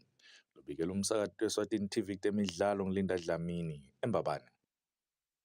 Lesikhathanyalo sitawubuka temidlalo lethamba embili kulamanye emave lapho khona sitawucala event leNgilandi ngaphansi kwe-English Premier League. Even laseNgilandi ngaphasi kwe-English Premier League iqembu leSouthampton selidliwe inkemba kuso sigaba se-English Premier League kulandzela kukhala phasi kuTottenham Hotspurs ngamagoli 3 kulinye. iSouthampton idliwe inkemba nje kusele imidlalo lesikhombisa ukuthi kuphele yona indzebe ye-English Premier League yalonyaka lapho khona inemaphuzu lalishumi emidlalweni leng-31 leliwudlalile. Kuleti bemidlalweni eligaluva Mark Leisman uphakamisa indzebe yakhe yokuqala ye-LAV kulandzela kunqoba kuCharlie Schwartzel. Leisman wekutaleveni lase-Australia loneminyaka 41 uthole 6 under kwathi Schwartzel yena wathola 5 under. Even laseSpain iqembu le-Atletico Madrid nalo solalifuni kusalela ngaphandle kumaqembu lwalwela kuphakamisa yona indzebe ye-La Liga kulandzela kunqoba kuSevilla ngamagoli 2 kulinye. I-Atletico Madrid isendzaweni yesithathu kuyi-La Liga kanzi ilandzela iBarcelona lihlete esicongweni ngamaphuzu lasikhombisa. Lobikela umsakazi Eswatini TV temidlalo ngilinda Dlamini kanzi titfombe titholakala ka-France 24 DW na VOA. Welcome to eBit. We are thrilled to share that we now accept card payments, making your deposit process quicker and more convenient than ever. Join us today at www.ebet.co.sz.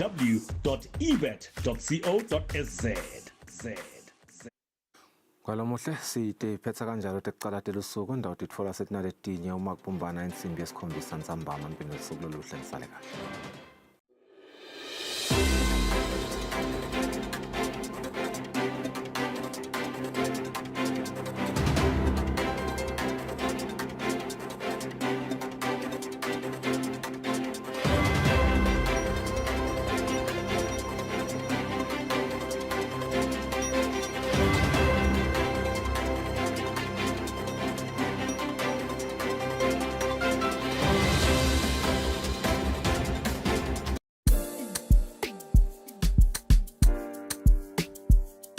Welcome to the ultimate guide to your weekend entertainment. With us as we bring you the hottest music videos and exclusive interviews with your favorite celebrities.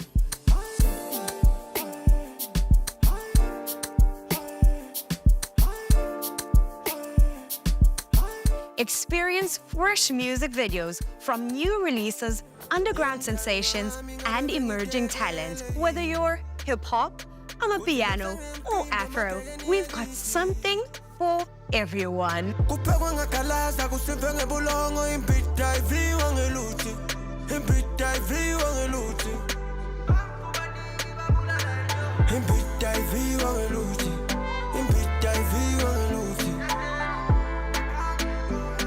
And if you've missed out on any of the excitement, don't worry, we've got you covered. Join us for an electrifying journey through the music scene. Relive the magic and get inspired for your next weekend adventure. You can be stuck on you. Agusafumi, agufumi ntule. Bizinyati buta, bizinyati penya, bonke kwami kyakalela.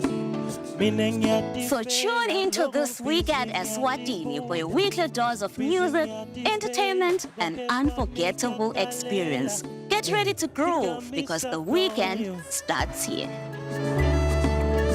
You can be stuck on you. Come on, it's a simple song. Sing with me. Say, you can be stuck on you.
เอาอย่างเดียวแล้วกันนะใครก็เลือกหน่อยแล้วกันที่ไม่ใช่กะเพรา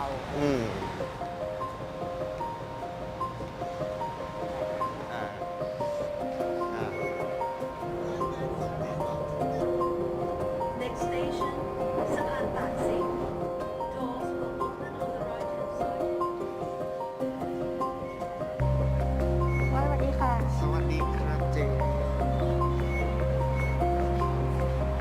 เมื่อวานพี่ไมค์มาซ้อมเสียงตามสายใช่เพราะครูบอกไมค์มินว่าถ้าไมค์มินจะมาเย็นถ้ามีคนไปส่งครูก็โอเคก็เลยไปส่งครู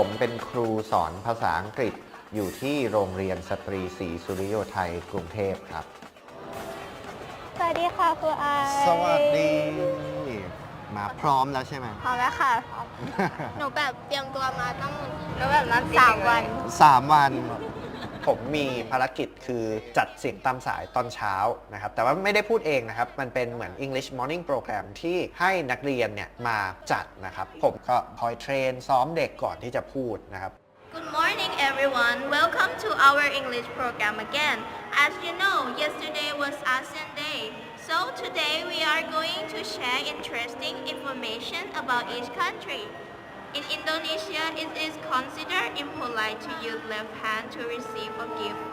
Myanmar. In 2010, the Burmese government officially changed the nation flag. However, ผมค่อนข้างภูมิใจเวลาเด็กๆเขาจัดมาหรือบางทีได้รับเสียงชื่นชมสปีดมากเลย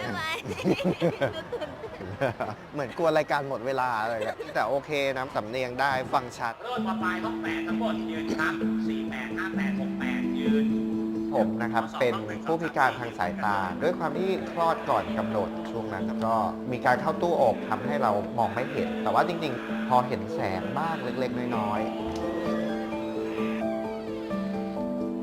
ผมสอนมา6 ปีแล้วผมภูมิใจแน่นอนว่าเราได้มีวิธีอะไรใหม่ๆมาให้ลองเด็กได้พูดมากขึ้นเด็กได้เรียนรู้อะไรใหม่ขึ้นเดี๋ยวต่อคอมก่อนเนาะโอเคโอเค hello test Good morning students how are you today อาจจะมีเด็กที่อาจจะไม่ได้ชอบภาษาอังกฤษแต่ว่าถ้าเราสามารถดึงตรงนั้นทำให้เขาเปิดใจแล้วก็พัฒนาขึ้นมาได้ผมว่ามันมีความสุขเชื่อ So here is the first question Where did you go The person at the front you can write where did you go If you finish fold the paper and pass it to the next person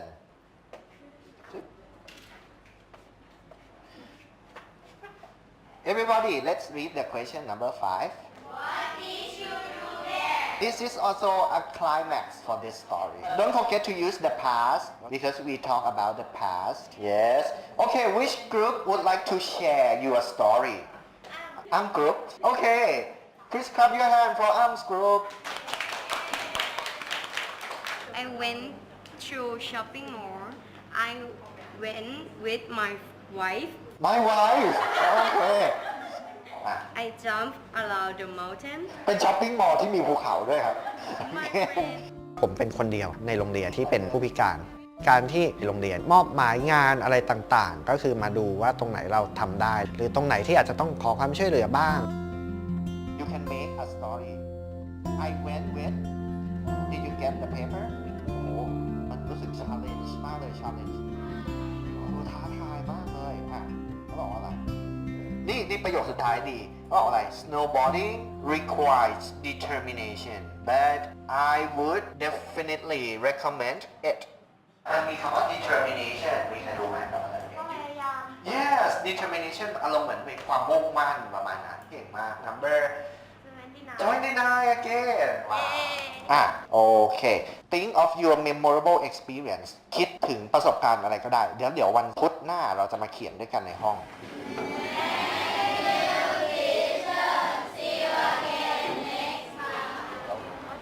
สิ่งที่เป็นแรงบันดาลใจที่ทำให้ผมมาเป็นครูสอนภาษาอังกฤษก็คือมีรุ่นน้องที่ตาบอดเวลาเรียนไม่เข้าใจพอผมอธิบายให้แล้วเขาเข้าใจเราก็รู้สึกดีใจนะเรารู้สึกภูมิใจว่าความรู้ของเรามันเป็นประโยชน์โอเคสวัสดีครับผมว่า challenge ที่สุดตอนมาเป็นครูก็คือในบางส่วนที่อาจจะยังไม่เคยเห็นเราสอนก็อาจจะมีความกังวลอาจจะมีงานส่วนอื่นบ้างด้วยอะไรอย่างเงี้ยนะครับก็จะกังวลว่าเราจะทำได้มากน้อยแค่ไหนสวัสดีไปกันเถอะ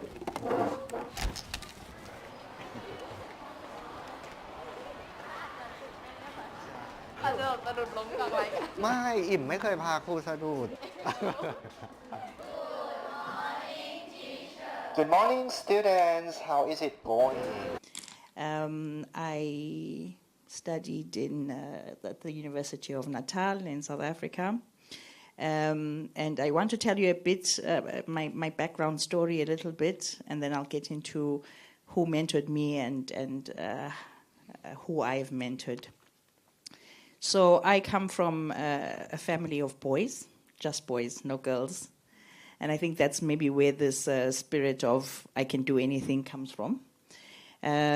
I do not come from, my mother was not educated to any meaningful extent, but there was one thing she did. She was very, very strict, and she was like, you cannot be anything but position less than 10. It was a rule in the house. You actually could get some corporal punishment if you didn't.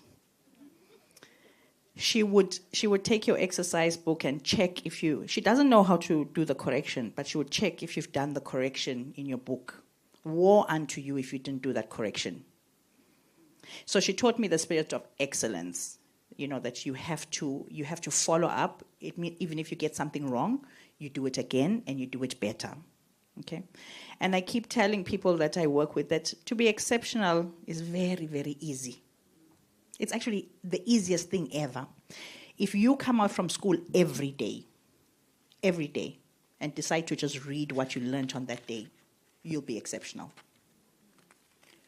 Just read what you learned on that day, you'll be exceptional. I was speaking to a group of girls that we had a careers fair with, and I was telling them that you can come back to me and tell me you did it and you failed, then we can talk about it. But I guarantee you that from day one, if you do things on time and properly, you'll get it right. So mine is, so I think my first mentor, I'll say, was my mother. Let me put it that way. And then another thing was, along the way, you need to be extremely driven yourself. Okay, you need to, we heard the minister today say that the world is your oyster. So I'm being raised by, my father passed away very young, my mother is not working, she's not educated. Guess what? Miss Candy Stromvik is writing letters to every company she can think of, and she's asking for a scholarship. Fortunately, without knowing anyone, not linked to anyone, I got a scholarship from DBO. I finished my high school. There's Miss Candy walking up Waterford Hill because I knew that I wanted to do my A-levels. I walked up the hill, I applied for myself, I got a full scholarship, and I studied at Waterford. I didn't have the money, right? And I finished at Waterford, and there I applied for engineering, and I went and I studied engineering. On top of that, there's Candy writing to companies and saying, can I please volunteer to work for free? The first company that I worked for was Mondelez. And then I worked at RSSC, and that's where I did my graduate training program. Because they had already seen me volunteer there, it was easy to then come in as a graduate trainee. So I worked in the factory, throughout the factory. It was difficult. Not uncomfortably difficult, but it was uneasy. You walk into the factory tea room and you're the only female there. But they learn to respect you with time. As you do the work, people learn to respect you. They learn to see that you are exceptional when you do what is required of you and when you give it your all. I had two particular mentors at RSSC. Both of them were chemical engineers, and I think that was the affinity to me in terms of them giving me mentorship. And they taught me, the first one taught me that you don't talk about other people in a work environment. He was well known for that people didn't walk into his office. Now to uyakhuluma ngemuntu, utambita lo muntu, anibite nobabili, asibuyani ntokhuluma lento benikhuluma la. Okay, that was my first mentor. He taught me excellence, that what you come to do at work is you come and you do your work and you do it excellently. My second mentor was a man called Gordon Dlamini. He was also a chemical engineer. He's unfortunately late now. He taught me, when I was resigning at RSSC and going to A.G. Thomas at the time, he said to me, "Yeah, Gwendi wanjalo ke sis. Uyayekela, uphinda uhambe, uphinda uyekele, uphinda uhambe." Because growth is inevitable. You have to grow. Okay? So that was a very good lesson, that you have to grow. Then I'll come to my mentorship journey. It started out with seeing an application, someone who had made an initiative at the ministry and saying, "Can I please come and work?" And I lobbied for that person to actually come. And they came in and they started to work. I have a couple of people who I mentor more in a more direct way, on a one-on-one basis. You walk into my office in the morning, some of the girls that almost made me cry this morning. I believe that you mentor people on a one-to-one basis. Yes, you can give them an overview of things, but it's important to listen to people who've been there before. So your parents sound like they are singing, an old tune, or your teachers are singing an old tune. Listen to them. They've been down this path before. They know what they're talking about. Okay? And from my experience, if you give young people that chance, when you give them your experience, because I think as ladies, unfortunately, men tend to have, it naturally comes for them, where they actually build each other up. I always say, they'll quickly gather, where are you working? What are you doing? What can we do together? Right? The days of women saying, "Hi, how are you? Who are you married to? How many kids do you have? How are your kids doing? What school are they in?" is gone. That time is gone. If we want to grow, you need to know who you're with in the room, what are the opportunities available, and what do you do? Okay, so following from that, we then had a project with the World Bank. So we have a project where it had gender mainstreaming component, and under that component, we have had cohorts of girls who have done 10 days. We've had 3 cohorts now of girls who did 10 days job shadowing, technicians and engineering staff, people in STEM over 10 days. It was done in partnership with JA. So they see how, to increase that interest in STEM. The second thing that we've also done is we had a careers boot camp where we invited companies, municipalities, many companies, MTN was one of them, to come in and speak to the girls about, it was mainly girls, there were some boys, but mainly girls, to say what are the career opportunities that are available. And I was very interested in the ESHEC report that was spoken about today. And the third one is the internships. So again, we facilitated. Interesting story, I'm going to close very soon. Interesting story, we took out an advert with JA that said, we wanted female interns in STEM, someone that recently graduated, and we said females only. Guess what? Men applied. I think because female has FE, male. So I think they thought they meet some of the criteria. What do you think? But it's true, men tend to take chances more than women. We do want to perfect first, and that's the problem. So under that program, we got a number of companies that took on students who were then mentored and got an internship opportunity in these companies. And this is what led to the gender awards that we had a few weeks ago, which was Gender and Energy Awards, and we were now awarding the companies for actually taking on the students and doing these activities. And it was amazing what you can do when you partner with the private sector. and with other institutions to be able to move this agenda forward. Thank you. Thank you very much, Candy. That's quite, she's in the energy space, by the way, and there's very few women. She talked about excellence. There's room, growth is inevitable, but only if you work hard. It doesn't come just by being there, and also listen. Mrs. Khumalo, she's my senior, by the way. So she'll always be a senior to me, and I always look up to her. Tell us about your experience. Good morning, everyone.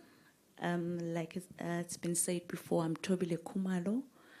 I'm running a consultancy, an environmental consultancy called MTK, Sustainable Technologies. So you can see the TK, it's me, it's the name, which I started in 2010. So my journey in being mentored, I would say it has been an informal journey, like most of us that grow up in our generation. But firstly, from home, my parents, like Miss Felicia's experience, they never distinguished between girl and boy chores. So if we're going to work in the fields, we all go to the fields. We are coming back, we are cooking. My brothers, myself, we are all cooking. We're going out. My father is a civil engineer, now retired. So whatever structures are in the home were built by him. So we were the daga boys or daga girls. So if it's time to build something, we would know, we're all there working, mixing cement. We know how much wheelbarrow of plaster sand, river sand, and per bag of cement, and there was just no difference. So from an early age, I didn't feel like there are things that I can't venture in, because we did everything together with my brothers. Although, like Flats has said, as you grow, these things then creep in, maybe because of society and environment, and then you feel like, oh, maybe. But basically, from a young age, I learned that, and in the process, I learned even the value of hard work, the value of just sticking to something, making sure it's finished, and it's finished in the correct way. So it just got instilled in me. So growing up, then I had an older brother who encouraged me to get into to choose STEM subjects. I was very good in mathematics. I think I still am very good, but I'm not using it now. So it was easy for me to get into that, and I went to university and did BSc, Maths and Chemistry. But what I want to get into then was then there is sort of a gap that I realized growing up as I developed, the gap of finishing school and getting into the work environment. I found that I'm in STEM, I did everything, was good, but the other skills I didn't have. The application of what I know and what I'm good at to the workplace and all those things was lacking. So that's why it's my passion now the person who helped me a lot there was my boss, Mr. Vilagati, who was the boss at Swaziland Environment Authority, now Eswatini. Oh, he mentored me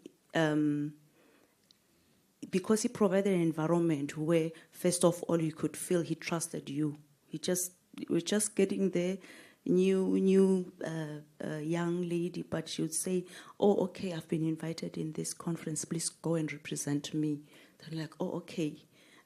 Oh my God. So it's just, then it just builds your confidence and all other things, writing reports, which I wasn't good at. Being a maths person, I just knew my numbers and stuff.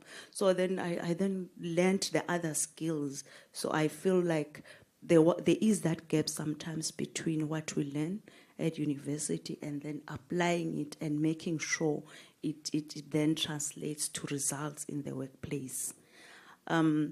So then after some time, I grew, like I said, and then I started the consultants in 2010. So what I do, it's not a formal mentoring program, but when I take up a new employee, mostly it's girls. When I take up a new employee in the company, I tell myself it's my responsibility to help this person grow to realize her full potential. So what I normally do, the consultants is mainly we do reports, we do, what environmentalists do, go to the field, whatever, and attend meetings. But so what I do is that I do throw them in the deep end, and then I just say, okay, we have this project, please write the report, you'll give me the draft. So they're like, oh, okay, okay, just do whatever. I'll give you whatever templates I've done. Just start the report and then come back. Then, so in the process, as we do the reports together, working on the projects, I then make sure I tell them, oh, you are actually very good in this. You have an excellent attention to detail. So I'm trying to point out the positive things so that the lady, like, because most of the time, the reason that makes us not confident of our skills is because we dwell on our weaknesses. We are quick to see what's deficient in us. And most people are actually, like the minister said, we like as ladies to put each other down. So whilst you are thinking of your weakness, the next person actually comes and confirms it for you. So then you are done. So what I consciously do is to try and identify the positive things from a person, from a lady, and try and build them up. In the process, try and instill the values of quality, the values of hard work. So I've had actually 3 people being recruited by big organizations from my consultancy. And in fact, during this weekend, as I was checking on 2 of them, they happened to be recruited by the same organization. So they took one and then they said, oh, okay, can we please take the other one again? So I felt like, oh, that's a vote of confidence on the growth of these young ladies. So they tell me, somebody approached us a month ago to ask us to say, okay, he was just saying an observation to them, said, you two have a different work ethic. What's the story? Then she said they looked at each other, they didn't say anything, but then when they were alone, they said, oh, we both know it's MTK. So I feel like it's not a formal program, but I intentionally apply mentoring as a experiential, I would say. So I don't know if I've answered the question. Thank you very much. That's quite informative. I'm sure babhale notes njengale because nami nginawo ngidawubhalisa test egcina. Remember, I'm an educator, so I assess at the end of the day. So ngivile nje lana ukuthi hard work is very important. Ngiyanikopisa. Learning is continuous and always aim for good quality. Can we ask Ms. Tobile Sayama from Ilovo, just tell us briefly about your experience.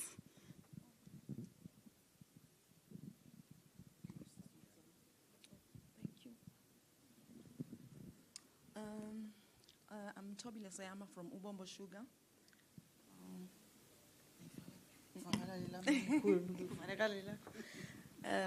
I'm currently a laboratory supervisor. I studied my BSc microbiology. That's my first degree. And then I worked at the laboratory. It's a sugar. I work as a sugar mill. So I got interested on the process side of making sugar. Hence, I decided to then study chemical engineering. So I've got an honors in chemical engineering now. So our company has introduced the mentorship program. So I am a beneficiary of the program. I've got a mentor, Mrs. Lungile Gama. She's the PI head. So she's the one who mentored me. Hence, it was easier for me now to transition to the process side because we sat down and we discussed options on how I was going to be able to migrate to process. So she's the one who advised me to apply for certain positions so I can migrate to process. So a mentorship program has benefited me. She just came at the right time when I was finishing my chemical program. And I'd also like to mentor young girls as well. Yeah, because mentorship came, I can't say it's late, but I think it came late in my career. But it has benefited me. So I would like to help other young girls, especially the high school ones, so it would be easier for them while it's still early, it's at an early stage. Yeah, so. Thank you very much, Ms. Sayama, and congratulations on your new role. Yeah, by the way, I'm not big band. I'm just saying. Futhi ngatalelwa khona. So just in case. Yes, so mentorship is important. She mentioned Guti when we grew up, I won't disclose our ages. When we grew up, there were no formal things. You had to look for it yourself.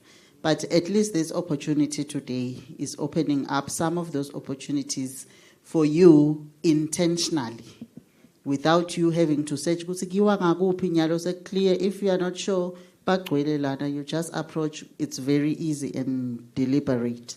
So maybe because but we still want to hear what Ms. Noktula Hlope has to say about how she got to the cybersecurity space. Good afternoon, everyone.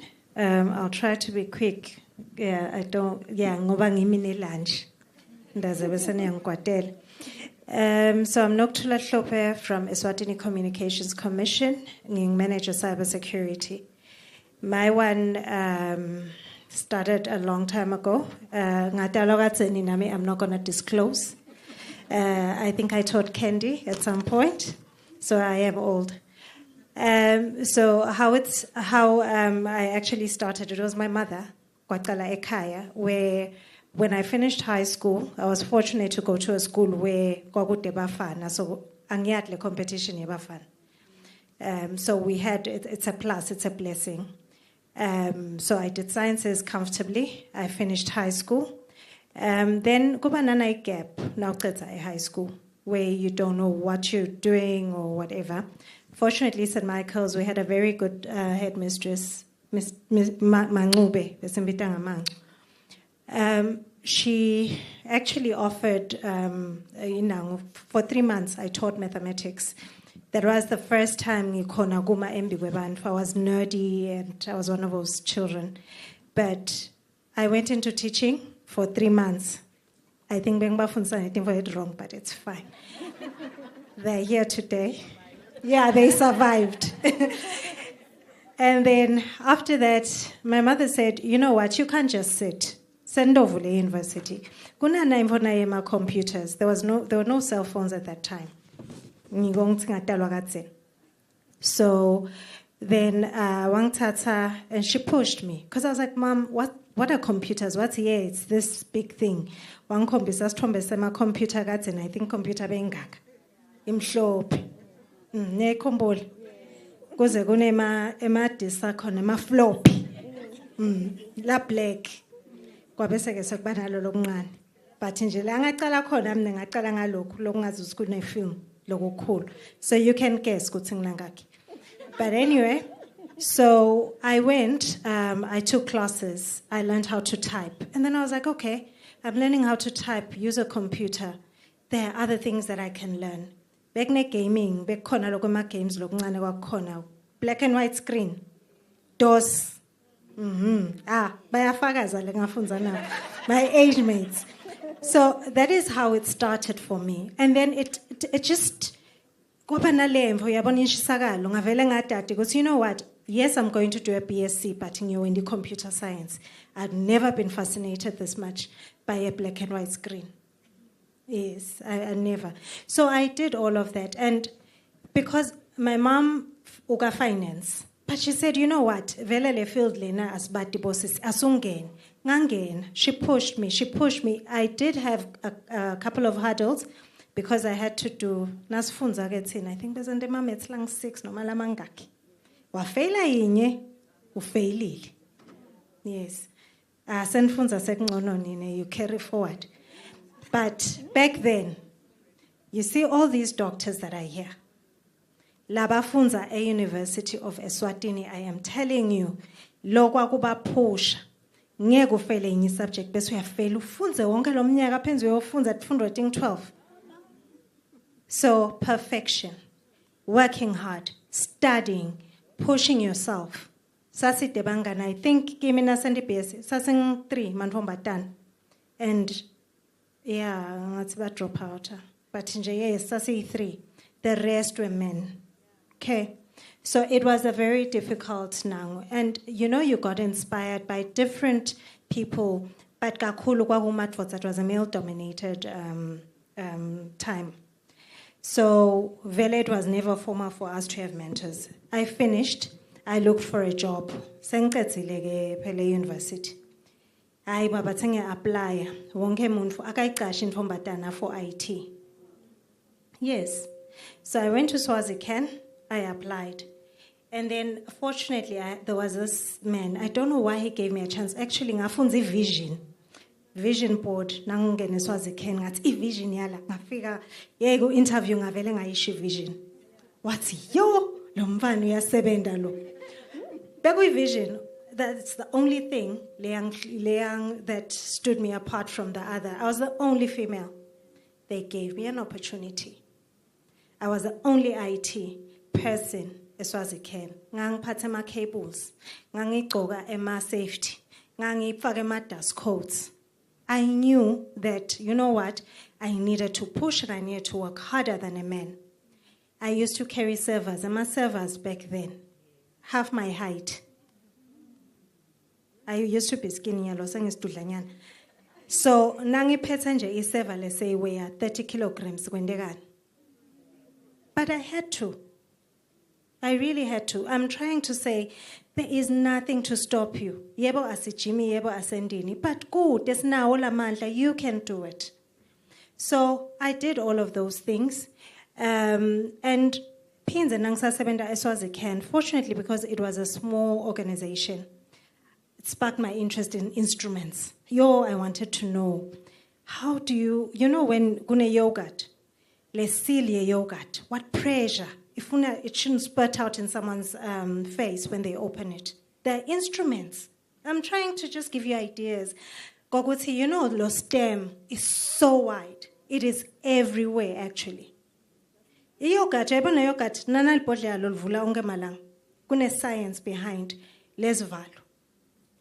So there is always science everywhere. Ngaqedza lapho ngaya Standard Bank. I'm talking too much, is in my carval. Standard Bank, Sabaga infrastructure. And guess what? 3 ladies got infrastructure. Sitfala ini emaserve. Si support the whole of Standard Bank in the country. Sitfala machine. Nale machine, okay, bese iqalile seyimncanyana but beyisinza. Loko maserve ke kon. Domunye nje waqobeka in the process. But we had to do it. And asibukele matfotsa sangsina ngophe Beijing. Now, I told my rights. And we didn't have a lift, a head office, ngiyakhumbula. Bangixolele Standard Bank. Sasihamba ngeditebhis, nalama serve. We had trolleys. But that is what, but how? Right when? So those are some of the things. And then the people that pushed us were other women, but no, nitawukhona, you will persevere. But when you get to my leadership roles, even la panje, la beng sevenda kon, there were not women, bespika just by my technician. But laba bo supervisor nabo manager yini, it's men. So fast forward, I get an opportunity, I work for another organization. I never used to talk like I do now, but now I talk. And I used to work in the background. Kwakuna lo munye magaga communications. I won't say her name. That's ang patalisa lokshol kamalaki. And she used to say, "Ubhizi wendani yebo siyakubona uka IT, uk background nakunani nani ukhona, but you're not there." She pushed me. What's your dictin? Kuluma, talk. She pushed me out of my comfort zone. I never used to be comfortable as a person. Lobega nervous. Nanya long nervous. I hide it well. So I drew that from her. I used to speak to her one-on-one. Begang mentorish. One-on-one almost every day. Okay, what are the challenges? And she's a very strong woman. But she was very strong. One day, when I grow up in Dabalap. So I drew inspiration from her. I learned a lot from her. Fast forward, I'm in a position where I am able to speak to anyone and everyone. I speak to young girls. We have a program in the ESCOM where we mentor young people. So we drew up a program. If you come, say you're a GIT, we can take you through a program. You're exposed, even courses. There are lots of free courses on the internet. Where to develop. So, says, okay, if you want to be a good communicator, because some people are born by communicators, some of us have to learn. There is a course, there is a program, do this. Ganjalo, even report writing. Do this course, do this program. You know gokuthi ating wikingala. Akhona are free, mahal. So use the internet. So we've got that program. And then we've also got a scholarship program. I will advertise it because we are offering scholarships for girls in STEM. Sipatala gonke. Yes. So, and we are trying to offer 2 girls every year. So ngiyacela, please be on the lookout, my young people, my young girls. Sikhona vele leso scholarship senu. Saka ESCOM, Eswatini Communications Commission. Okay. So please do apply. Please be on the lookout. See advertiser every year. The boys have come to complain. Oh, she does a spare chance. Best apply na so scholarship. Bese sesiyababuta athi yena sesiseleleni nithi neseleleni move. Okay. But this is an opportunity because we see the gap. Yokuthi nithole nikhona ekufunda kodwa lesingakubhadali ngisho allowance yakhona uyayithola. I'm just putting it out there. And then we've also got it's coming. I'm hoping ukuthi we will cover quite a number of schools. Bese seswazi national ngivile baningi bantu labafundza swazi national last year where we teach young girls sibafundza sema digital skills. That again we are trying to say, look at us girls teaching you young girls. We can do it. It means that if tinesa gwenda nawe ungagwenda. You can learn anything. And then Pinze, there's another thing that I'd like to add. There are programs. I-mentorship ke advantage yalapho ngilokuthi utawufika kunokuthula ufune ukuthi akumentorish. Then kuba nama programs leswatholako out there, even for us, even older women. There are these programs that are there that are being offered by international organizations. So I, for an example, I try. If I see something, let's say women in what, ngiya forward Hashem to women. I know women in Eng, thank you Bongekile, they do it. They post and that's spaces and Dani, we forward to other women. So this builds a community of what? Of women that are spreading, that are inspiring other women. So ngiyanicela bantu abami, be on the lookout, akhona lama programs. Plenty of them. If there's anybody, loga legal, utang khulumisa nge-lunch or loga nang, ngalo cyber, there are programs. There is one for women, lekhona. And if you're interested in doing legislative work in cyber security, ungangitsinza nge-lunch. Staw apply nje nyalo nyalo cause deadline ikusasa. So in essence, e-mentorship is a good program. I think we've had mentors at different levels of our lives. Njengami ngisho khona lo angifunza communicator, le report writing, I think I need to come to you. So let's say struggle, but we can mentor each other. Even nani young people, you can mentor other young people. You don't always have to think, hey, leader. You are a leader yourself. So inspire other young people. All right. Thank you very much. Yes, I'm available lunchtime. Thank you very much, Mark. So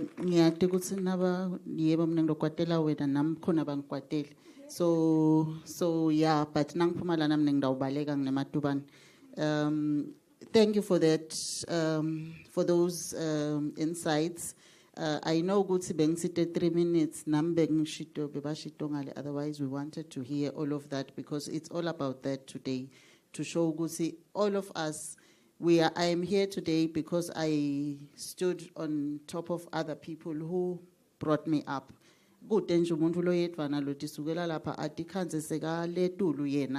Somebody has given them opportunities somewhere or guided them in one way or the other.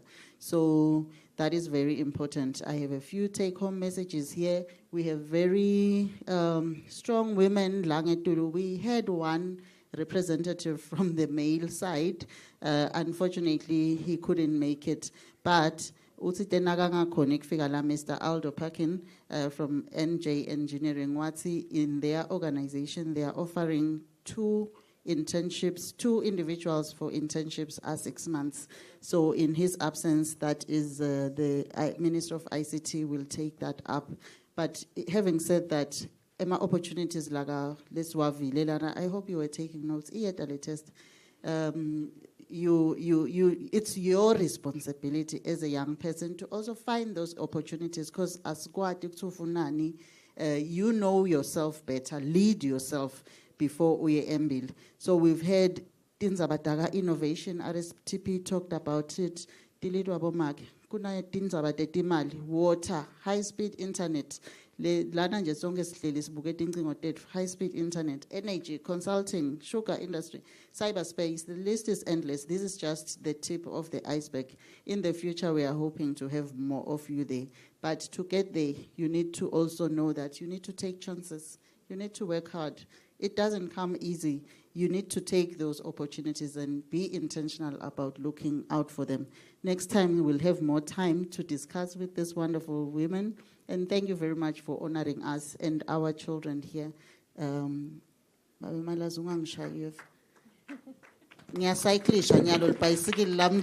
I will. Oh, but you did a good job, so they want to have you more on stage.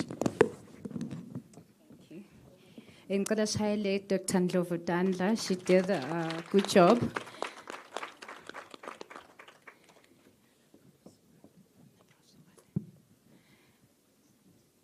Okay, ngicabanga ukuthi sesivile in everything that has been said.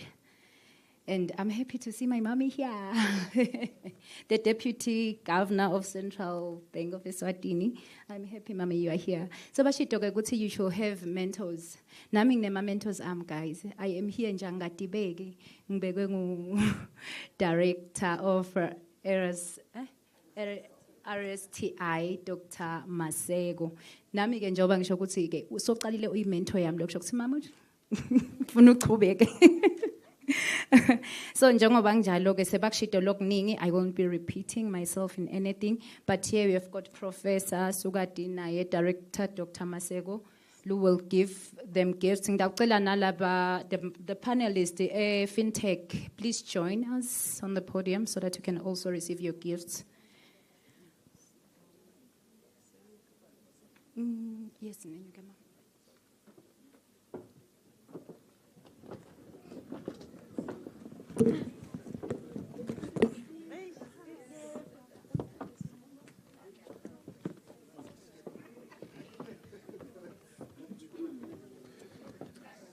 First time doing this, guys.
Nabasashuta my panelists and receiving their gifts. Baga ENPF ngathi ba nakubitwa altar call ba tsinzekile khona labafuna kusi vetela kona ukuthi bafise ku mentorisha bangaki. Representative of ENPF ngumthokotisi Masego Ndamani ni supporta kanganani nini? Asibonge Ngcamane. Sanibona nonke emini. Sebashito ngumthokotisi Maseko ngisuka NPF ngimelele CEO lebe kanga jabula kakhulu ukuthi abe khona kanye nani la. She will be personally taking bantwana for mentorship ngicela nimbhalise. Also ENPF they are welcome to come through the organization and actually see ukuthi kwendekane emsebenzini, especially lama STEM students. They are more than welcome to come. We'll take them through.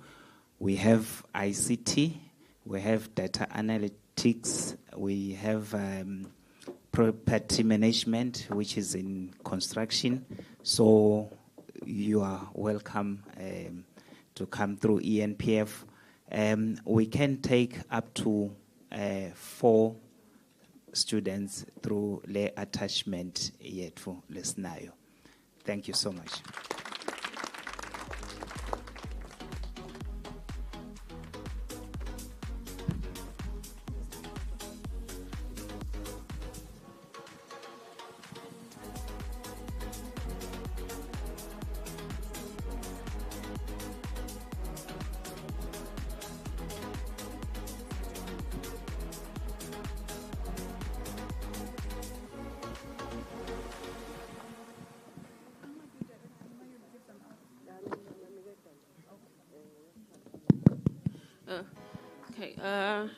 Ladies and gentlemen, we have our beautiful panelists on the stage. And the ministry I appreciate. I think what we got from them, especially to our young ones. I know that lengamulena ntobeni chua and lengamulena itan negeta vitamins for you to choose even your future careers. Thank you very much to our panelists, and say I hope Pawuti next year stabana even bigger panels.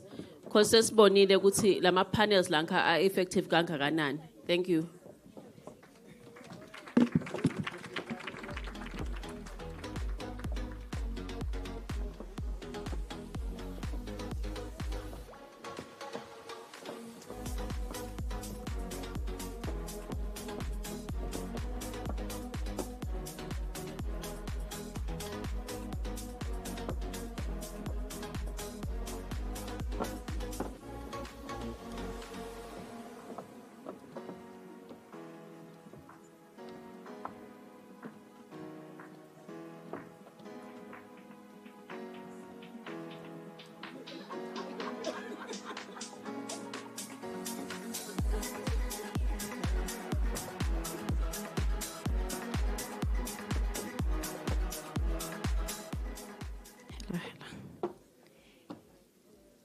Thank you for the gifts.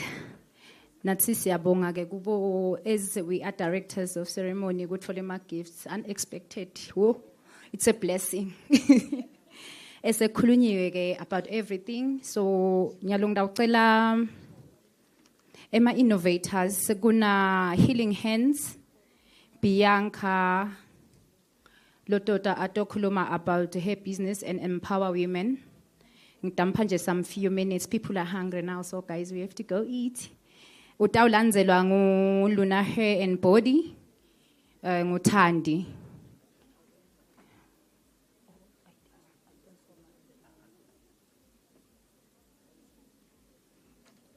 Oh yes, please come. Thank you. Good afternoon, everyone. My name is Bianca Litchfield, founder of Healing Hands. We are known for our innovative product, Umkaba Drops, a belly fat burner. That is a topical solution. Thank you very much.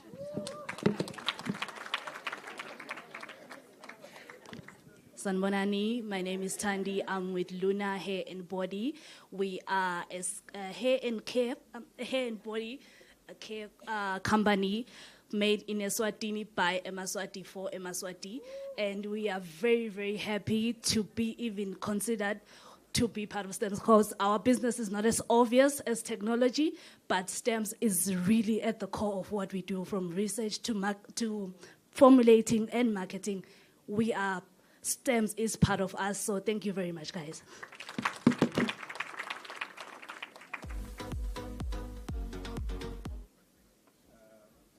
Thank you very much, Professor Sugati, for closing remarks.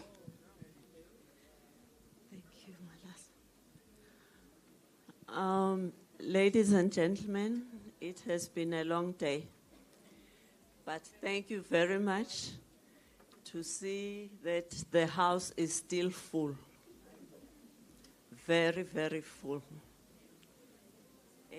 Even though the minister has left, would like to thank the Honorable Minister for the wonderful words of wisdom she shared with us as women and girls. I think it's good when you hear someone like you talking, and then you know it's not something that has been created just for your ears. Okay, she has experienced that.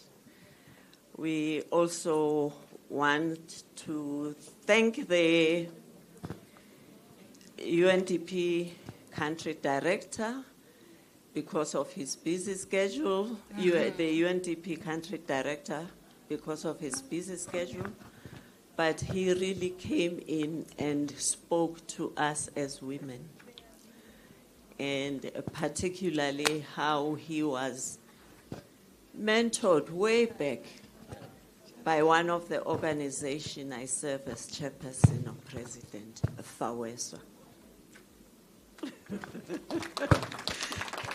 FAWESWA stands for the Forum of African Women Educationalists, Eswatini chapter. Okay, I'm the current chairperson. We also wish to thank, I also wish to thank Dr. Rejoice Masego. Hey, by 1:30 a.m. I was receiving stuff for working so hard to make sure that this is a success. But most of all, we also wish to thank the organizing team from the Department of RSTI for making today's program the resounding success it has been.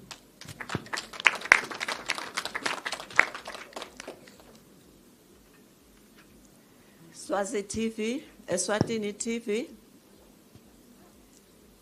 we wish to thank you deeply and humbly for making sure that this event is broadcast live to reach a wider audience in the country. And EPTC, for some of us, provided some Wi-Fi connection so that we could connect our gadgets. I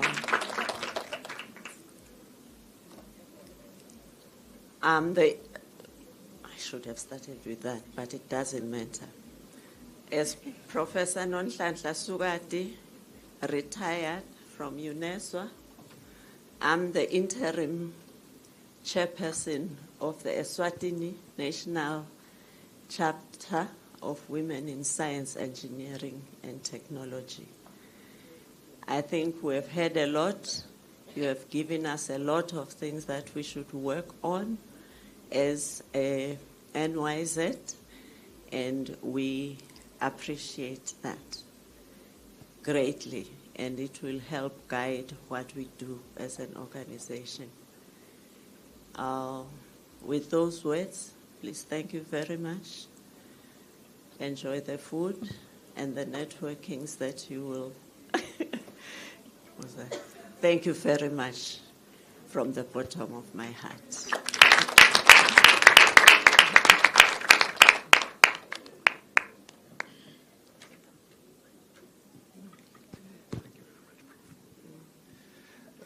Thank you very much, Professor. Thank you, ladies and gentlemen.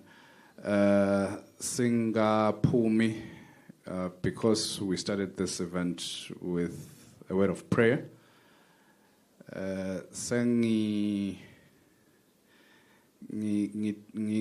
Ngisola lokutsi sekutawuze kube kabi ukuthi sivulelwe email and sesingaphindze sibuyele khona lapho make khumalo ngiyawuthemba wakho umthandazo ngicela usithandazele mike. Let's pray. Our dear Heavenly Father, in the name of Jesus Christ of Nazareth, we thank you, Lord, for this day. We thank you that it was fruitful. We pray, Father, as we go out, that whatever seeds were sown today, that they may grow and yield fruit in the country and in the world, in the name of Jesus Christ of Nazareth. As we're going out, Father, to have our lunch, we pray that you bless the food and bless the hands that made it. And Lord, I pray for your protection of our children as they go to their respective homes. In the name of Jesus Christ, amen. An eventful day here at the Eswatini Day for Women and Girls in STEM. Such an eventful day it was, Nokpila. You know, we learned a lot, as we had already mentioned, and there was a lot of knowledge that was parted, especially from, you know, the success stories that we saw today. And most importantly, we did witness, you know, how women are slowly dominating in other industries that are meant usually for males. And nalokuthi nje sikhulisa live lethu by mentoring girls from a very young age to become a part of STEM careers. Indeed, I've learned a lot. Nalomunye ngikhani abukela lana uyatibuta uthi le STEM yini. But you know, Eswatini TV has everyone covered. You can definitely go back usale ubuka ukuthi lilanga leli belingani, and maybe now ungacucutela lomunye ngakini ekhaya kini ukuthi hey nanglo STEM asowuthathe ngalana. Thatha le STEM, yini STEM ke njengeswati. You know, so hopefully this program has been able to inspire girls, young girls and women in the kingdom of Eswatini. The science, technology, engineering and mathematics graduate at tertiary level. The program from young age to, you know, up to their professional career. So in the Academy of Science now, STEM Sisters and so many other programs. We're so much grateful for that. Unfortunately, we have to love and leave you today. Program yet. Shout out to the team. You know,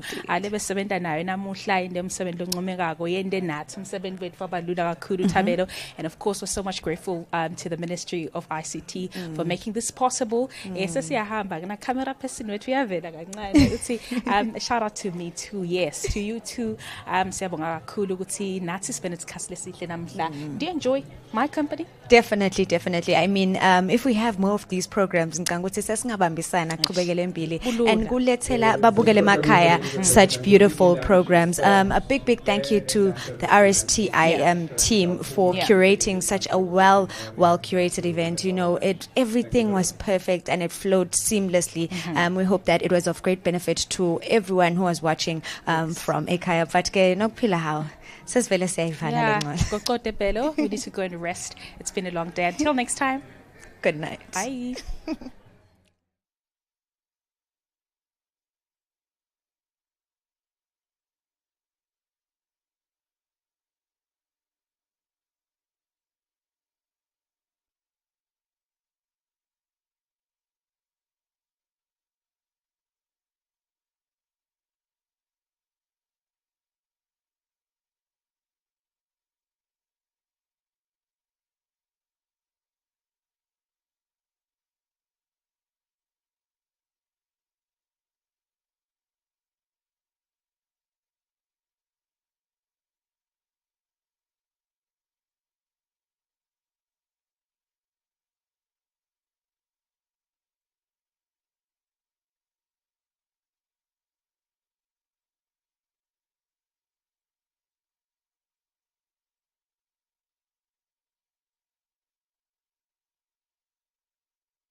been 7 hours and 15 days since you took your love away.